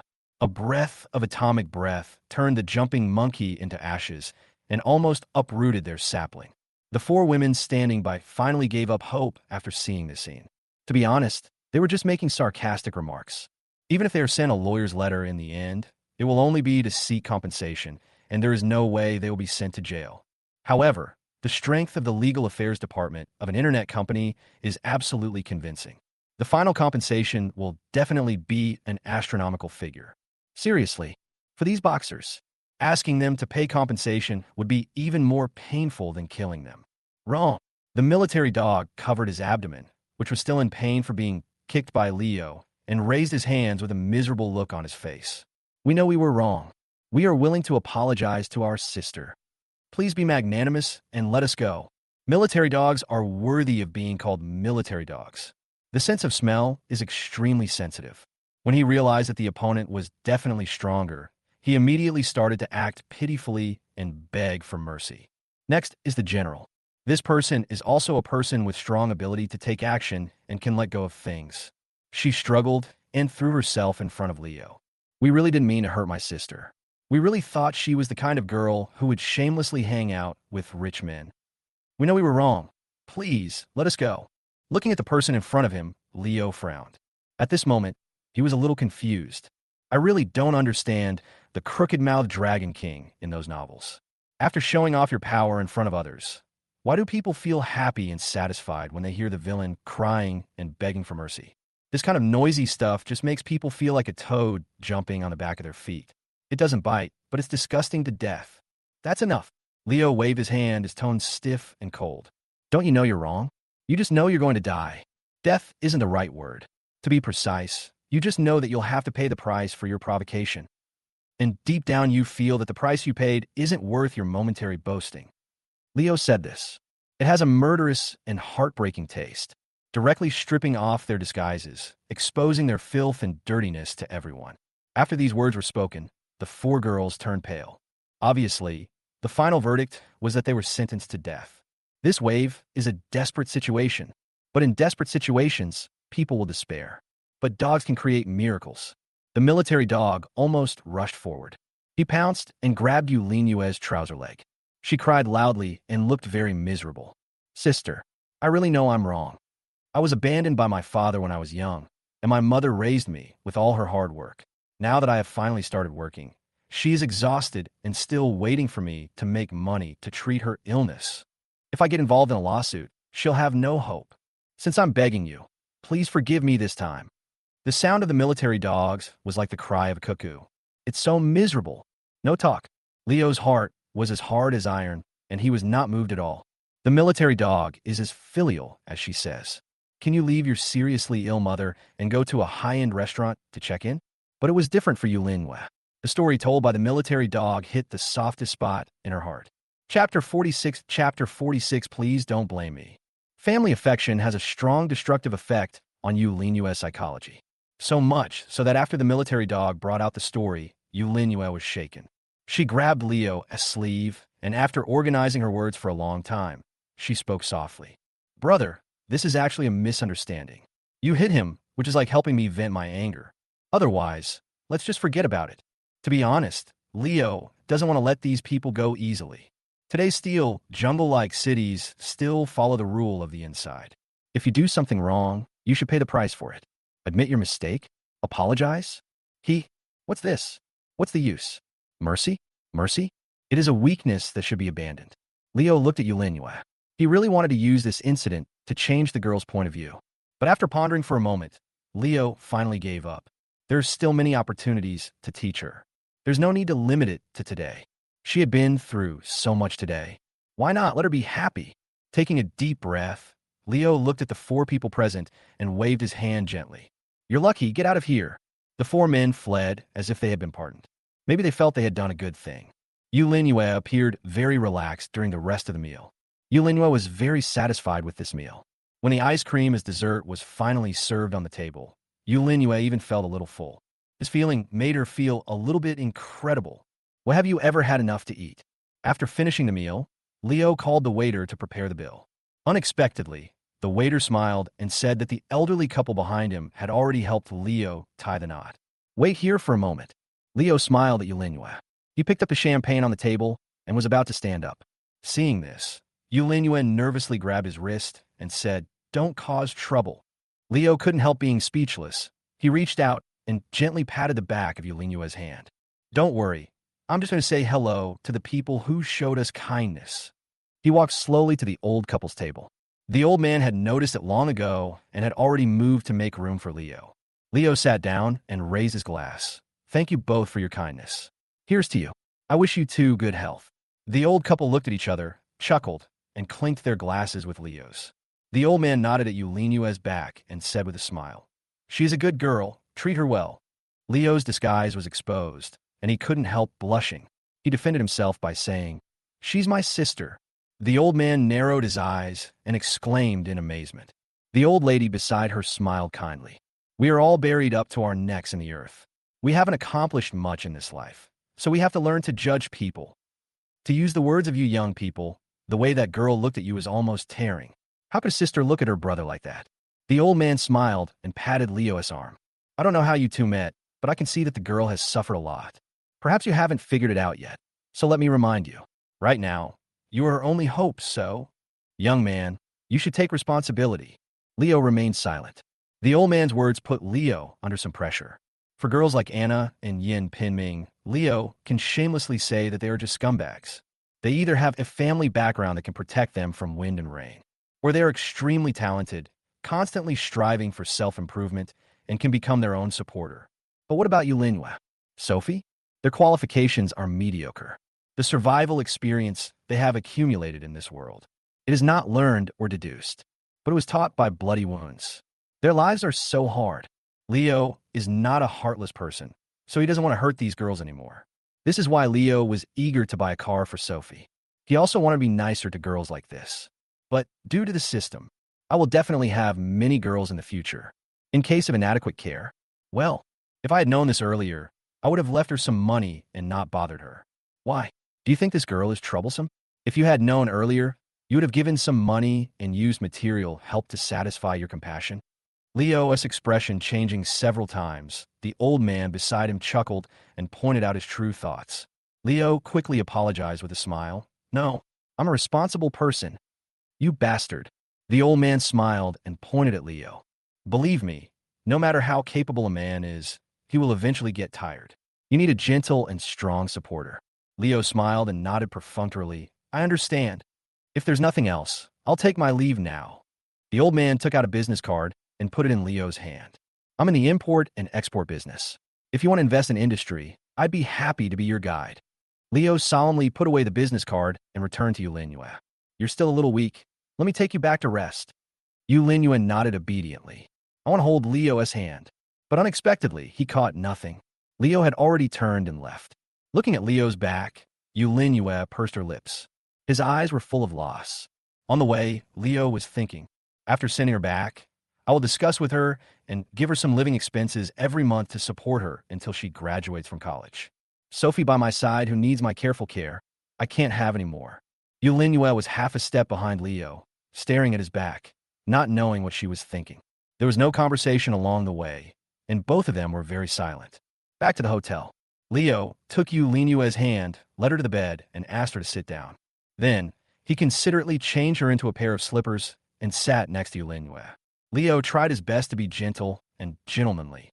That way, when you say something that implies abandonment later, your conscience will be better prepared to accept it. After reciting his speech for a long time and making sure there were no mistakes in what he would say, Leo slowly spoke. My name is Leo, and I don't know yours. Leo had already seen Yulinhua's name on the system interface. He said this simply to set a tone. We just met. I'm helping you purely out of sympathy. So please don't blame me no matter what decision I make later. My name is Yulinhua. You can call me Yuer. My father liked to call me that when he was alive.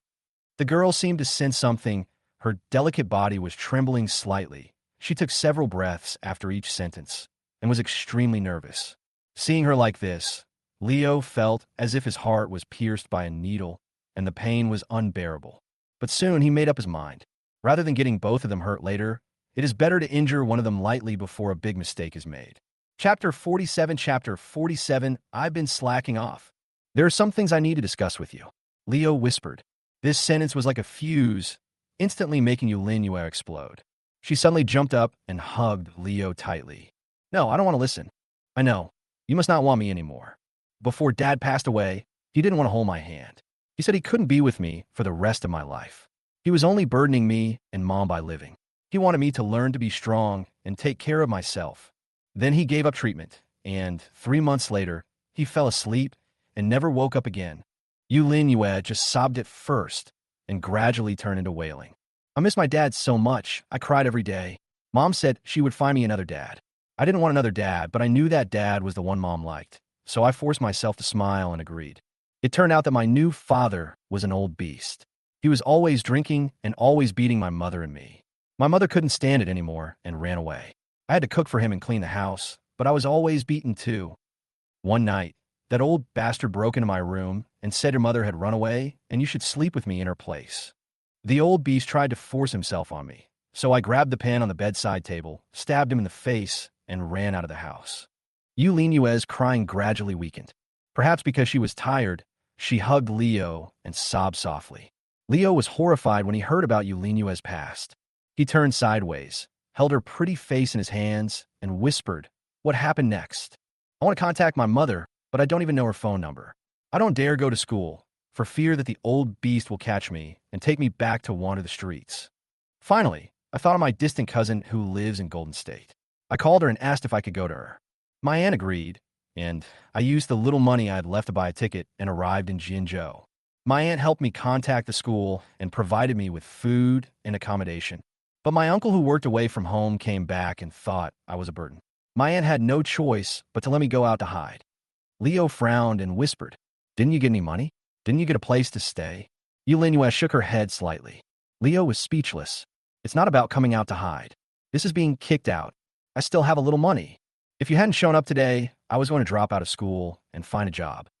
I've calculated that 30 yuan is enough for me to stay in the internet cafe for 3 days.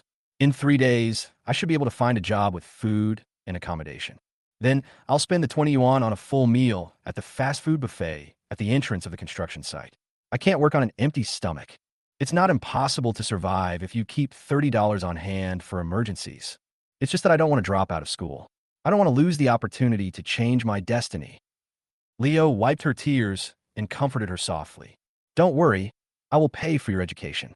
I will support you in college, graduate school, doctoral studies, and overseas doctoral studies.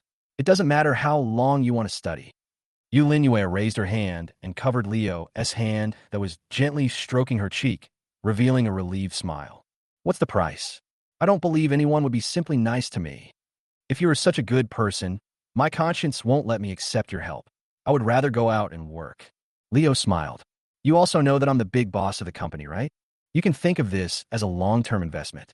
When you have the ability in the future, you can join my company and offer your loyalty to me." Leo's eyes closely and suddenly chuckled. "You look like my dad lied to me when I was little, telling me to study hard and make money so I can support him in his old age when he can't work anymore." After saying that, Yulinuez suddenly raised her arms and hugged Leo, blinking her big, sparkling eyes and staring at Leo closely. It's true that, during the meal, those 4 girls made me feel that my dignity had been defamed. But on the way back, I thought about it. I think the only thing I can attract you is my youth, right?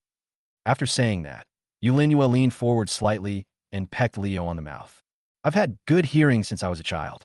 I heard the conversation between that grandfather and you. I guess you should have a girlfriend, or even a wife. I know myself and my place. I'm obedient and won't disturb your family. I'll only show up when you need me." Yulinuez stared at Leo and finished the whole sentence softly. Looking at the girl in front of him, Leo felt mixed emotions. If I had to describe his inner feelings, it would be heartache. The girl in front of him was so sensible that it made him feel distressed. In Yulinuez's eyes, Leo didn't move at all, but was obviously a little panicked. "I've been studying hard and have never fallen in love too early. You're my first. If you don't mind me in the future, you will be my last." Well, before she could finish her words, she was kissed by Leo. "A girl like this, you will only regret it if you miss it. Now that the intimacy system has been awakened, the only way to get more is to be a scumbag. What the hell am I being so pretentious about?" With this in mind, Leo hugged Yulinuez and fell onto the big bed.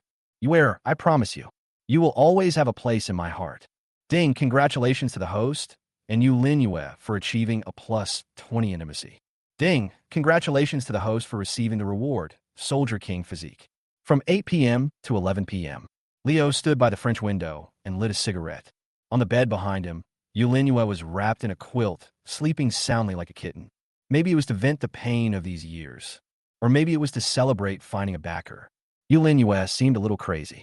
However, he lacked the fighting power and finally whimpered and begged for mercy. Leo wasn't sure if she was asleep or unconscious, smoking a cigarette, overlooking the people coming and going downstairs.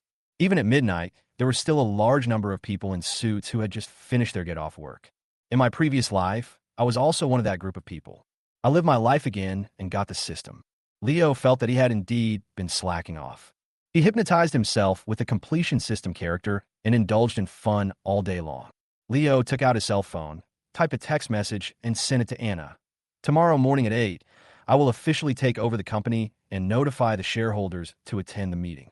Then he slowly lay back on the bed. Yu Linyue whispered softly and snuggled into Leo's arms like a well-behaved cat. The next day, Leo was gently woken up by Yu Linyue. Looking blankly at Yu Linyue, who was already dressed, Leo yawned and asked, "What time is it?" "At 6:30, your phone alarm rang. I saw the note saying shareholders meeting, so I woke you up." Chapter 48, Unable to Take Care of Oneself. The three words, shareholders meeting, seemed to trigger Leo's power-on password. He suddenly sat up in bed. Although his eyes were still a little sleepy, he was obviously much more awake. Just then, a cold towel was pressed against Leo's face. Immediately afterwards, Leo felt a small, boneless hand gently massaging the corners of his eyes. Leo knew without a doubt that this was the little girl Yulinwe. Soon, the little hands wiped gently and cleaned the stains secreted by Leo's skin after a night of sleep. The fatigue from getting up in the morning seemed to be taken away by this. Leo was still closing his eyes and sighing that this girl was so thoughtful when his feet sank. He found that Yulin Yue was squatting beside him, putting on slippers for him. This time, Leo felt a little embarrassed. He really wanted to tell the girl that you don't have to do this. We are equal in personality. But as soon as he opened his mouth, a cup of tea of just the right temperature was stuffed into his hand. The rich tea aroma and the green tea soup successfully diverted Leo's attention, making him shut up and sip the tea. Suddenly, the aroma of green tea rushed from his mouth to his nose, completely energizing Leo. Bang! A familiar sound of a lighter was heard. Leo turned his head in confusion and found that Yulin Yue had lit a cigarette. Just when Leo was wondering why this girl was still smoking, Yulin Yue had already stuffed the lit cigarette into Leo's mouth. "Wake up and come wash up."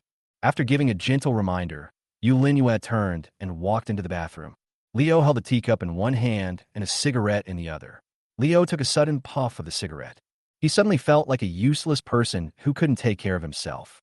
But you really shouldn't say that. It feels good to be a waste. After finishing his tea and smoking his cigarette, Leo went to the bathroom. Yulin Yue had already prepared the water for brushing his teeth and squeezed the toothpaste for him. The razor and shaving foam are also placed in the most convenient position for Leo. Leo quickly brushed his teeth and shaved, then took a shower and washed his hair.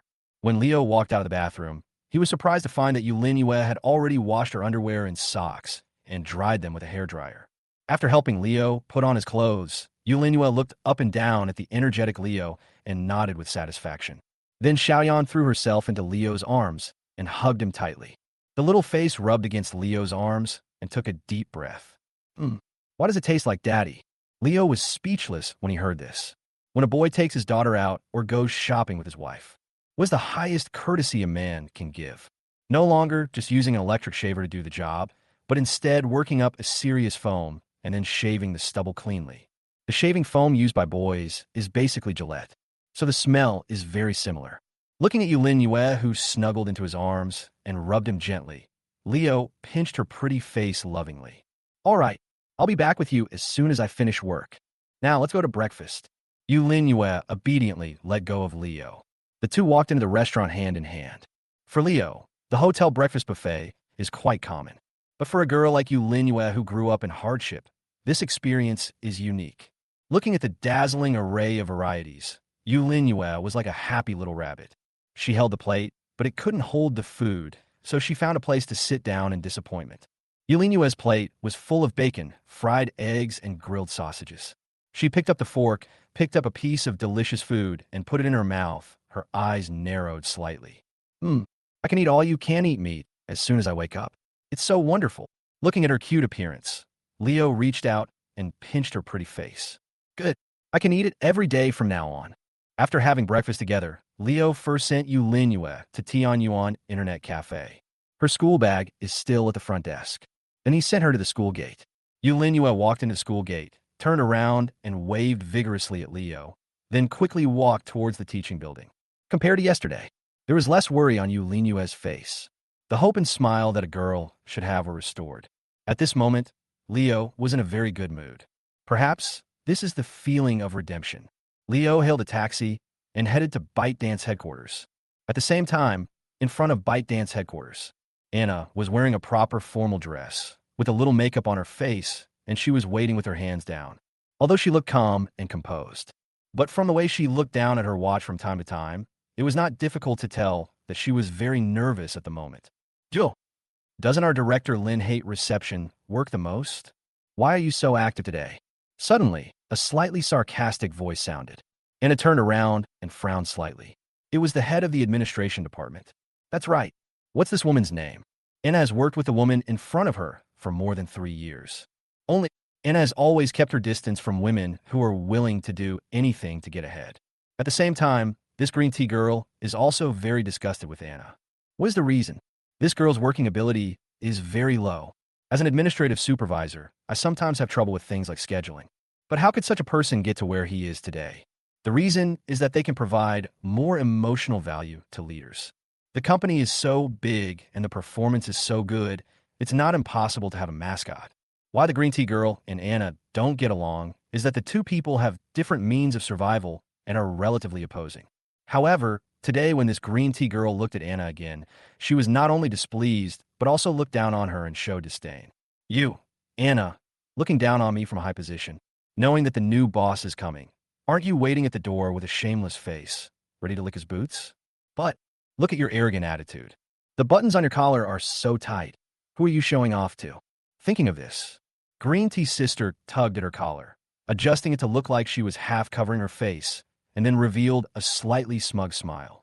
Wait, Anna, it must be me, not you, who can leave a good impression in front of the new boss. Suddenly, a new energy vehicle stopped at the company gate. The orange sticker on the car door proves that this car is an online taxi. The two women frowned at the same time, looking slightly dissatisfied. Didn't you know that the boss of the company is coming today? Which department is this guy from? Not only was he late, he even took an online taxi to the door. What if you block your boss's way? Wouldn't you be making things difficult for yourself? Leo pushed the door open and got out of the car, walking towards Anna with a smile on his face and opening his arms. How about it? Surprised? Unexpected? Chapter 49. Chapter 49. Are you shy? Looking at Anna's surprised expression, Leo showed a smug smile. You miss me a lot, and then suddenly saw me and got excited, and almost jumped up. She rushed to Leo, grabbed his hand, and said urgently, Why are you here? I admit, I've been a bit busy these past 2 days and didn't take the initiative to call you. But there's a reason for this. You can't come to the company and disturb me at work. Leo smiled and pinched her face. Hey, how could I possibly be disturbing you at work? I'm here to support you. And it looked like she was about to cry. Yesterday, the boss suddenly banned Province. And the message from the boss in the evening. Anna can conclude, the boss I have never met must be a man who is very decisive when doing things. Mainly to let him see me and my boyfriend. I'm not your boyfriend for now.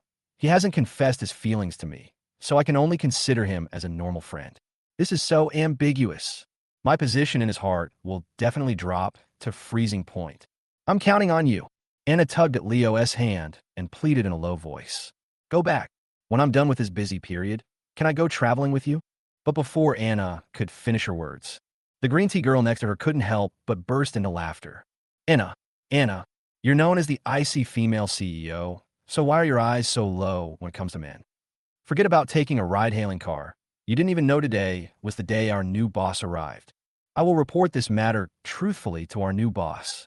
After saying this, Anna's expression became a little stiff.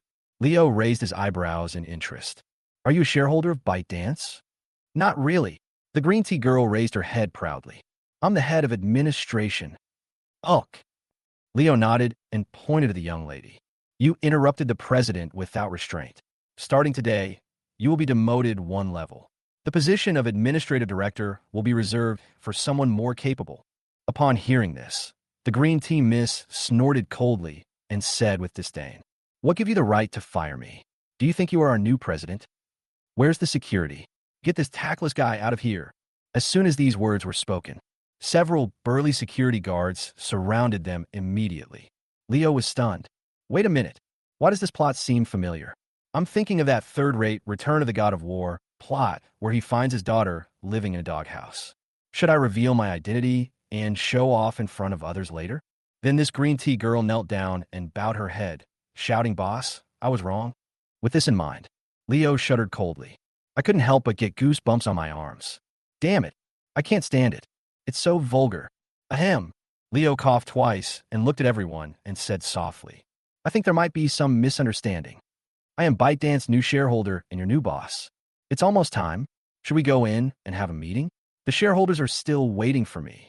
Leo tried to speak in a gentle tone and tried his best to bring the plot back on track. But he never expected it. The green tea girl laughed even more wantonly. Ha ha, you're the new CEO? Why don't you just say you're the Jade Emperor's nephew? Erlang Xianxingjuan. It's fine if the green tea girl doesn't recognize herself. Anna in front of him looked helpless. Okay.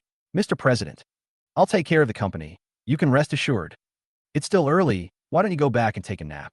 When you wake up, I'll call you to report on my work. Okay. Anna also doesn't believe in her true identity. Leo was helpless.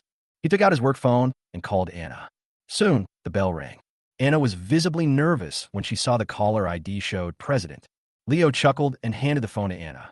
Anna was completely stunned when she saw that Leo was calling her number. Do you want to answer the call and confirm it? Leo suggested with a chuckle. Anna pursed her lips, answered the phone, and said hello. As a result, Leo held the phone and heard a clear hello. Anna was completely stunned. She stared at Leo blankly for a long time. Are you really my new boss? Leo grinned, hung up the phone, raised his hands to hold Anna's pretty face, and rubbed it back and forth. What else do you think? Behind him, the green tea girl was also obviously stunned. She quickly took out her cell phone and dialed her new boss's number. As a result, Leo's phone rang immediately.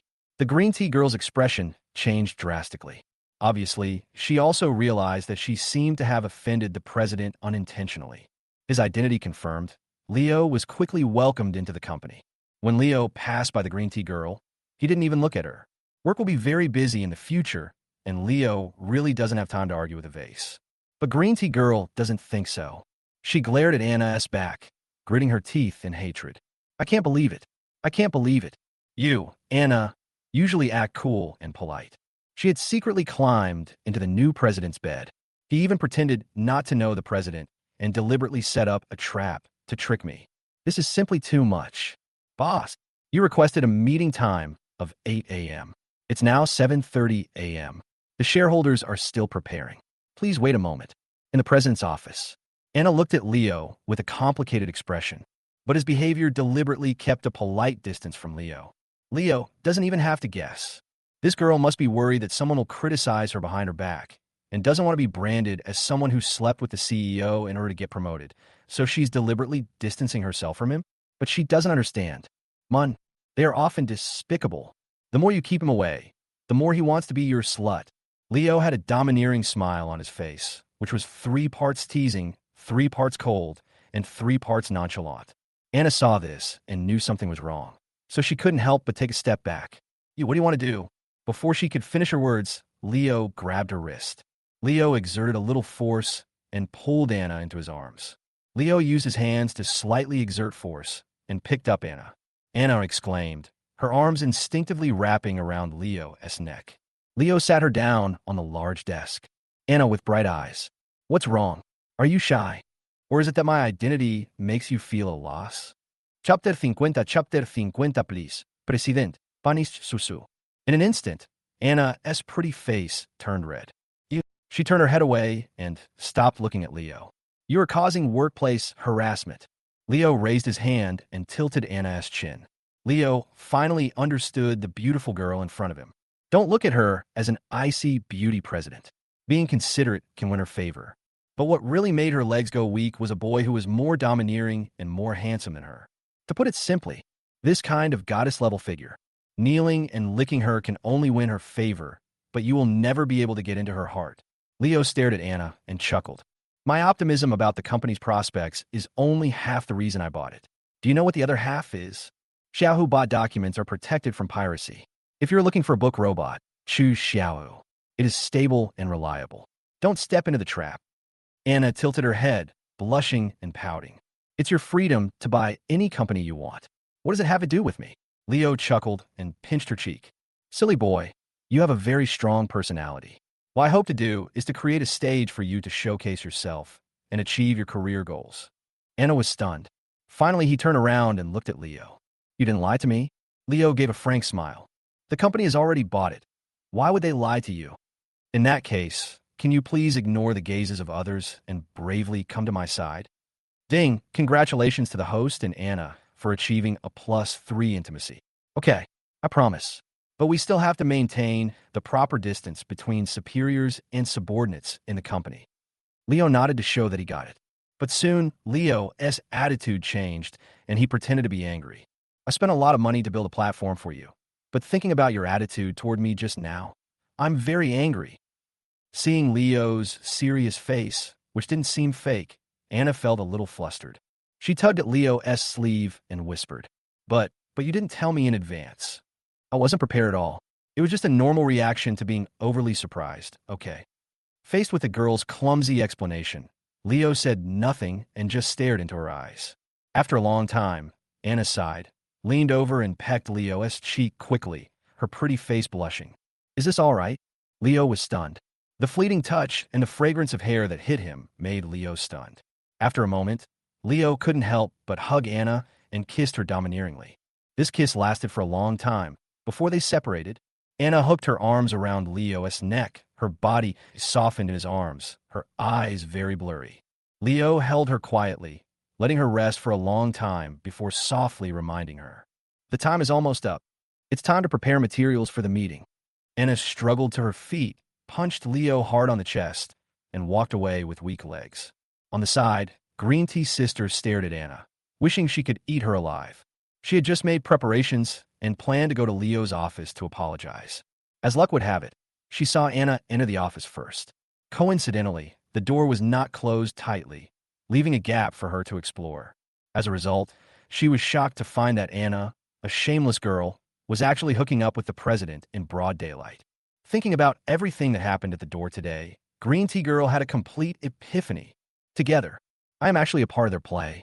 This is intolerable. Wells can't be tolerated. Thinking of this, Sister Green Tea opened the drawer, looked at the box inside, and a sneer appeared at the corner of her mouth. This set was originally prepared for Director Lee. The old guy, oblivious to his own charm, was unwilling to take the final step. The Green Tea Girl originally intended to use these to break the other person's heart and make the other person completely surrender. Now it seems there are more worthy goals. Snort, isn't it just a trick? Afraid of you, a young bird? Mom, I'm having fun with flowers. In the office, Leo squinted his eyes, thinking about the content of the next meeting. But at this moment, someone knocked on the office door. Enter. Leo thought it would be Anna who came, but who knew it was, that's right. What's this chick's name? What's up? Leo frowned and looked at the Green Tea Girl in front of him with some confusion. The Green Tea Girl immediately put on a pitiful look. I want to apologize to the president for my lack of vision just now. Leo waved his hand. Well, didn't I already demote you? Okay, I've forgiven you. The Green Tea Girl walked slowly to Leo, holding the box. I know, but I want to ask the CEO not to demote me. The president may not know that I grew up in a single-parent family. My mother raised me. After hearing the beginning, Leo started saying it with her in his mind. In order to raise you, I worked so hard that I became ill. All the money you earn every month goes towards your mother's medical treatment. Hey, Branding Iron, guess what? I've heard that story before. Only Green Tea Girl's actions are not just about telling stories. She placed a box in front of Leo. If the president is still angry with Sue, please use these to severely punish Sue. Leo was slightly stunned. Why is there a sequel? What the hell is this? He reached out and picked up the cardboard box on the table. A pair of pink fuzzy handcuffs. Leo Wardhair? Seeing Leo pick up the handcuffs, Sue took a step forward and pressed her arms against the handcuffs. There was a click sound as the handcuffs closed. Sue let out a delicate moan and collapsed at Leo's feet. She pushed the box away and it fell onto the table. A horsetail whip, a small candle, and a small tail with a metal front. Wait a minute. What the hell is this? I, Leo, am a gentleman, and I have no idea what these things are used for. By the way, this ponytail whip doesn't look or feel sharp. Just when Leo was at a loss, the office door was suddenly pushed open. Anna, who had adjusted her state, walked into the office very neatly with a folder in her hand. President, the directors are ready and waiting.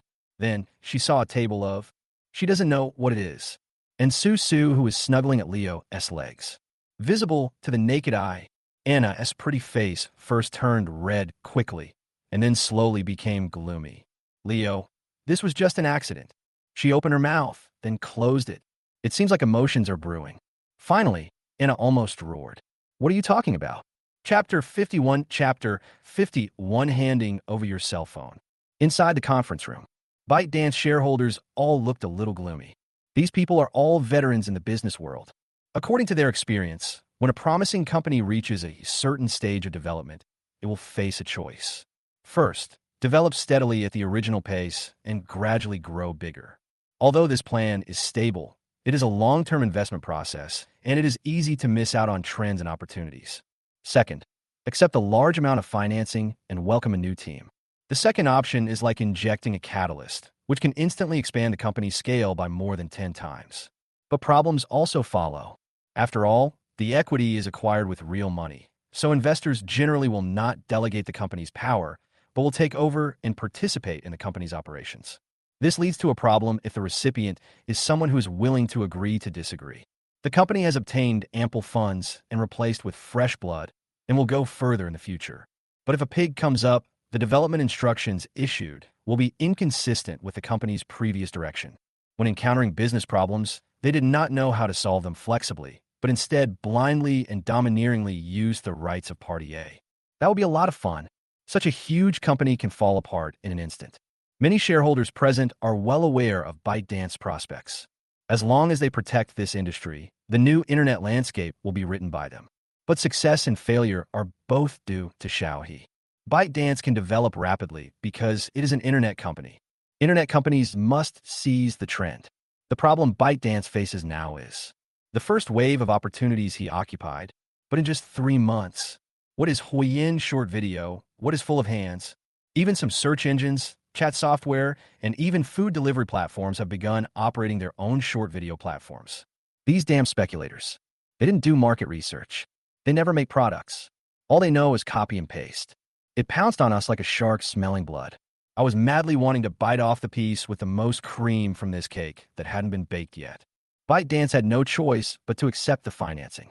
This financing seems like a gamble. Victory, take advantage of financial advantages, eliminate and devour competitors. Failure itself becomes nourishment, creating many competitors. And today is the time to reveal the trump card. These shareholders are actually hostile to Leo. Of course, in front of many shareholders, Director Lee held a different opinion. He believed that the new president must have come with gifts. First of all, the source of ByteDance investment is untraceable. To say that it cannot be checked may be a bit of an exaggeration. All I can say is that with their ability, they cannot find out the source of the funds. Just imagine, in the current environment, suddenly taking out tens of billions of funds to invest. Moreover, the investor did not immediately arrive, but instead seemed somewhat indifferent to the company's operations. In other words, full of confidence. This kind of people are either stupid or have so much money that they're foolish. Or the interest groups he represents are not worried at all that the company will be ruined. Director Lee started out in industry. One of his friends, or should we say, a defeated general. A person without business acumen, foresight in industry, and even less management talent. A loser who spends his days indulging in alcohol and sex. A loser with a fat brain, a waste. However, she soared to fame because she offered a pair of sweet-looking, petite twins with clean pasts to a mysterious boss. At that time, Director Lee understood a truth. In today's environment, ability is not the most important thing. The most important things must be resources and connections. Why do you say that? 10 billion in loans, 20 billion in orders. Talent supply, coupled with positive policy support. Even if you only lead a pig and sit in the chairman's position, the company will prosper. After obtaining financing, Director Lee asked several familiar bigwigs which bigwig had invested in the company. But the answer he got was, "Haha, Lao Li, ByteDance is your lifeblood. How could you let anyone inject capital into it? Oh, Lao Li finally remembered to take me with him to get rich. If others can invest, I can do the same. Tell me, how much money do you want?" These hypocritical words, this ambiguous smokescreen. In an instant, Lao Li was certain that the person who invested must be a big shot. This president who was parachuted in must be a white glove who came with resources. Hey, my dear lady, please listen to my explanation. That woman started talking nonsense as soon as she entered my office. I really didn't say a word. I feel so wrong. Also, don't you understand me? My thoughts are all on you. I really love you so much. But this mysterious president's appearance always makes people feel a little indescribable. He just grabbed Anna's little hand and started to make excuses. Anna's expression and temperament were still very cold, as if she didn't want to pay any attention to her CEO at all. But if you look closely, the slight smile on her lips shows that she is very satisfied with the president's explanation. However, she forced herself to suppress her joy. After all, the cool and beautiful CEO can't smile easily, or she will lose her dignity. However, the new president's condition also gave director Leah reassurance, who can make Anna add color. In other words, the man who has the ability to break the ice in her heart must be extremely outstanding and have a lot of resources. This confirmed Leo's identity. It seemed that he sensed the strange looks from the group of shareholders around him. Leo leaned over to Anna's ear and whispered, "Let's get down to business first. I'll explain to you after we're done. Cheer up. This time at the board meeting, I intend to help you expand your territory." After straightening his clothes, Leo looked at the shareholders. From their contemptuous, disdainful eyes, Leo understands. These people have already regarded themselves as useless people who start chatting about female subordinates as soon as they enter the company. That's good. Only with reversal can there be shock. Leo lived in his previous life. ByteDance has become a major company with global influence. The bytes in this world are still in a state of development. Leo intends to use his knowledge of the future to take ByteDance to a new height in one fell swoop. At the same time, it also deters all the scoundrels present. Everyone, let me introduce myself. My name is Leo, and I'm your new president. The shareholders meeting I organized today is to establish the tone for ByteDance development over the next 3 years. Because the content of the upcoming meeting involves many commercial secrets, I hope everyone can cooperate with me and hand over mobile phones and other electronic devices with recording and video capabilities. Chapter 52, Mutual Progress. Leo's words instantly made all the shareholders present explode. Boy, this has never happened in our company. What? You're planning on discussing state secrets at the shareholders meeting? I'm sorry, but we're really not worthy of hearing that. Yes, shareholders trust the boss, and the boss trusts shareholders. What does it mean to hand in your phone? Do you not trust us? Or do you think we do not trust you? A group of shareholders shouted indignantly. Leo looked at this group of old hands jokingly. Seriously, if they're not going to record the video recording, do something that is detrimental to the interests of the company. Leo made the suggestion they would voluntarily hand over their phones. Now this honor, it only illustrates one problem. These old guys have something to hide. In fact, it is not difficult to guess what they are thinking. Having been in the business world for a long time, I have naturally seen many cases where companies fall apart due to disagreements after obtaining financing. When faced with this kind of predicament, the most likely scenario for these veterans is to hedge their bets. What does it mean to bet on both sides? Find a company that can inherit ByteDance resources when you go bankrupt, and then use ByteDance secrets as a token of your loyalty. If ByteDance is revitalized, the transmission of confidential information will cease. If ByteDance shows signs of collapse, it will immediately increase its supply and quickly transfer the resources it has to the next buyer. To sum it up, it is shameful to betray one's own country. I'm not discussing this with you. I'm giving you orders. 60 seconds. If you don't hand over your phone, get out. Leo stared at everyone and sneered. He owns 51% of the shares and is the real person in charge of ByteDance. When faced with the opportunistic fence-sitters, he doesn't mind exercising his rights as Party A. Leo being so tough, all the shareholders looked gloomy. When it comes to one's own interests, one must fight to the end. Who knew? Anna stood up first, walked over to Leo, and placed her phone on his desk. A group of shareholders narrowed their eyes. This chick has already climbed into bed, so naturally she and the new CEO are in the same boat. We still have to fight. 30 seconds left. Leo's voice was cold. At this moment, Director Lee stood up, Leo with a serious look on his face. All the shareholders present were delighted upon seeing this. Old Lee holds the largest share among them. If we want to fight against the new CEO, with him as the vanguard, our chances of winning will be much greater. But Director Lee's next move left all the shareholders stunned. Director Lee took out his cell phone and placed it in front of Leo, smiling. Boss, cell phones aren't the only thing that can record. I suggest that security come up with a metal detector. Since it is a strictly confidential business secret, It must be guarded strictly. Looking at the guy in front of him, Leo was a little surprised.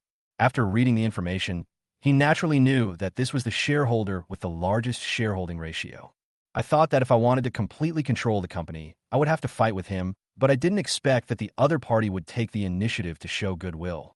It is also possible that the other party just wants to paralyze himself by showing goodwill and is plotting a conspiracy behind his back. It is also possible that the other party wants to hear what you have to say before making plans. No matter what, since the other party has expressed goodwill, you cannot but give them face.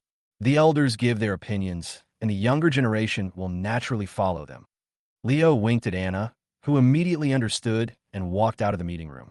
Soon, Anna came back with a metal detector. Director Lee has set an example. He stood in front of Anna with his arms open and whispered, "Be careful." Anna nodded and started the rapid test.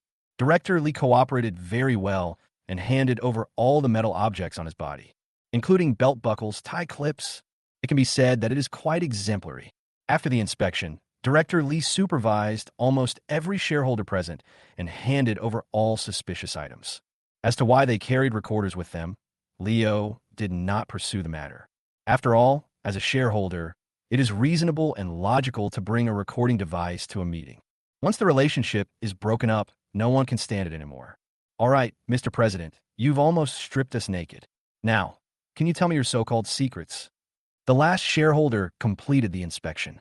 Leo, with an unhappy face. This guy has the most messy stuff on him, and his stance is obviously the least firm. Leo smiled and sat at the head of the meeting room. He looked at everyone, chuckled, and asked, "Everyone, I'd like to ask, what is our company's core competitiveness?" The shareholder who had just spoken immediately responded with sarcasm. Core competitiveness? Huh. What core competitiveness does the internet industry have? We're just pigs that caught the wind and flew into the sky. Leo laughed and clapped, giving the shareholder who was speaking a thumbs up with an approving look on his face. That's very well said. Unfortunately, it's only half right. The shareholder raised an eyebrow. Which half is right? Leo smiled calmly. Of course, it's you who said you were a pig that caught the right wind and flew to the sky. There aren't many people like you who are self-aware anymore. You. The shareholder slammed the table and glared at Leo.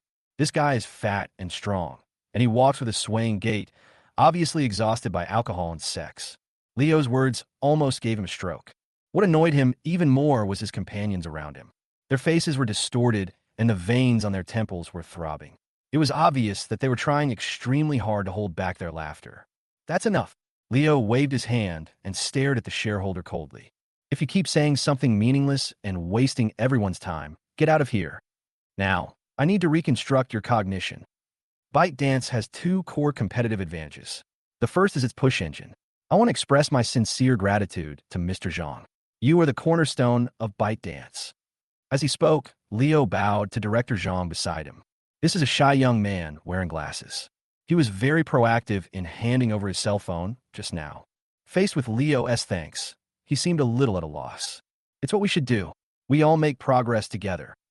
Leo smiled and nodded, looking around at everyone. Next, we have ByteDance's second biggest competitive advantage. Its traffic pool. We have the largest traffic pool, but shareholders, please ask yourselves, how much have you utilized this advantage? This time, the shareholders frowned, as if they were in deep thought. If I were to say so, I'd give it my all. How much revenue can a video website generate? If I hadn't aggressively expanded advertising revenue, everyone would be starving. It was that troublesome shareholder again. He jumped up and snorted in an almost rude tone. He is in charge of the marketing department. Leo's words clearly denied his work achievements. This made him very unhappy. However, this time, Leo didn't intend to give in to him. Chapter 53. Tearing Open the Market. 12%. Leo stared at the fat and strong shareholder and sneered repeatedly. In my opinion, ByteDance's utilization of traffic is less than 10%. Even if I really bring a pig, I will definitely do a better job than you. The shareholder's face, which was already red from holding back, gradually turned purple. He pointed at Leo with a trembling finger. You little bastard, you. Before he could finish his words, Leo waved his hand nonchalantly. All right, you've been dismissed, get out. This time, the fat shareholder didn't say anything, and Director Lee on the side spoke first. President, Lao Mo is in charge of all the company's profitable projects. If you dismiss him, It will affect the stability of the company. Director Lee's words were quite polite. In fact, all of the company's current advertising projects are controlled by Director Lee. If he took these resources and jumped to another company, Leo's behavior would be tantamount to destroying his own foundation. Leo didn't say anything, but just gave Director Lee a stern look. Leo coldly, "Little bastard, I'm just sitting at home, waiting for you to beg me." That's it. Mo Zicheng turned and left. Next, the company will adjust its major strategy. This kind of fence-sitter needs to be cleaned up. Leo explained. He began to describe his future plans for the company. Advertising revenue is too low or not diverse enough. Director Zhang, I need you to develop a program similar to an online shopping platform and integrate it into our app. Director Lin, from today on, please take over the marketing department. I want you to do it from 3 fronts. First, we visit stores, food, entertainment, fitness, find professional anchors to promote, negotiate a group purchase price for the store, and sell it in our mall. This restaurant, Province, used our channels for promotion, but listed its meal plans on another food delivery platform. From now on, I'll avoid this kind of situation. Secondly, live streamers are bringing products to consumers. This is done in 2 steps. First, we contact the source manufacturers, then we contact our top video creators and have them do live streams to bring products to consumers. They carefully introduce the products, allowing users to buy high-quality and low-price products without leaving their homes. Here, we must ensure good control over the products. If we find any merchants selling counterfeit goods or false advertising, we will immediately remove the product from the shelves and ask the legal department to prosecute them, putting the interests of consumers first. Everyone, since ByteDance has already taken over the traffic, let's build our company into a leading provider of food, drink, entertainment, and fun. Leo finished speaking. All the shareholders present were dumbfounded. Leo's actions seemed to help them tear open a barrier in front of their eyes, allowing them to glimpse a wider world. Among them, Director Zhang, a tech geek, stood up so suddenly that he even knocked over his chair. He stumbled and tried to run away, but was grabbed by Leo. "Where are you going?" "Write the program. I need to update it this afternoon and put the mall system online immediately." Director Zhang spoke in a hurried tone. "Your blueprint is so tempting. I want to realize it as quickly as possible." Anna, standing beside her, also blushed with excitement. Leo's style of play was groundbreaking. She had a premonition. Under the leadership of Leo, Byte will definitely rise to a new height. My vision in choosing men is so accurate. Ding, congratulations to the host and Anna for achieving intimacy +3. Leo smiled and patted his shoulder. "Don't worry, there's more to come." Leo looked at everyone present. "The short-term goal is what I said above. I demand that everything I say be implemented within 6 months. Next, I'll talk about long-term planning. If we always stick to our own small business, our business will never grow. We should look to overseas markets." Director Lee frowned and whispered, "The company has expanded overseas, and now our overseas version of Tuk has reached the world. I'm not sure how we're going to expand into new industries." Leo smiled. "Our Dacia manufacturing industry leads the world with high quality and low prices. Using our Tuk as a guide, they want to sell our Chinese products all over the world." As soon as these words came out, Anna's eyes suddenly lit up. Slippers, rice cookers, gas cylinders. Don't underestimate these industrial products. In developed countries like the European Union and the United States, we sell the cheapest products of the same quality, and our quality is the best at the same price. Moreover, there are very few live streaming sales methods in China, and the overseas market is even more blank. I feel like we're going to get rich. Director Lee coughed twice. "Everyone, I don't mean to pour cold water on you. Perhaps, due to the wishes of their people, the EU countries will accept the dumping of our new industrial products with a pinch of their noses. But the wealthy countries in the Middle East, as well as capital-controlled countries like the United States, will probably not easily grant our wishes." Leo smiled. "That is what we need to deal with in today's meeting. Director Lee, you also said that these are countries controlled by capital. Their interior is definitely not a solid block of steel. We must find a way to chew this tough bone." Director Zhang raised his hand. "Beautiful country, I have some ideas. There's a saying over there. There are 2 things in life that are unavoidable: death and taxes. As long as we provide them with a satisfactory tax bodyguard and a sufficient amount of legitimate political donations, they might be able to join the circle. Besides, the oil-rich nations don't have as much oil reserves as we do, yet their royal families are willing to sell it all over the world. This shows they have no long-term plans. I think as long as we can provide sufficient taxes for their royal family, entering the local area will not be a problem. Leo nodded in satisfaction. So, does Director Zhang have a breakthrough point? Director Zhang smiled and nodded. It really exists. A prince has booked a 2-month stay at the Burj Al Arab in our Cheongtai. It is said that the prince plans to hold a birthday party there for his favorite concubine. Many important people were invited to attend. President, I think this will be a good opportunity for you to expand the market. Leo immediately slammed the table and looked at Director Zhang. Very good. Please check the details of the participants for me. Remember, I need to know their personalities, hobbies, and the conveniences they can provide for us. I'm going to use this as an excuse to tear the market apart.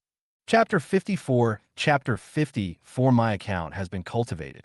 After the meeting, Leo had some free time. A thriving large company like ByteDance is like a precision machine. Each component performs its function. As the boss of a company, frequent micromanagement will not only fail to make the entire machine more efficient, but will instead cause internal conflicts. Leo only needs to hold the steering wheel tightly and check from time to time to keep the chariot on the designated road. Let's talk about Anna. At the shareholders' meeting, the useless Lao Mo was dismissed from his position by Leo. Today, the two departments of marketing and sales have been merged into one. It requires scheduling and personnel changes. Coupled with the changes Leo made to the subsequent development plan, Anna was extremely busy. But in her heart, she did not reject it at all. This woman is a career-oriented strong woman. Once she sees the direction to realize her self-worth, she will move forward independently without needing anyone's encouragement. But here comes the question that makes Anna a little dissatisfied. Su is a green tea girl. It's fine if she just hooks up with her boyfriend. When Anna was making personnel arrangements, she used her authority as an administrative supervisor to obstruct her, although Leo has demoted her. But it will take time for the Human Resources Department to recruit a new supervisor. The result is that Su still serves as administrative director. If it were an ordinary girl, she would have already crawled into her boyfriend's arms and cried, Su, that green tea bitch, bullied me. But Anna is a strong-willed person to the core. First of all, she couldn't do something like crawling into her boyfriend's arms and begging for mercy. Secondly, she also felt that if this small problem was not handled properly, it would affect her image in Leo's heart. So, Anna decided to endure it for the next development. The company is now in a stage of rapid development. As a senior executive of the company, Su would just disgust herself and would not do anything excessive. Anna never expected the result. Girls like Su are different from her. In her eyes, career is shit. Or rather, jealousy and conquering men who have conquered the world are the main themes of her life. Su detained a group of core employees from the marketing department and refused to let them go, requiring them to continue to work with previous partners. Here comes the problem. First, Leo has completely abandoned its previous profit plan, and its previous partners are completely worthless. Second, the previous partners have close ties with Lao Mo, and they will not give face to these employees. This move is entirely to cause trouble for himself and disregards the development of the company. Anna couldn't tolerate this kind of behavior. When she strode up to Su and asked her coldly, "What do you mean?" But Su's smile was cold. The company has rules and regulations for dispatch. Once you write the report and get it signed by the president, I'll let you go. You have nothing to prove now. If this happened because of your personal wishes and caused the company's operations to go awry, I can't bear the blame. Anna took a deep breath. Su took out the company's rules and regulations. Even Anna couldn't completely disobey. It's just a matter of writing a note and asking Leo to sign it, which won't waste much time. Taking a deep breath, Anna prepared to turn and leave. But at this moment, Su came up and challenged him while suppressing her contemptuous laughter. Anna, you're amazing. You took the initiative and got involved with the president. If you want to blame someone, blame yourself for being too arrogant. Judging from the way you and the president get along, you two haven't reached the final step yet, right? I know you think it's shameful to gain status by climbing into bed, but I don't think so. The CEO is young, promising, and handsome. I will take him down before you. I'll record a video for you while we play games. After saying that, Su withdrew her face. The smile on her face was extremely provocative. If it were normal times, Anna scoffed at this statement. Jealousy? Hee. You think I, Anna, am the same lowly person as you? But today I don't know why.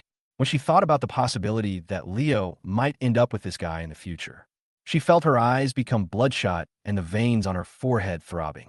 Damn it, my blood pressure is rising. If you think you can do it, you can give it a try. After saying this, Anna turned and left. She didn't file a report. Instead, he rushed directly to Leo's office. What to do when you are bored? Naturally, I took out my mobile phone, opened my company's app, and did some market research. Slide down the screen. This is black silk. Slide again. This is shredded pork. Slide again. Oh shit. Don't mention it. Dancing in ancient costume is a unique experience. I seem to understand the happiness of the ancients. Slide again. Oh shit. Modern dance is actually quite exciting. I have developed this account. Let's talk about our director Jean. This is a great model. Technical talents like you must be rewarded. Just when Leo was addicted to fantasy, the door was kicked open with great force. Almost as a reflex, Leo immediately put away his phone. Anna, who slammed the office door in anger. Leo felt the natural murderous aura emanating from her. Oh shit, what's going on? Could be that.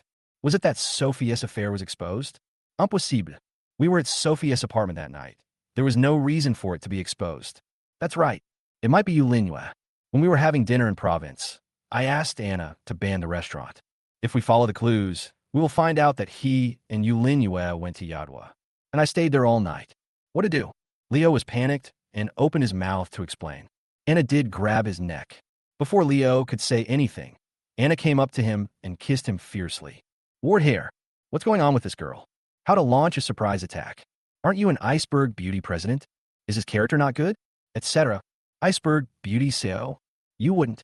Do you like playing office mandatory play? I didn't expect it. I didn't expect it. Look at you, Anna, with your thick eyebrows and big eyes. But the inland is a dull place. It doesn't matter, active or passive. I can accept it. Before Leo could open his mouth to tease. And I'd already let go of Leo. I just want to ask you one thing. Can you kick that guy Sue out of the company? Anna grabbed Leo's collar and stared at him with her beautiful bright eyes. But the words he said were full of murderous intent. I feel like if you, Leo, dare to reject me today, I will scratch your face. Chapter 55. Do you want to agree to him? Leo was stunned. No. How did that little girl, Sue, offend you? After a few seconds of confusion, Leo had already guessed it. Market and marketing reorganization. Anna needs to deal with issues related to personnel transfers. This Sue must be using the power in her hands to control her. Logically, Leo should stand firmly on Anna's side. But I don't know why. He recalled Sue slumped at his feet with a sad look in her eyes. Leo was shamefully impulsive. Taking a deep breath, Leo stared at Anna. I was able to defeat Lao Mo because Director Lee firmly stood by me. Epremotit Susu. Kicking her out would be embarrassing for everyone. Anna frowned slightly when she heard this. Leo said, if he is too tough, Leo will be in a difficult position. But she has seriously affected my work progress. Tell me, what should I do? Leo thought for a moment. He took out his cell phone, edited a message, and sent it to the group. In short, Anna has a very important job on her hands. Her words are like my words. Everyone please cooperate with me. All right, I've made it clear. If she continues to disrespect me, I'll exercise my power as president and fire her. Anna nodded in satisfaction. Very good, it's time to reward. Anna said, and gave him another deep kiss. Leo narrowed his eyes, enjoying the ambiguity of the moment. This girl is becoming more and more skilled. Boss, I got the news. Suddenly, the office door was kicked open. Director Zhang rushed into the office with an excited look on his face. But when he saw the scene in the office clearly, he was stunned. But he reacted quickly, rolling his eyes and groping around with his hands. What's going on? My eyes. Suddenly I couldn't see anything. Director Zhang walked out of the office quickly. Leo, who was pressed in a boss chair, saw Anna's face slowly turning red all the way to her ears. I'll go out and explain. Leo raised his hand weakly and suggested. What the hell is that? Anna roared. What's the use of explaining in this situation? Since I've already seen you, why not? Anna stared at Leo and kissed him again. Just let it go. There was one more thing Anna didn't say. Now that you've seen it, just accept it. She just wants to assert her sovereignty. The president is mine, Anna. Outside the door, Director Zhang paced back and forth anxiously. Glanced at the watch from time to time. It's been almost 20 minutes. How long are these two going to keep messing around? I still have very important work to report. Just when Director Zhang couldn't help but raise his hand and knock on the door to urge them. The office door was opened. Anna, fixed her hair, and walked out of the office with a normal expression, as if nothing had happened. Looking inside again, I saw Leo sitting upright in front of the computer, holding the mouse in his hand, as if he was handling official business. After a light cough, Zhang Amin knocked on the door. Leo turned his head, as if he had just noticed him. "Director Zhang, please come in. If you have anything to say, let's sit down and talk." Zhang Amin felt a little unconfident. Looking at the situation, it seems like there is really nothing that can be done. Could it be that I was hallucinating? Damn it. The president has a far-sighted vision, and his suggestions can take the company to new heights. How could I be so despicable as to suspect him of being mean to a female subordinate during working hours? Zhang Yimin felt so ashamed that he wanted to slap himself.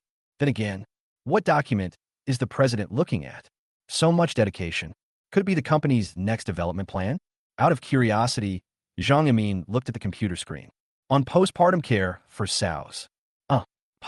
Hallucination of birds. You shameless old thief. It turns out that they're using unspoken office rules. Ahem. Leo coughed twice. His face was not red, and he was not out of breath. I think animal husbandry will be a major trend in the future, so I'm going to study it seriously. Zhang Yimin said with a deadpan expression. I understand. Director Zhang, please don't misunderstand me. I'm not trying to hide anything. Boss, you don't have to explain to me. Zhang Yimin knocked on the table and whispered. I'm here to report news to you. I found out about the prince. 12 days later, it will be his beloved concubine's wedding. I have sent the specific information to your email address via DingTalk. If there's nothing else, I'll take my leave. Leo nodded, indicating that he had received it.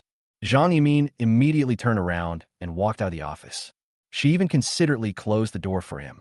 Leo raised his hand and tapped the table lightly. Let's not talk about Zhang Yimin catching him and Anna together. Just take Zhang Yimin's action of personally going to Leo's office to report on his work. This shows that ByteDance internal management is quite chaotic. This will directly lead to inefficient company operations. This problem must be resolved as soon as possible. Leo picked up his phone and made a call. The caller was the waiter in Province whom he had high hopes for. Hello, who are you looking for? It was me. I had a conflict with 4 girls in the restaurant yesterday. Leo's words made Qin Yining on the other end of the phone slightly stunned. This guest had a profound impact on her. One phone call scared the hell out of the boss. It is said that it is a senior executive of ByteDance. Is there something he wants to talk about when he calls me? Of course I remember. Do you want to reserve a table?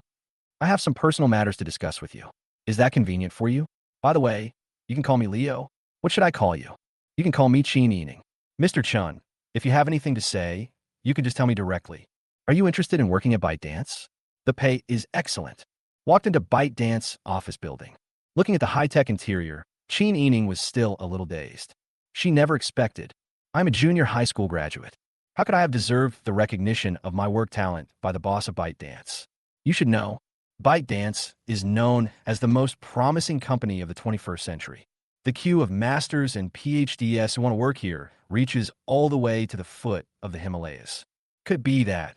What people value is not your work ability, but something else. What if that's the case? Own. Do you want to agree to him? Qin Yining is very self-aware. Leo, let alone being the legal wife. I'm afraid I won't even be able to be the mistress. He should spend a lot of money on himself. Although this kind of thing would be looked down upon if I returned to the village. But the opportunity to meet such an important person may only come once in a lifetime. Do you want to agree to him? Chapter 56. Is it you? Qin Yining went to the front desk to identify himself. He was soon taken to Leo's office. Because of different mindsets, when Qin Yining saw Leo again, her pretty face couldn't help but blush. When Leo saw Qin Yining, he couldn't help but be stunned. Today she changed out of her province work clothes and put on a more formal shirt. Her slightly chubby cheeks and delicate nose give her a cute and pretty look. Maybe it's because I no longer play the role of waiter. Compared to the day before, she couldn't help but exude an aura of confidence. Ding, beauty detected. Name, Qin Yining. Background. Although he only has a junior high school education, he has a talent for management due to his intelligence and years of experience in society. Age 20. Appearance, 80 points. Body, 80 points. Purity, 100 points. Untouched by human nature. Style, high emotional intelligence female subordinate. Intimacy, 0 points. Hint, please try to raise her into an outstanding female subordinate. The system will issue rewards based on the level of training. Looking at the system panel, Leo nodded with satisfaction and waved at the sofa beside him. Please sit down. The girl sat down obediently. Leo stroked his chin and chuckled. In province, I was deeply impressed by your outstanding work ability. Right now, my company is still short of an administrative director. Are you interested? Again, the treatment is generous. Qin Yining became a little excited when he heard this. I'm honored to join your company. In fact, when Qin Yining said this, his heart was beating fast. After graduating from junior high school, the biggest stage she faced was province. Qin Yining once thought that being promoted to foreman or manager one day would be the highlight of her life. But I never expected there will be a day when I can enter ByteDance. To be honest, Qin Yining was a little worried that he might accidentally ruin the job. But her years of experience in society told her, if you lose the opportunity right now, perhaps she will never have such a stage again in her life. Therefore, Qin Yining agreed without hesitation. Leo smiled and clapped his hands. Very good. Go to the Human Resources Department to complete the entry procedures. When Leo finished speaking, Qin Yining was completely stunned. This is finished? Have you joined the company? Is it true that no test is needed at all? At this moment, she suddenly understood something in her heart. What matters is your ability to work. This guy is simply greedy for his own thing. After hesitating for a moment, Qin Yining said softly, there's one thing I need to ask the president. Leo nodded. You say. Qin Yining pinched the corner of his clothes, as if he had made up his mind. What price do I need to pay for this job? Leo was stunned by what she said. However, when Leo saw the girl's conflicted look, he was speechless. This girl is overthinking. However, this somewhat timid look makes him look like a cute little rabbit. Damn, I can't help but want to tease her. No way, no way. Leo pretended to be surprised. You don't think I would give you such an important position for no reason, do you? As soon as these words were spoken, the last glimmer of hope in Qin Yining's heart was shattered. Sure enough, there's a price to pay. But Qin Yining looked up at Leo. Angular face. The long-legged oppas in Korean dramas have the same body proportions. When he rolls up his sleeves, the muscle-to-fat ratio on his exposed forearms must be 8-pack abs plus a mermaid line. Doesn't seem bad. I'm a bit thin. I'm too busy at work to exercise on weekdays. Facing such a strong guy, he would be broken, right? If I beg for mercy then, will he let me go? This kind of overbearing president will definitely act only according to his own preferences and won't care about my life or death. Why do I feel a little excited and expectant when I think of this? Oops, what am I thinking about? Looking at the girl staring at him with burning eyes, a blush slowly appeared on his face. Leo was stunned. Wait a minute. Why are you blushing? Aren't you already prepared for this? Can being rich and handsome really allow you to do whatever you want and win a girl's heart with just a hint? No, we need to change the subject quickly. I really can't get used to the character of Long Out-yen, who has thousands of girls throwing themselves into his arms just by showing off his tiger body. Ahem. To get this job, I need your loyalty. As soon as these words were spoken, Qin Yining was stunned. Only offer loyalty? Is that all? Oh shit. What was I thinking just now? Then Leo watched the girl's face turn from blushing to completely red, all the way to her neck and ears. Girl, it's broad daylight. Please don't dream. Leo is almost giving up. It seems being too charming can also be very disturbing. I dialed the phone and called Su. Leo put on a business-like look. Su, since I am very dissatisfied with your work today, your position as administrative director will be temporarily dismissed. Let me introduce you, Qin Yining. This is your future colleague and also your future competitor. Next, the company will expand into new markets. Those who perform well will be promoted to supervisory positions, and those who keep up with the pace will be able to continue working. As for those who mess around in the company, they will be eliminated. Do you understand? After casually stating his next strategy, Leo sent the two away. Start checking the system. If Qin Yining hadn't triggered the system, I would have just happened to notice it. Leo hadn't realized that girls with a beauty and figure score below 85 could actually trigger rewards. You don't know until you check, and you'll be shocked when you do. Those with scores below 85 and above 70 are systematically classified as beauties. You can also get system rewards by improving intimacy or establishing other relationships. However, the rewards are not as generous as those for those classified as goddesses like Anna. But the hint about Su made Leo slightly stunned. Ding, beauty detected. Name, Su. Background: Xiao Cha Cha, a top student from a prestigious university, is adept at using her beauty to gain benefits. Age 20. Appearance: 85 points. Body: 85 points. Purity: 90 points. Zero practical experience, but rich theoretical experience. Style: high emotional intelligence female subordinate. Intimacy: 0 points. Tip: girls of different styles have their own merits. Occasionally, tasting tea can also bring a different sweet aftertaste to the host. Wait a minute. 90% purity? Also, what does this zero practical experience, but rich theoretical experience mean? So, you climb to your current position by getting something for nothing. Is it you? Freeloader? Chapter 57. Chapter 57. Do you know what this means? Senior: I'm new to your company, and I'm still not very proficient in many things. I hope you can give me some pointers. Walked out of Leo's office. Chin Yining gave Su Su a very standard bow. She gives people the impression of being quiet and obedient. Su Su looked up and down at the girl in front of her, and a faint smile appeared on the corner of her mouth. She reached out and lifted Chin Yining's chin, carefully looking at the delicate and lovely face in front of her.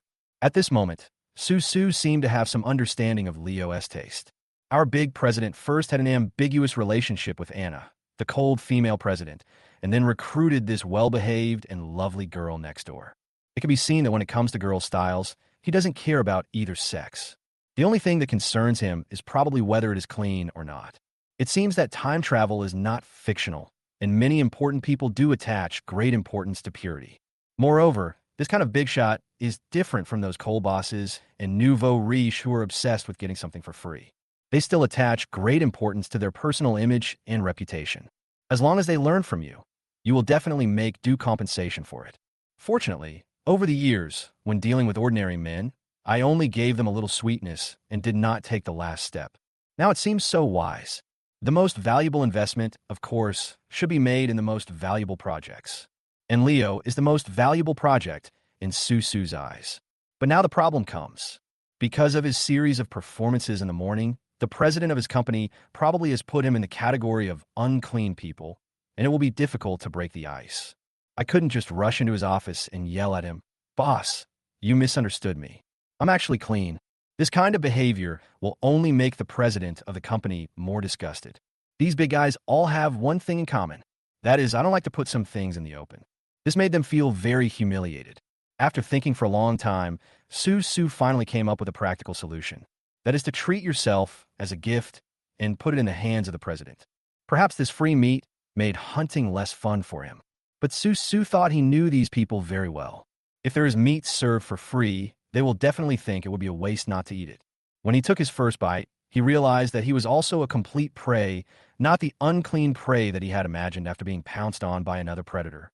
He will definitely feel guilty about the attitude he once showed. At that time, it's time to act on your own. But the problem is, since we have already planned to use it as a bonus. So what about the main course? Su Su's original plan was to select a girl with a sweet appearance and a clean past from this year's graduates and train her personally. Now it seems that there is no need to be so troublesome. The president has already chosen his prey. Looking at Chin Yining in front of her, Su Su said with a half smile, "You can put work aside for now. I plan to teach you to face reality first." He took Su Su into the Human Resources Department. Chin Yining waved and called the head of the Human Resources Department, whispered a few words to him, and then took Chin Yining into the Human Resources Director's office. Soon, there was a knock on the office door. The head of Human Resources walked into the office with 6 employees, each of whom was holding a stack of A4 paper at least 1 meter high. Su Su pulled Chin Yining forward and kicked. With a crash, a stack of A4 papers was kicked to the ground by her.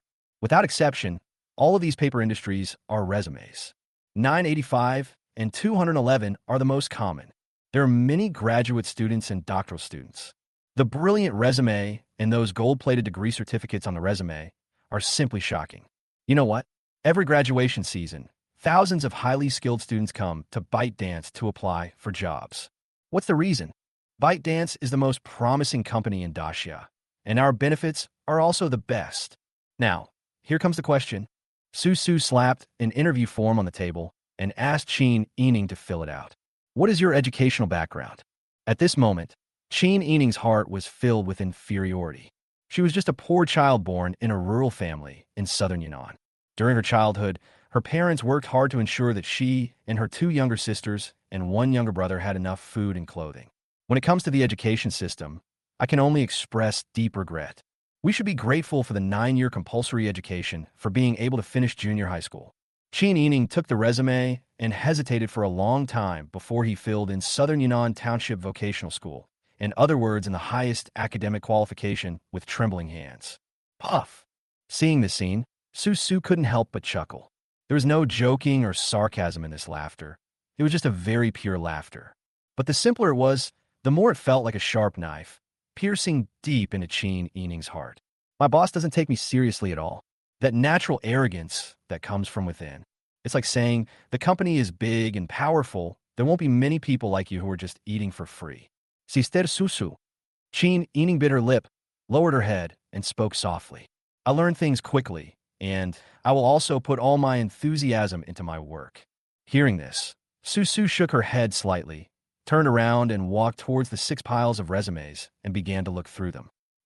Why can't I find it? Damn, there are so many people applying for the job. Oh, that's her. Soon, a pile of information was thrown in front of Chin Ening. The photo shows a beautiful girl with a quiet temperament.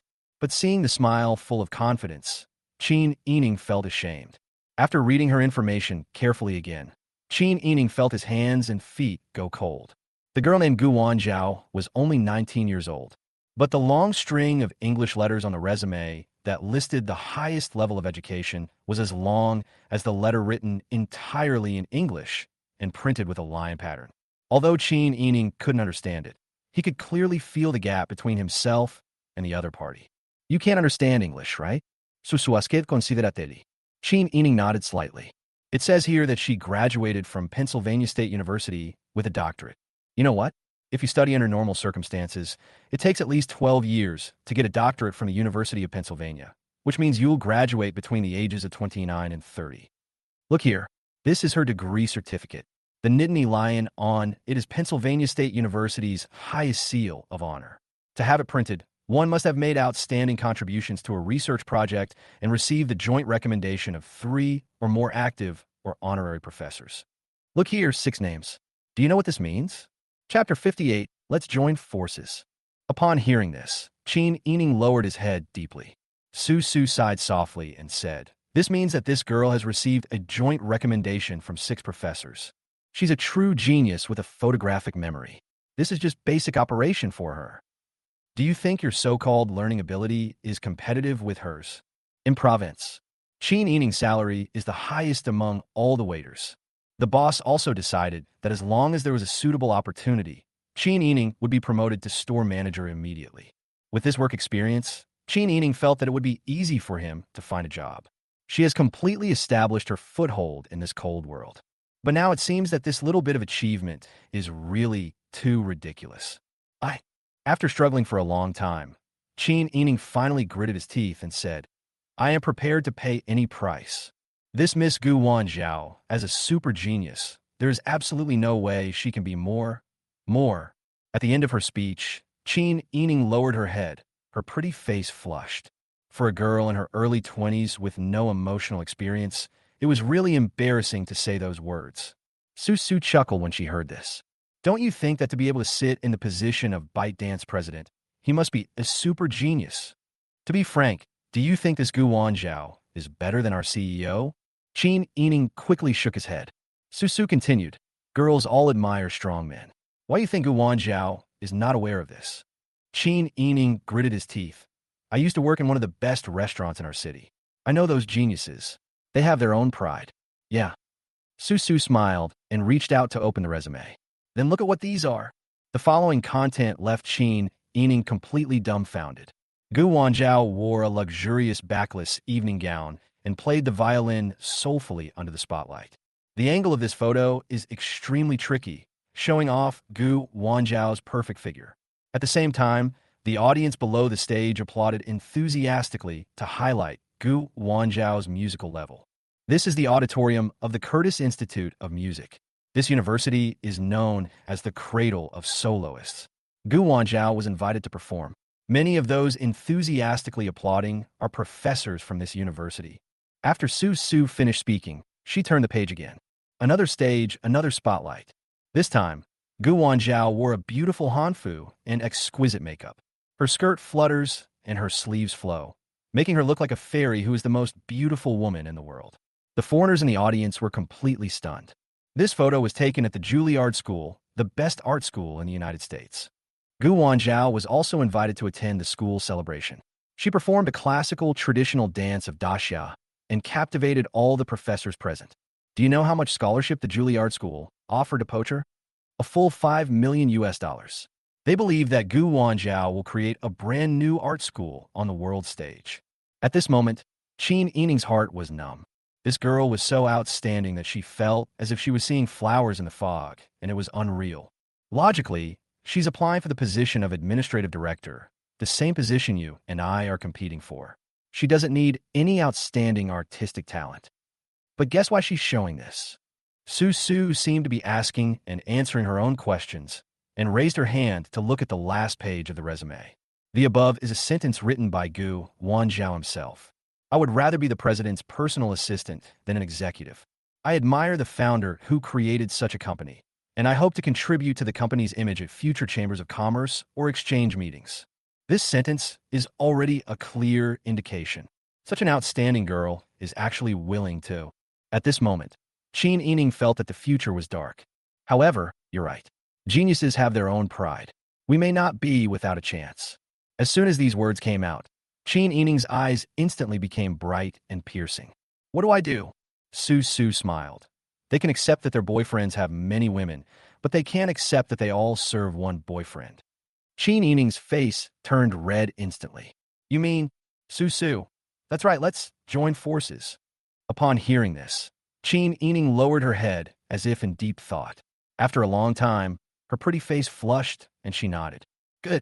Hearing this, Su finally showed a smile of satisfaction on her face. After making such a decision, Qin Yining seemed to have exhausted all his strength and collapsed in the chair. However, we can't neglect our work either. I understand these bigwigs. Their interests are often more important. Sister Su, we must become useful people. Upon hearing this, Su nodded firmly. Anna can achieve results. Why can't I do it? The two were silent for a moment, and Qin Yining pointed at the resume on the table with some curiosity. But I'm curious. Such an outstanding girl. Why didn't you choose to hire her? Susues Vatsifros. Previously, ByteDance was a business run by several shareholders. Director Li arranged for himself to be in a high position. Had been deprived of his rights by Leo, also arranged for a girl to enter the human resources department. Once they started, the rest of the shareholders followed suit. This is a typical example of a makeshift troupe that often has a small but powerful demon. No one wants to bring in a talented young girl. But now, the company has become Leo's one-man show. In fact, it is not a bad idea to recruit Gu Wanzhao. But why should I create a competitor for myself? After hearing this, Qin Yining suddenly remembered a documentary he had seen. During the palace selection ceremony, the ladies would always bribe the eunuchs. You must never recruit a concubine who is prettier than you into the palace. But Qin Yining secretly wrote down Gu Wanzhao's phone number. She is very smart. Naturally, her vision is longer term than Su's.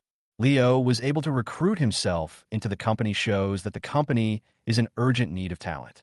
Leo is not stupid. If he keeps flattering the superiors when looking for people, his crimes will be exposed one day.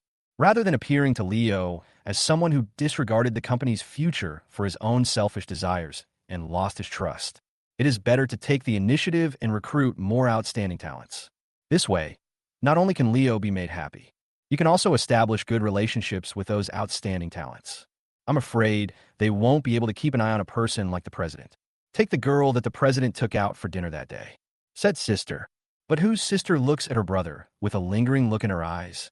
Chapter 59, A Fin, Lei Suzhou.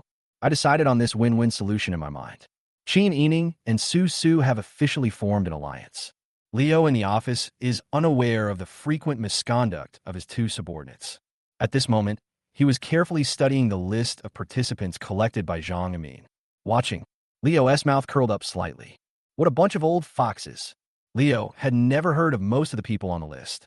These people have no legitimate political titles in the United States and are all businessmen. However, Zhang Amin made notes for many of them.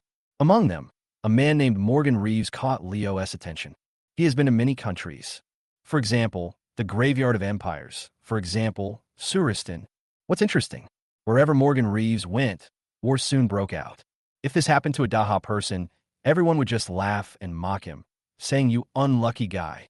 But this kind of thing happened to a beautiful Chinese and a businessman with assets worth tens of billions, which makes people talk about it with relish. How did the American people make their fortune? First, stir up internal conflict. When the two gangs are red in the face and rolling up their sleeves, they were shouting and clapping beside them. Wait until the two of them start doing it. They assess the situation and realize that one person could hardly do it. They will come up to you and kindly hand you a brick, then charge you a large sum of money. Then the person holding the brick gains the upper hand, and he will hand a sharp knife to the other person and charge a large fee. Look at the properties owned by Mr. Reeves. Nubia's blood diamond mines, depleted uranium mines in Suristan, and the oil fields sandwiched between North and South Sudan. This guy is truly a capitalist covered in blood and filth. But Leo likes this kind of people. Why? They have no bottom line and no sense of belonging. Their faith is the US dollar. Maybe the British pound would work too. In short, they love everything that represents wealth. They would never think about the fact that Dacia's high-quality and low-priced industrial products would sweep across the United States like a tsunami. Those factories that had tried every possible way to slack off under the whip, as well as their non-violent, non-cooperative allies, will be manufactured by Daha and rubbed to the ground in an instant. What does it have to do with him, Morgan Reeves?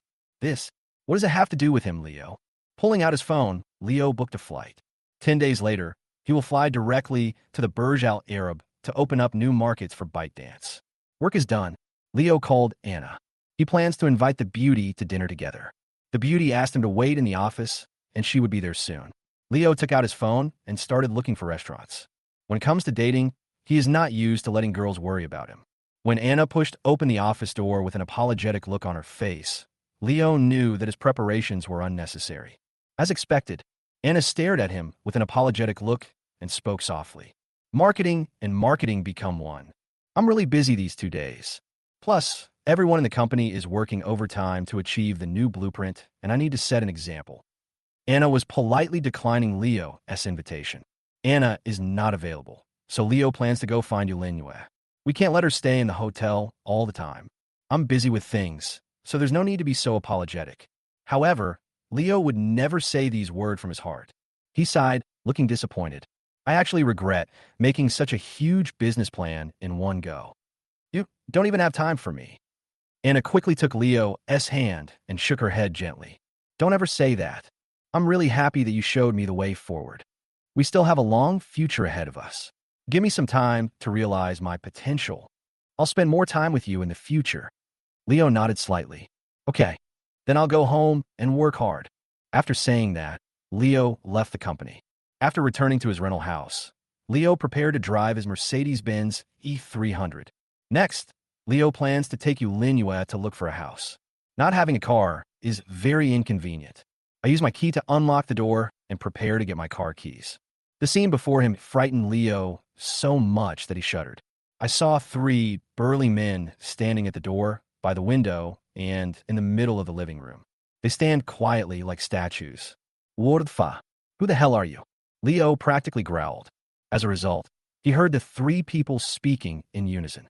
T-800 alloy combat frame, equipped with Cybertron 101 system, infiltration type Terminator. Execution Agreement 1. Follow Leo's orders. Leo was stunned, then he suddenly realized, I haven't been home for several days. This is the task reward issued by the system. Leo raised his hand and pressed it against the face of a Terminator. Real human skin with hair on it. Due to the weather, Leo even felt a little sweat on his face. Stand still. Let me test your strength. Leo gave the order and raised his hand to punch. Bang! There was a dull thud, and Leo knelt on the ground, covering his wrist. His face turned red from holding it in.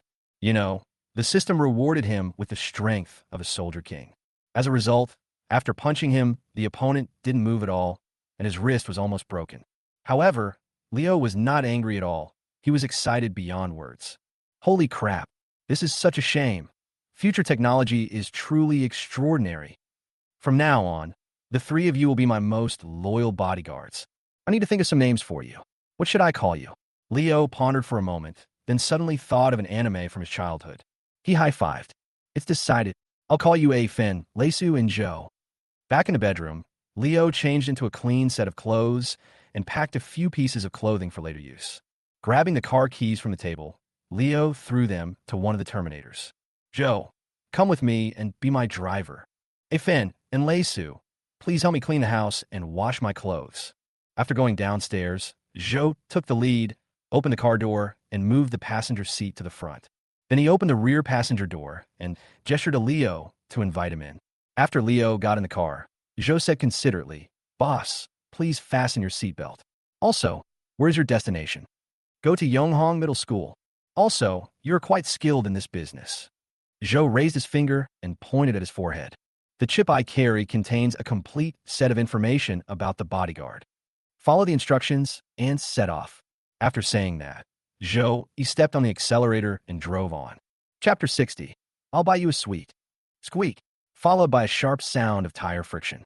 Leo was thrown hard onto the seat. The engine of the Mercedes-Benz E300 roared and it rushed onto the road. Leo only had time to say, oh shit. I saw the speedometer needle heading towards 100. Stop. A roar. Joe slammed on the brakes. Fortunately, Leo fastened his seatbelt. Otherwise, he would have been launched. Brother, drive according to traffic regulations. Even if you exceed the speed limit, please do not exceed 20%. I don't want to be pulled over and given a ticket. Joe nodded. Understood. But don't say. The mechanical life forms created by future technology are awesome. The car drives quite steadily. Even when overtaking, he just steered the car, stepped on the accelerator, accelerated linearly, and changed lanes steadily. Soon, the car stopped at the gate of Yulinue's school. It happened to be 5:30. It was afternoon school time. Students in school uniforms were coming and going constantly. After seeing Leo, they all turned their heads to look. At this time, Leo changed into a white button-tang suit and leaned against the body of the Mercedes-Benz E300. His whole temperament is gentle and elegant. But Joe, who was standing aside, had a dead face, and his eyes, without any emotion or life, scanned back and forth among the people passing by. This pair is very much like those rich young men from wealthy families in the movies, who come with bodyguards to pick up their beloved daughters from school. Soon, a familiar figure appeared in the crowd. Yulinue, wearing a school uniform and carrying a school bag, walked out of the school gate with two female classmates, chatting and laughing. Seeing Leo, she was slightly stunned. Then he showed surprise, left his classmates behind, rushed up quickly, and bumped into Leo's arms. During the last class, I was wondering if you would come to pick me up after school. My bestie laughed at me for daydreaming, but I never expected my dream to come true. Leo smiled and ruffled her hair. Are you happy? Upon hearing this, Yulinue nodded vigorously. Seeing her well-behaved appearance, Leo couldn't help but gently pinch her pretty face. Let's go. I'll take you to eat something delicious. Upon hearing this, Yulinue immediately smiled and said, No, I should take you to eat something delicious. You know what? There are a lot of delicious little shops around our school. Yulinue took Leo's arm and pulled him into a small shop not far away. Xiaoyu is here. What do you want to eat today? The proprietress looked at Yulinue with a gentle smile. What fresh seasonal vegetables are there? Please help me stir-fry 2 meat dishes and 1 vegetable dish. The proprietress smiled and nodded, turned around, and walked back into the kitchen. Looking at the empty shop, Leo asked curiously, This shop has a good location. Why is there no business? Yulinue smiled and said, You are stupid. Today is Friday. There is no evening study. Leo slapped his forehead and suddenly realized, I forgot tomorrow is a day off. Soon, a plate of shredded pork with fish flavor, a plate of kung pao chicken, and a plate of lettuce with garlic sauce were served on the table. Leo took a bite and nodded in satisfaction. The wok smells very fragrant. The bowl for rice is an enamel bowl, which can hold a lot of rice, has a bottom, and is easy to hold. It's just that the 2 meat dishes tasted very similar, failing to highlight the characteristics of the 2 dishes. To sum up, it's a very homely restaurant. Mr. Bodyguard, don't you want to eat with us? Looking at Joe, who was guarding the door, Yulinue said curiously. Leo was stunned by the question. Terminator, have a meal. Let's just forget it. The nuclear battery he carries is enough for high-intensity combat for 160 years. If someone like him guards the door as a bodyguard, the battery life can probably be doubled. Leo waved his hand. He ate before he left, so we have to eat our own. Soon, Leo and Yulinua finished their dinner. After Leo settled the bill, he transferred another 100,000 yuan to Yulinua as living expenses. The girl was about to refuse, but was stopped by Leo's stern take it. Since tomorrow is a weekend, let's go look at houses. It's not a big deal to always stay in a hotel. Let Zhou drive to find the best property in Jinzhou. Logically speaking, Leo, driving an E300 and accompanied by bodyguards who looked very powerful, must be a high-quality customer. But some female salespeople just turned around and took a look, then yawned and continued playing with their phones. The reason is simple. Leo brought Yulinua, a young and beautiful girl. This is the best property currently available in Jinzhou. Think of the two high-end villa areas, Tishan County and Bordeaux Manor, which were completed a few years ago. The wealthy people of the entire Jinzhou city have gathered together. Therefore, this property did not choose to build single-family or townhouses, but chose to build large flats with elevator access. Even so, this property is facing the dilemma of those who want to buy a house can't afford it, and those who can afford to have a house to live in. Plus, the saleswomen here are pretty much the same as the saleswomen at Porsche. They all adhere to the idea of selling themselves while selling their houses. When they saw that Leo was accompanied by a female companion, they no longer wanted to pay attention to him. Even the manager sitting far away was fiddling with his phone, pretending to be busy. Faced with their indifference, Leo couldn't help but frown slightly. He walked slowly to the edge of the sand table and looked it up and down. You wear a look around. There's 6 buildings here, excluding the 3 that face the street and are noisy. Do you see any that you like among the remaining 3? If there's one I like, I'll ask them to take us to see the house. Yulinua was stunned when she heard this. Are you planning to buy it for me to live in?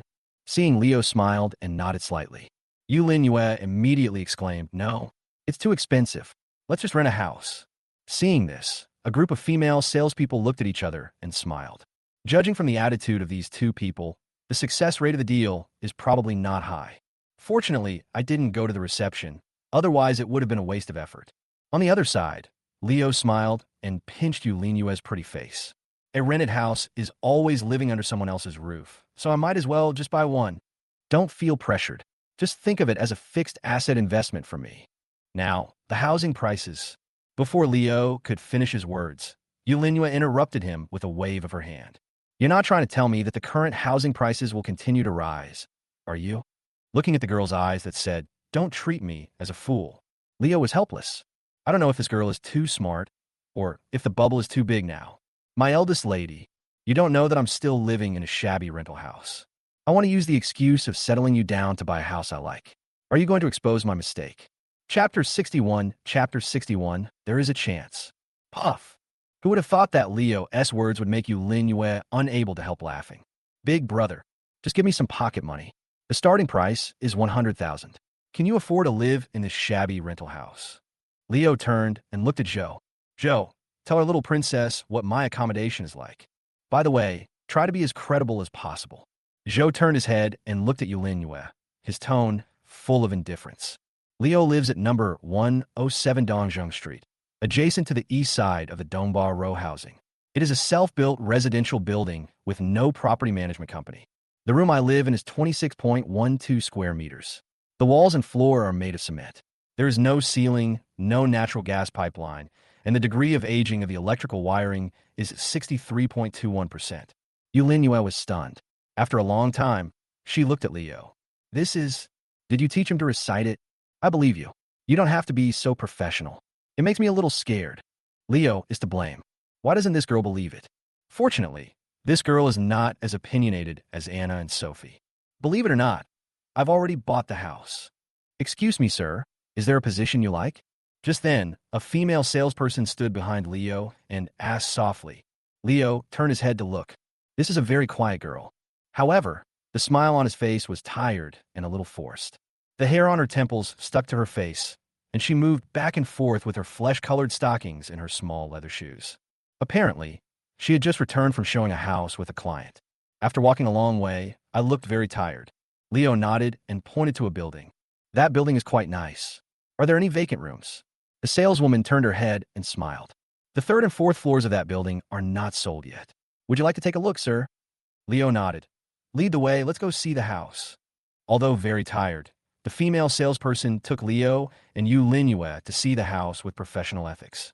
A high-end community is a high-end community.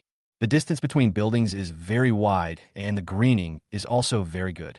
From time to time, Leo can see magpies building nests in the green trees in the community. Most of those who can afford to buy a house here are well-off and well-educated middle-class people. Therefore, there are no old men and women gathering in groups of 3 or 5 to dance or play cards in the community. The overall environment is very quiet. Yu Linhua also looked around. Based on the look in her eyes, Leo understood too. The girl also hopes to live here. Leo took the elevator and went straight into the house. The overall layout of the room is very good. Moreover, Leo also likes the decoration style. The white porcelain floor tiles in the living room and dining room, coupled with the matte white wallpaper, give a very simple feeling.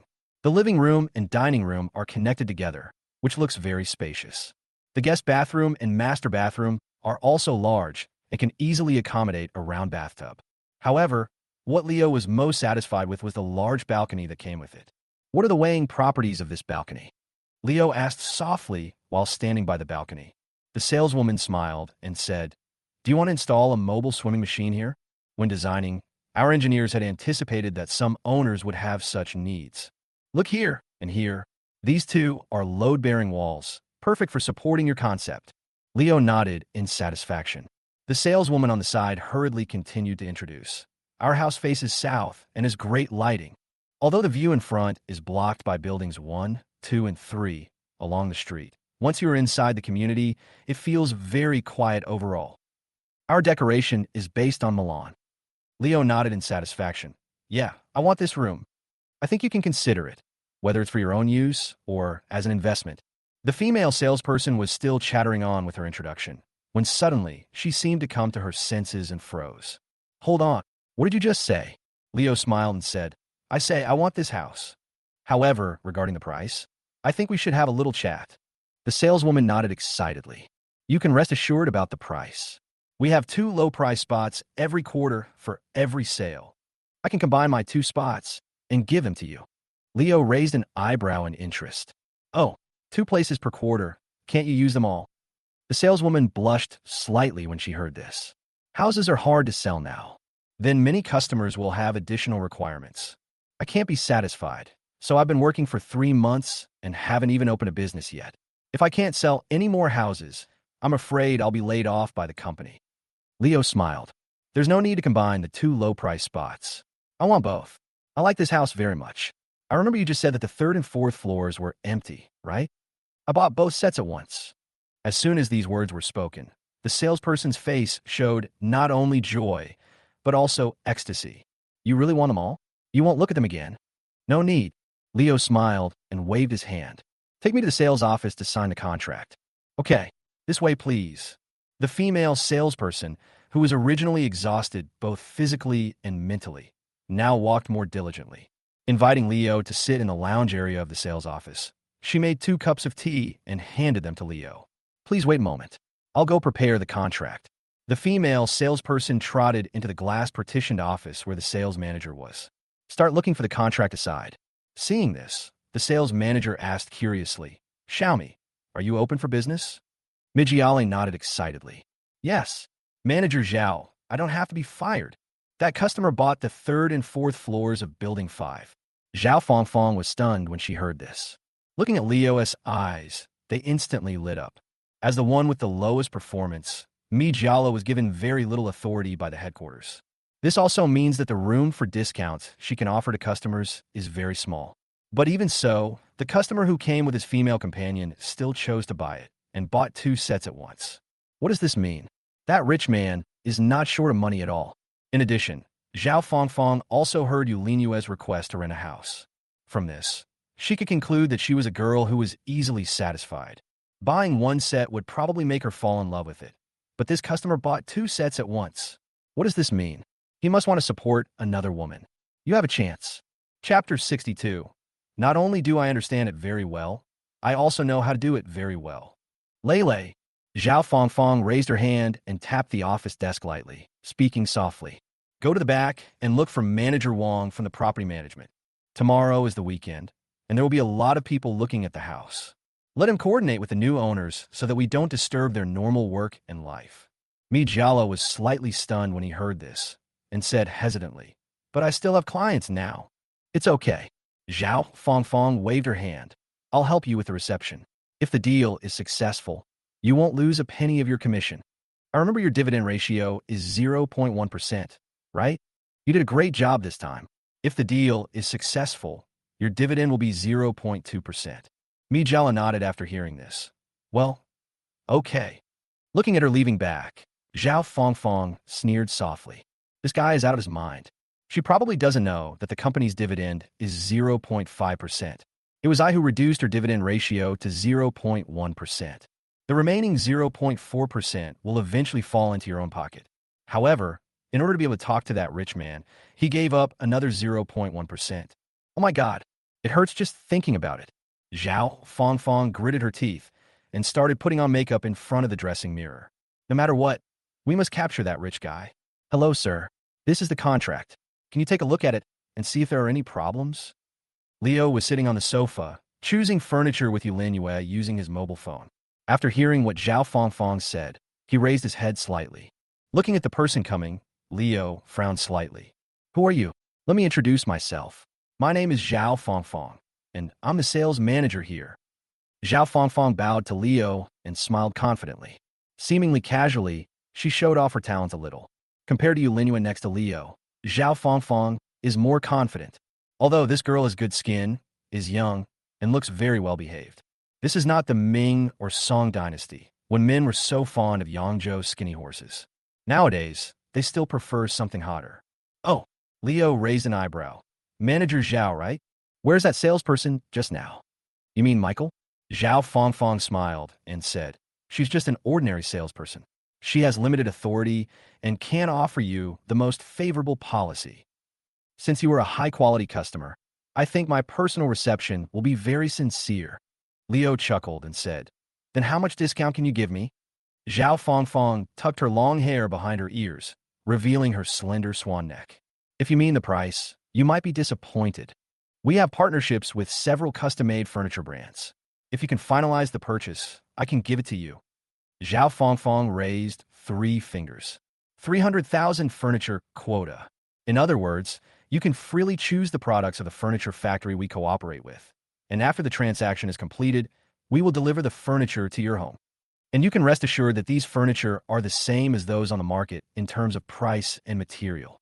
We will accept the inspection. If there is any difference, we will compensate you with 10 times the price. Leo nodded. "Sounds good." Zhao Fongfong immediately said, "If you're interested, you can let the lady go and select the furniture first, and I'll help you complete the contract." "Want to go?" Leo looked at Yulinyue beside him. Yulinyue nodded with excitement. "Then go." After hearing Leo's words, Zhao Fongfong hurriedly shouted to the side, "Xiaoli, take this lady to choose some furniture." A girl came quickly and took Yulinyue to another office. Leo naturally and raised her hand to tidy up her hair. Suddenly, a fresh fragrance filled Leo's nose. At first sniff, there is the freshness of bluebells and lilacs, and when you taste it carefully, the slightly sweet scent of jasmine spreads. Being surrounded by this fragrance makes people feel relaxed. Joe Malone Blue Wind Chime. What we are playing with is the pure and natural First Love fragrance, known as the most cost-effective male-killing fragrance. 100 milliliters costs 1,400. I have to say, Miss Zhao Fongfong really understands. Our selling price here is 8,300 per square meter. If you buy 2 units at once, I can give you a discount and charge you 6,500 per square meter. Each apartment is 263 square meters. You want 2 in total, so the total cost is 3,419,000. I'll give you a discount. The total price will be 3.39 million. Is that okay with you? Zhao Fongfong placed the contract in front of Leo. Pointing to the details on the contract, he asked softly, as if accidentally, the back of her hand touched the back of Leo's hand. Because she needed to sit sideways, her long legs rubbed against Leo's knees. I have to say, this woman is not only knowledgeable, but also very capable. Leo looked sideways at her and chuckled. I want to know, how much commission can you get for selling a house like this? Zhao Fangfang chuckled and said, our commission is 0.5% if you are willing to take care of them. For this order, their commission is probably over 170,000 yuan. Leo nodded. It's a considerable income. Having said this, Zhao Fangfang's heart was already blossoming with joy. Is he hinting at this? No, no, no. This is already clear. As expected, all men are the same. Yes. Zhao Fangfang put one hand on Leo's shoulder and gently drew circles on his legs with the other hand. I really want to thank you, sir. How about, after the house is settled, I will accompany Mister to try out the house. As she spoke, Zhao Fangfang blew gently into Leo's ear. Unexpectedly, the next second, her hand was grabbed by Leo. There's no need for a trial room. Honestly, I don't like Manager Zhao's marketing strategy. Let Miss Me come in. Otherwise, I won't sell it. Zhao Fangfang was stunned when she heard this. Leo, with astonished eyes without blinking. Leo's smile faded slightly, and he stared at her expressionlessly. Terribly sorry. Leo is a petty person. When I first entered the building, no one was willing to pay attention to me. Do you know that you want to buy a house, or even buy two at once, and the rich man is starting to get tired of himself? You guys are cheap. I can't make it look like I'm worthless. Zhao Fangfang's expression changed several times. There was even a bit of ferociousness with gnashing of teeth. She finally understood. This guy in front of me still remembers the poor reception I gave him. This petty guy. Do you want to give up? No, we finally caught such a rich man. We can't just let it go like this. Chapter 63. Anger rises from the heart. Evil arises from the courage. Zhao Fangfang took a deep breath. It only took a moment to adjust his mood. The eyes that were painted with eyeliner and looked extremely charming were instantly stained with a trace of mist. Leo with grievance. Sir, please don't do this. You hurt me. Her voice was not loud, but her words were clear. The salespeople around him all looked at Leo with puzzled eyes. Even the female salesperson who had just taken Manhwa to choose furniture was looking out from the glass partition. For a time, Leo and Zhao Fangfang became the focus of attention. What does this mean?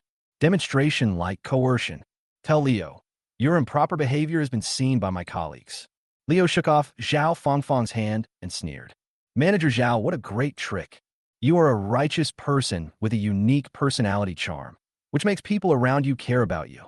It's worth mentioning that your colleagues are all kind-hearted people who can't bear to see you suffer even the slightest injustice. Hearing this, Zhao Fangfang bit her lips lightly and continued her artificial performance. If we had a good family, could go to a good university, and receive higher education, we wouldn't want to do this kind of dependent work. Colleagues are all suffering people who share the same fate. So naturally, we should take care of each other. Ouch. I'm not saying you're a bully, sir. My colleagues and I are just too sensitive. What does this mean? Create a character of suffering, pretend to understand, and sell yourself as good? Let yourself inadvertently develop a considerate liking for her. Good method. But this chick might not know that. Leo is also a super salesman. This kind of trick is what he has left over. Maybe it was because Leo's work in his previous life was mixed with too much intrigue. Having lived a new life, he really hated these kinds of petty and despicable tricks. Of course, Leo in his previous life also enjoyed doing this in order to make a living. Therefore, when interacting with others in this life, what Leo values most is honesty. Leo stood up and sat opposite Zhao Fangfang. He crossed his legs and folded his arms over his chest. Leo instinctively wanted to distance himself from a woman like this who had shrewdness written all over her face. It's not that Leo is scared, but getting involved with this kind of person will be extremely troublesome. Okay, let's stop wasting each other's time and call me Jiala over. Since she's the one who received me, I'll naturally sign the contract with her. I'll give you 10 minutes. If she doesn't make it, not only will I walk away, I'll also expose you all online. Zhao Fangfang stared at Leo and felt the veins on her temples throbbing slightly. Give yourself enough respect and sell well. There was even a clear indication of a trial room. But this guy, why can't you accept anything? The more Zhao Fangfang thought about it, the more chest tightness and shortness of breath she felt, and her vision even became darker. Not good. Blood pressure. It's getting higher and higher. I've been in sales for so many years. It was the first time she had seen such a stubborn stone. She took a deep breath and gave a stiff smile. Wait a moment. I'm calling Xiaomi to come back. Zhao Fangfang took out her phone, turned around, and left. It took less than 5 minutes. Mi Jala ran into the sales hall in a hurry. As soon as she entered the door, she quickly ran to Leo's side and bowed slightly to him. Sorry, sir, I didn't mean to desert. Your boss deliberately transferred you away because he wanted to take your bonus. I know it. Leo smiled and waved his hand. Mi Jala was stunned and immediately explained softly. Sir, you misunderstood. Manager Zhao promised to give me a dividend and even increased it from 0.1% to 0.2%. Leo was stunned when he heard this, then chuckled and shook his head. I don't know whether to say you're too honest or to praise your manager for his clever tactics. Girl, don't you know that the average sales office gives salespeople like you a commission of 0.5%? Mi Jala nodded repeatedly.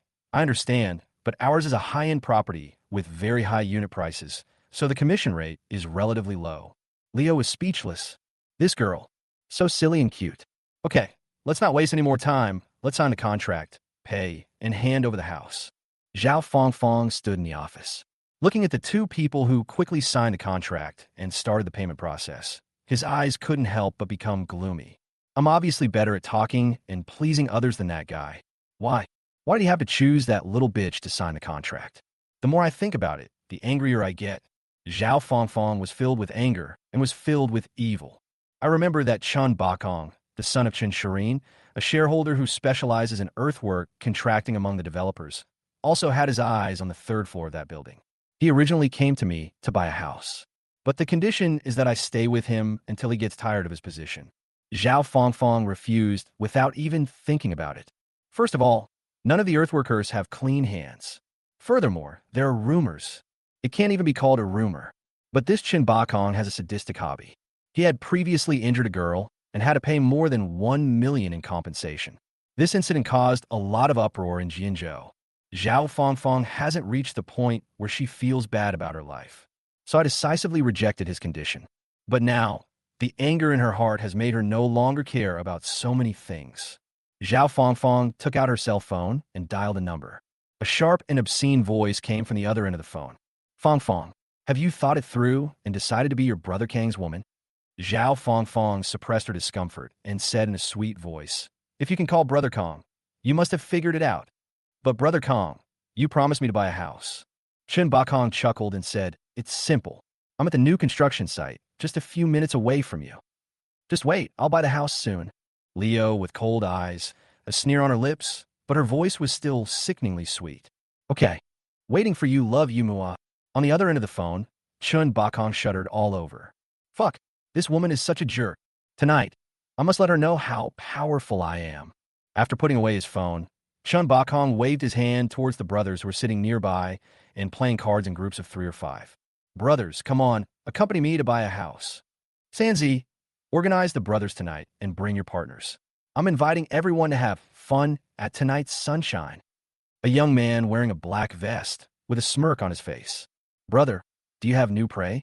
Chun Bakong grinned, revealing a mouthful of yellow teeth. Yeah, let's have a competition tonight to see who can last the longest. Chapter 64, Chapter 64, you have to snatch it from me, right? Everything is going smoothly. Just as Leo was about to pay, Zhao Fongfong walked slowly and stood in front of Leo. A faint smile appeared on the corner of her mouth, and the smugness in her eyes was about to overflow. Mr. Leo, I'm sorry. I'm afraid I can't sell you the 3rd floor. Leo frowned, looking slightly dissatisfied. The contract has been signed. Do you want to unilaterally cancel it? Zhao Fongfong's attitude became more respectful, but as her tone of voice rose, she became more and more proud.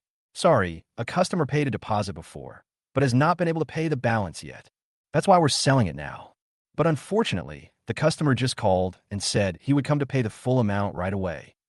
Mr. Leo, I will report your losses to the company and give you a satisfactory compensation plan. Zhao Fongfong dared to be so cocky because she had calculated that the company would stand on her side. Chen Bakong and Chen Shirin not only do earthwork, but also do some dirty work for the company. He is truly a loyal and trusted member of the company. The company will definitely meet their demands.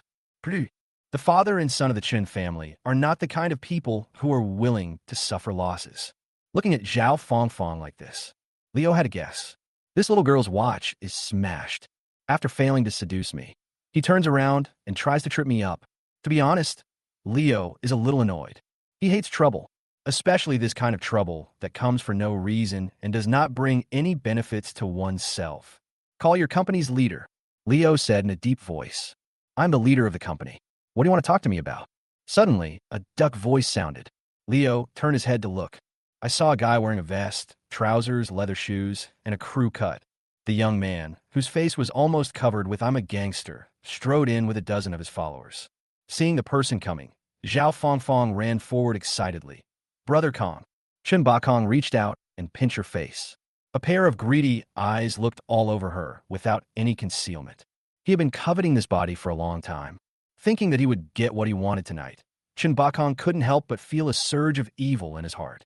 He turned and stared at Leo with a playful look on his face.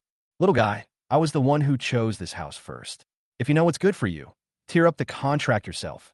Leo is happy. What's the meaning? Do you want to teach yourself the truth about this world? Leo just doesn't buy that. Leo chuckled as he raised the contract in his hand.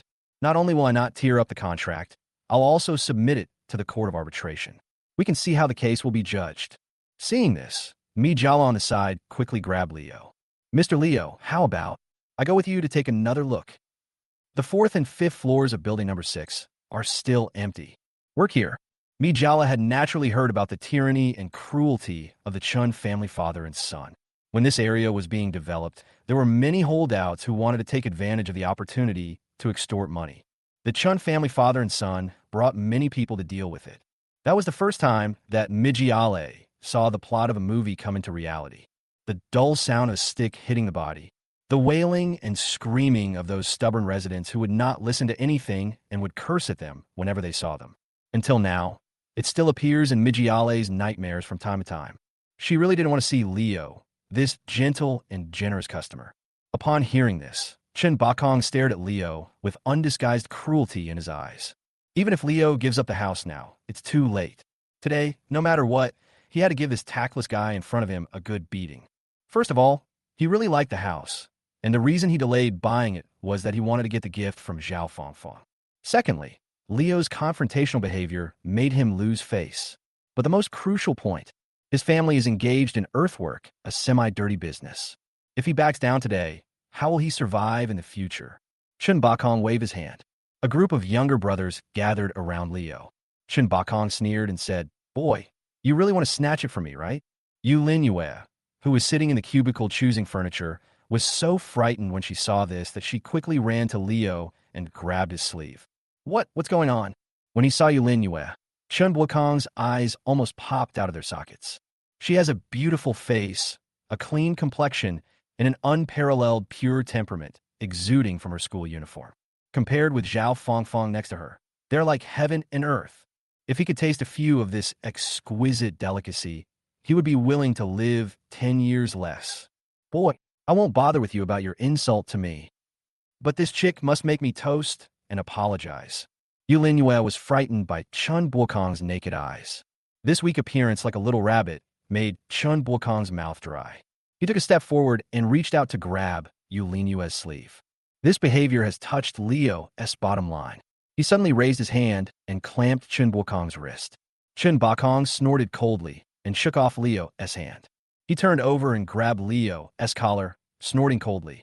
Boy, are you looking for death? Leo, who has the physique of a soldier king, has more than 100 ways to defeat the former Chen Bakong. But he didn't do it. There are 2 reasons. First, he hates solving problems with violence. Second, there is a T-800 standing next to him, so if he takes action, it is not his turn yet. Zhou's CPU's top priority is to ensure Leo's safety. When he saw a group of people surrounding Leo, he strode over. The moment Chen Bakong put his claws on him, Zhou moved at the same time. Chen Bakong just finished installing B. It felt like the hand I was holding Leo was being held by a pair of pliers. Zhou never said anything like, let my boss go, or anything like that. With just a simple exertion of force, Chen Bakong was able to stop holding Leo's collar. The solid-state nuclear battery drives the tantalum alloy skeleton, and the power transmitted by the hydraulic pump is beyond the resistance of mortal flesh and blood. Leo even heard a crunching sound of bones breaking in Chen Bakong's palm. The fingers are connected to the heart. Chen Bakong screamed in pain. The intense pain even made his legs weak, and he couldn't help but kneel on the ground. Are you fucking blind? Drag this bastard away. A more loyal younger brother rushed forward, grabbed Zhou's collar, and tried to pin him to the ground. Pity, Zhou's tantalum alloy combat skeleton weighs up to 300 kilograms. Unless this guy is the king of Chu, he can't do anything to Zhou at all. Liu grabbed Yulinhua and Mi Jiala and quickly moved back. He didn't want the two girls to be accidentally injured. Chapter 65, What kind of monster are you? The next moment is when Zhou De shows his power. Chun Bakong, whose palm was pinched by Bijou, even forgot the pain at this moment. The first little brother who rushed up was the most loyal henchman under Chun Bakong. Chun Bakong knew that this guy was a fitness enthusiast. Chun Bakong was also very generous and gave him a salary of 30,000 yuan per month. Let him train in the best gym. Let him take the best protein powder nutritional supplements. In order to maintain a good training condition, Chun Bakong also hired a purchasing agent to buy him the best nitrogen pump. Chun Bakong clearly remembered that this guy weighed a full 120 kilograms. Those strong muscles can support him to bench press a 100-kilogram barbell with ease. But such a strong man was like a light rag doll in the bodyguard's hands. The other party only used one hand. It was thrown more than 10 meters away. Even an entire glass wall was smashed. Also, another younger brother approached, grabbed a chair, swung it around, and hit Zhou. I personally supervised the purchase of that chair. I remember the seller said it was made of beech and weighed 9 kilograms. Specially used for reception at conference venues, its excellent quality allows it to withstand falls and shocks. Chun Bakong would not dare to let his brothers use this kind of thing when fighting with others. He was also worried about causing trouble by beating people. But Chun Bakong watched as the chair smashed into pieces on Zhou's forehead. But the person in front of me, there was no reaction at all. He turned around and swung his arm to hit his younger brother. The little brother took off on the ground, turned over, and hit the ground like a tower crane. The dull and penetrating sound made Chun Bakong's scalp tingle. Seeing this, the remaining brothers were stunned and dared not move. Seeing that man looking at him expressionlessly, it was as if he was looking at a dead person. Chun Bakong felt that he should save himself. If I let this guy take action again, I'm afraid I'll be torn to pieces. He suddenly pulled out a sharp knife from his waist. With a ferocious look on his face, he stabbed the abdomen of the strong man in front of him. The sound of the sharp blade entering the flesh was followed by the sound of metal clashing. The huge recoil force made Chun Bakong's arms numb, his knuckles cracked, and he couldn't even hold the handle of the knife. Then, he watched the burly man pull the sharp knife out of his abdomen with ease. Damn it! It was a high-carbon dagger he had purchased from overseas. He tried to use this knife to chop against another steel knife. The steel knife was broken, but the edge of this high-carbon dagger was still smooth. But now, the sharp tip of the knife is bent back. You know, this knife can easily pierce cement of a lower grade. Yeah, what kind of monster are you? Zhou had no expression and slowly raised his fist. Stop. Seeing this scene, Leo didn't dare to continue watching the fun. Remember in the first Terminator movie, T-800 punched through the abdomen of an ordinary thug. Leo had no doubt that if T-800 punched down, Chun Bakong's forehead would be shattered like a watermelon. Leo's words were like pressing the pause button. Chun Bakong's raised fist was suspended in the air, almost motionless. This is so. Definitely not a normal person. He walked slowly to Chun Bakong. Leo half knelt down, raised his eyebrows, and chuckled. A knife can't hurt my bodyguard. Why don't you call your boss and ask him to send something loud? To be honest, it's not that Leo wants to pretend. He bought a house here and will be a resident here in the future. Since I have already made an enemy, I will defeat him once and for all, lest this kid bring trouble upon himself from time to time in the future. Chun Bakong is about to cry.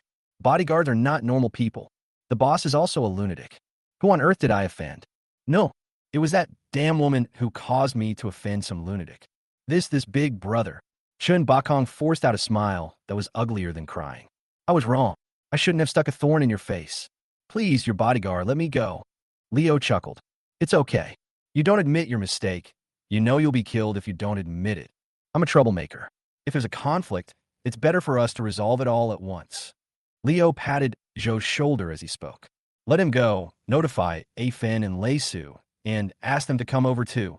Zhou loosened his grip. Chun Bakong immediately clenched his palm and gritted his teeth to endure the severe pain caused by the fracture. Leo chuckled. I won't bully you either. I have 3 bodyguards in total, and I let them come empty-handed. Call as many people as you want and bring whatever kind of guys you want. Let's have a chance. If I lose, I'll give you the house I bought here. If you lose, just treat me to a meal. What do you think? Looking at Leo's honest smile. Cold sweat rolled down Chun Bokong's body like a waterfall. The person in front of me probably saw through my true identity, but he was not afraid at all, even giving myself a chance to call for help. What does this indicate? People have sufficient confidence in the forces behind them. Chun Bokong has only seen this kind of demeanor in one person. That was a reception. It is said that an important person is coming on business. My father, who can scare his younger brothers into silence with just a frown. I personally booked the hotel and washed the fruit myself. Even while talking to the other party, the old man at home didn't even dare to sit down. After leaving, Chun Bokong once asked his grandfather who that person was. He still remembers his grandfather's answer vividly. If we compare all these people to a castle, our level is similar to the dung pickers outside the castle. And that person is the real owner of the castle. This big brother. I really know I was wrong, and I'm convinced. How dare a jerk like me waste your time? If you don't mind, I'll have a drink to make amends for you this afternoon. Leo chuckled and nodded. I'm busy these past 2 days. We'll have dinner another day. Okay, let's go to the hospital to set the bones. I know very well the power of my bodyguard. After saying that, Leo stood up and walked back to Mijiale. Let's continue with the formalities. Facing Leo, who had his back to him, Chun Bokong didn't even look at it. The bodyguard was stabbed, but acted like nothing happened. Someone grabbed my hand, and I had to get the bones set. This kind of person is definitely not someone you can offend. But then again, Chun Bokong suddenly looked up and glared at Zhao Fangfang. It's all this bitch's fault. If it weren't for him, would I offend such a person? Do I have to go to the hospital to have my hand bones grafted? Chapter 66. Letting go of the past. I saw Leo and Jala enter the office next door to discuss the contract. Chun Bokong immediately stared the frightened Zhao Fangfang with a gloomy look and waved to his younger brother. Several younger brothers immediately rushed over, covered the woman's mouth, and dragged her out the door. This big brother. Chun Bokong covered his wrist with one hand and walked to Leo's door and said with an apologetic smile, "Let me take care of my wrist first. Once you've completed the procedures for buying a house, I'll treat you to a meal. Don't worry, I will definitely give you an explanation for what happened today." Leo raised his hand to indicate that he understood, then turned around and focused on reading the house purchase contract. Leo sat opposite Michael with his back to the door. He didn't see Chun Bokong's movements clearly, but Jiala could see everything that happened outside. Chun Bokong just waved his hand, and several of his younger brothers pounced on her and pressed Zhao Fangfang to the ground with ferocious looks on their faces. Zhao Fangfang wanted to struggle and call for help, but her mouth was soon blocked and her hand were tied. The whole person was carried out like a piglet. The guests around her, as well as her colleagues, all chose to turn their heads away and not look. Chun Bokong's younger brother walked to the center console very skillfully and deleted the surveillance video. Chun Bokong offended Leo. He realized that he was a person he could not afford to offend. In order to calm things down, he must give an explanation. Zhao Fangfang has no background and no connections. In addition, she was the one who instigated this incident, so she naturally became the best scapegoat. Mijiale is just honest, not stupid. She knew very well that the explanation Chun Bokong was referring to was naturally one of her unlucky colleagues. For a moment, there was a hint of fear in her eyes when she looked at Leo. But in just a few seconds, the fearful look disappeared. This gentleman, although he has a powerful background and is generous, but he is a very easygoing person. Soon, the payment is completed, and it's time to apply for the real estate qualification certificate. Looking at Yulin Yue, who is still happily choosing furniture, Leo looked at me Jiala thoughtfully. If I remember correctly, if you want to settle down in Jianzhou, you need a permanent property, right? That's right. Mijiale nodded with a smile on his face. If you need to settle down, we can help you with it. This is a free additional service. Leo smiled and waved his hand. I'm a local, I don't need a household registration. Leo reached out and covered Yulin Yue's hand, chuckled, and said, "Lur, do you have your ID card with you?" Yulin Yue was stunned when she heard this. "Why do you need an ID card?" Leo smiled and pinched her cheek. For some reason, whenever I see the girl's confused expression, reaching out and pinching her cheek always makes people feel unusually relieved. "Of course I'll transfer the house to you." As soon as these words were spoken, Yulin Yue's hand, which was holding the flat panel to choose furniture, shook violently. She slowly put down the tablet and looked at Leo with an indescribable look in her eyes. This is worth millions, and you're just giving it to me like this? What else? Leo asked back with a smile. You've given yourself to me. If I don't treat you well, am I still a human being? The look in Yulinua's eyes became more complicated. I can feel that we are the same kind of people. Leo smiled and nodded, agreeing with Yulinua's words, and motioned her to continue. So, you should know that I am very self-aware. My experience tells me that I'm not worth millions. So tell me why, please? Leo stared into Yulinua's eyes, thought for a moment, and then chuckled. Actually, the reason is very simple. You told me what happened to you, so based on my guess, your beastly father will bring you endless troubles in the future. So, I plan to help you completely let go of the past and start anew in your future. Yulinua stared at Leo, stunned. Those eyes sparkled even brighter. There are complexities and doubts in this. But more importantly, I am grateful. Thanks. After a long silence, Yulinua said softly. Leo opened his arms. Seeing this, Yulinua immediately snuggled into his arms. She rested her cheek against Leo's chest and took deep, hard breaths. She's like a timid cat. I tried desperately to remember this breath that brought me a sense of security. That Mijiale raised his hand gently. Although I don't know what exactly happened to this young lady. However, I would like to remind you, sir, that simply registering as a resident will not solve any problems. According to the law, as long as she is someone's daughter, she needs to fulfill her parental obligations. Leo frowned. He motioned for Mijiale to continue. There was a client who wanted to get rid of a similar problem before. Finally, he found Chun Bakong and re-registered his household registration, and his registered address was an orphanage. Mijiale's words made Leo's eyes suddenly light up. If we follow what Mijiale said, once this account is established, Yu Linue will become a brand new person, completely break off with my former self, even if in the end, her beastly father or her irresponsible mother found her. She could have simply denied it. At that time, regardless of reasoning or teaching, she is invincible. How much will it cost? Mijiale shook his head slightly. Mr. Leo, I'm so sorry. I'm not sure about the exact cost, but I can help you with this matter. Leo nodded. Let's add WeChat. After adding each other on WeChat, Leo transferred 100,000 yuan to Mijiala. Mijiala was stunned when he saw the huge sum of money. Sir, what do you mean? Leo waved his hand. Keep it. Help me secure the furniture within a week. I want to have a warm home. Oh, and there's also the issue of Yuer's household registration. Please handle that as soon as possible. This 100,000 yuan is your reward. Upon hearing this, Mijiala accepted the 100,000 yuan and nodded seriously. Please rest assured, sir, I will definitely satisfy you. If it's convenient for you, I'll take you to the house and tell me roughly how you want to arrange the furniture. On the other side, inside the hospital, Chun Bakong had just had his hand bones reconnected and put on a cast when he saw his father walking towards him quickly with a gloomy face. Seeing his father's face like this, Chun Bakong's heart dropped to freezing point. He just informed his father about everything that happened in the sales office. Dad immediately mobilized his connections to investigate Leo's background. Now it seems that what they found out was definitely not the good news they wanted to hear. Chapter 67 Helmsman. You kid. Chun Shirin's face was gloomy, and he sighed. I've gotten into big trouble.